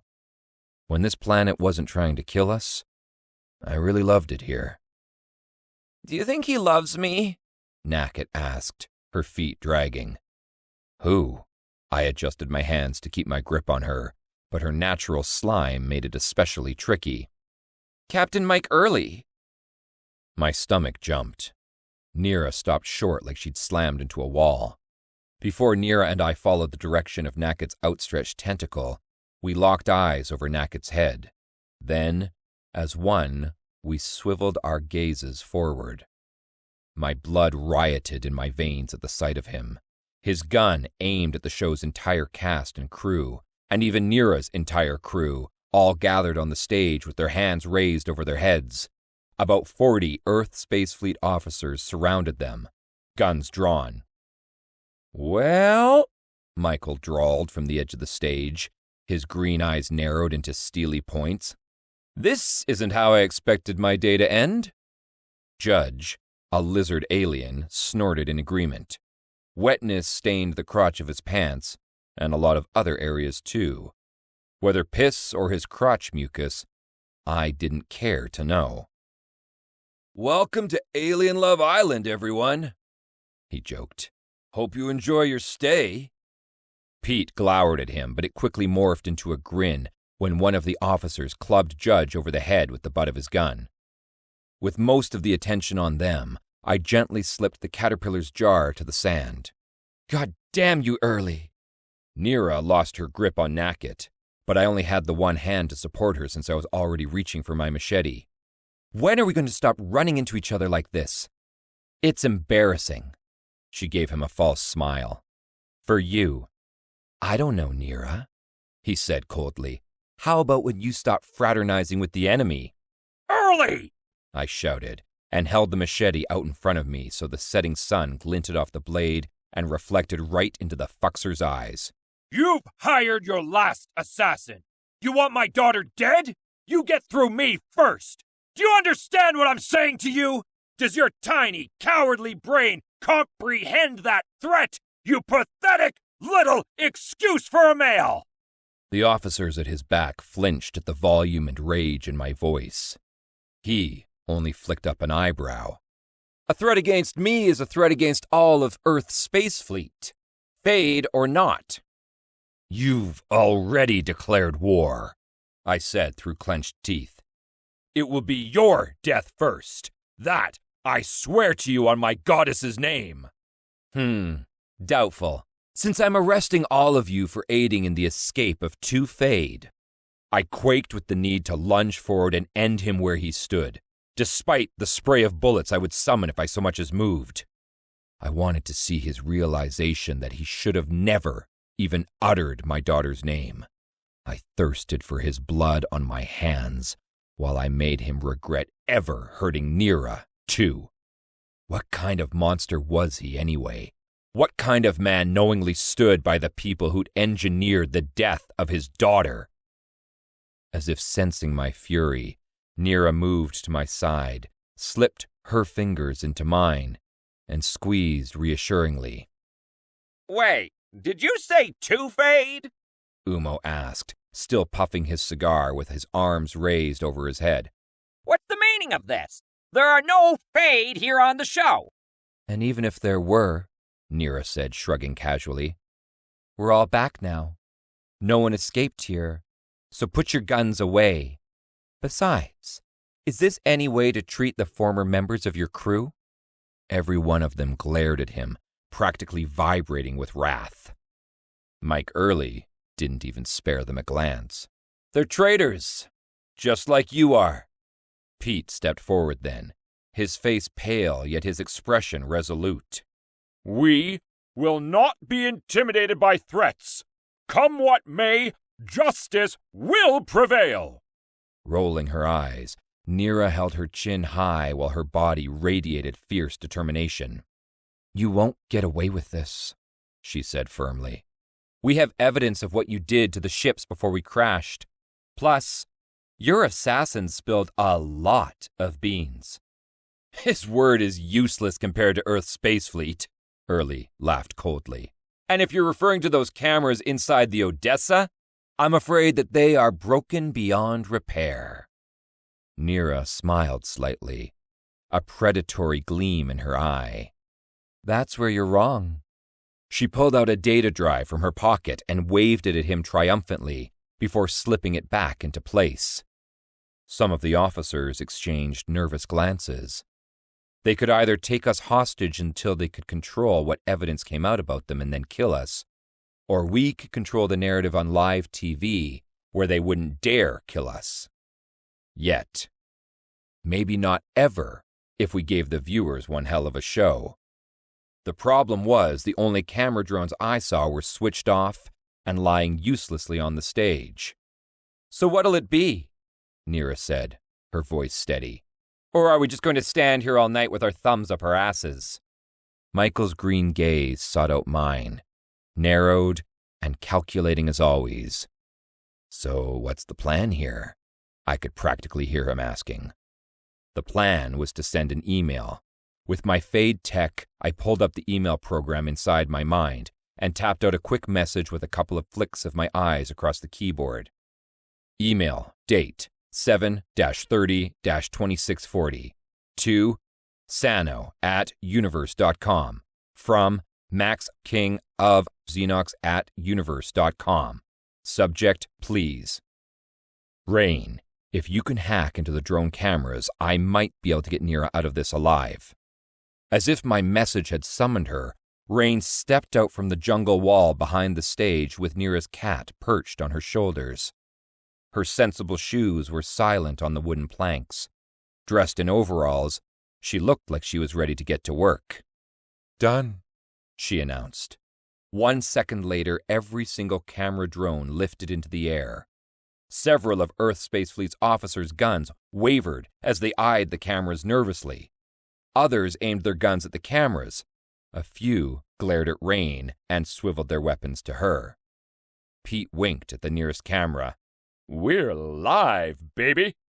If you shoot those drones, I'll sue your asses for damage to private property, Umo yelled, though his beady eyes flashed dollar signs at capturing all of this on live TV. These damn cameras cost more than double your salaries. I guarantee it. The threat worked. The officers lowered their guns while they eyed the hovering drones with trepidation. Even Mike did, hissing in frustration. Then, slowly, most of them backed away out of the view of the cameras. Captain, I swear I locked Rain up in the brig after we landed, Mosley said, lowering his raised arms. Nera nodded, ticking her gaze between Rain, Major, and Early, who hadn't moved an inch from his spot. I believe you. Now it was showtime. I let the tentacled alien and my machete slip to the ground, gently and slowly. I surrender, I shouted. Nera looked at me with wide eyes, framed in ethereal twilight.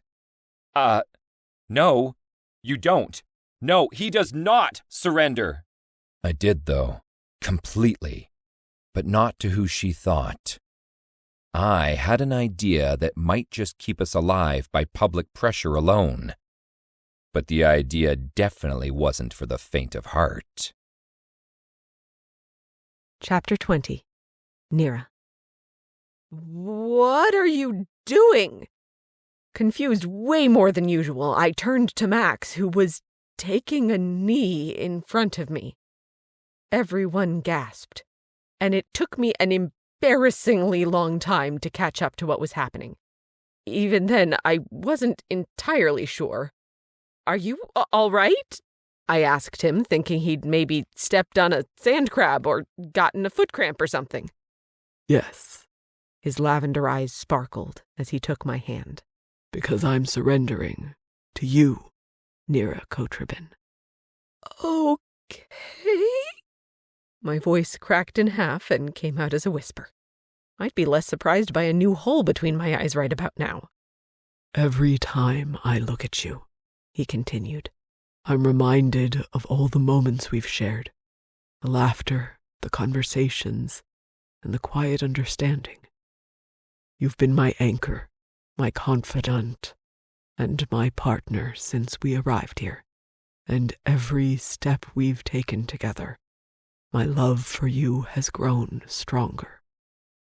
I can't imagine my life without you by my side, so I offer you my hand, my heart, and all the love that resides within me. The crowd swooned.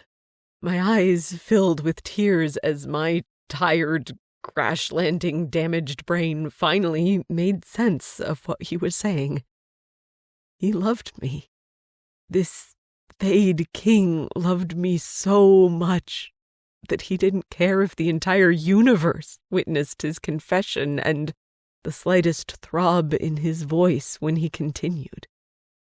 I want to ask you something that comes straight from the depths of my hearts.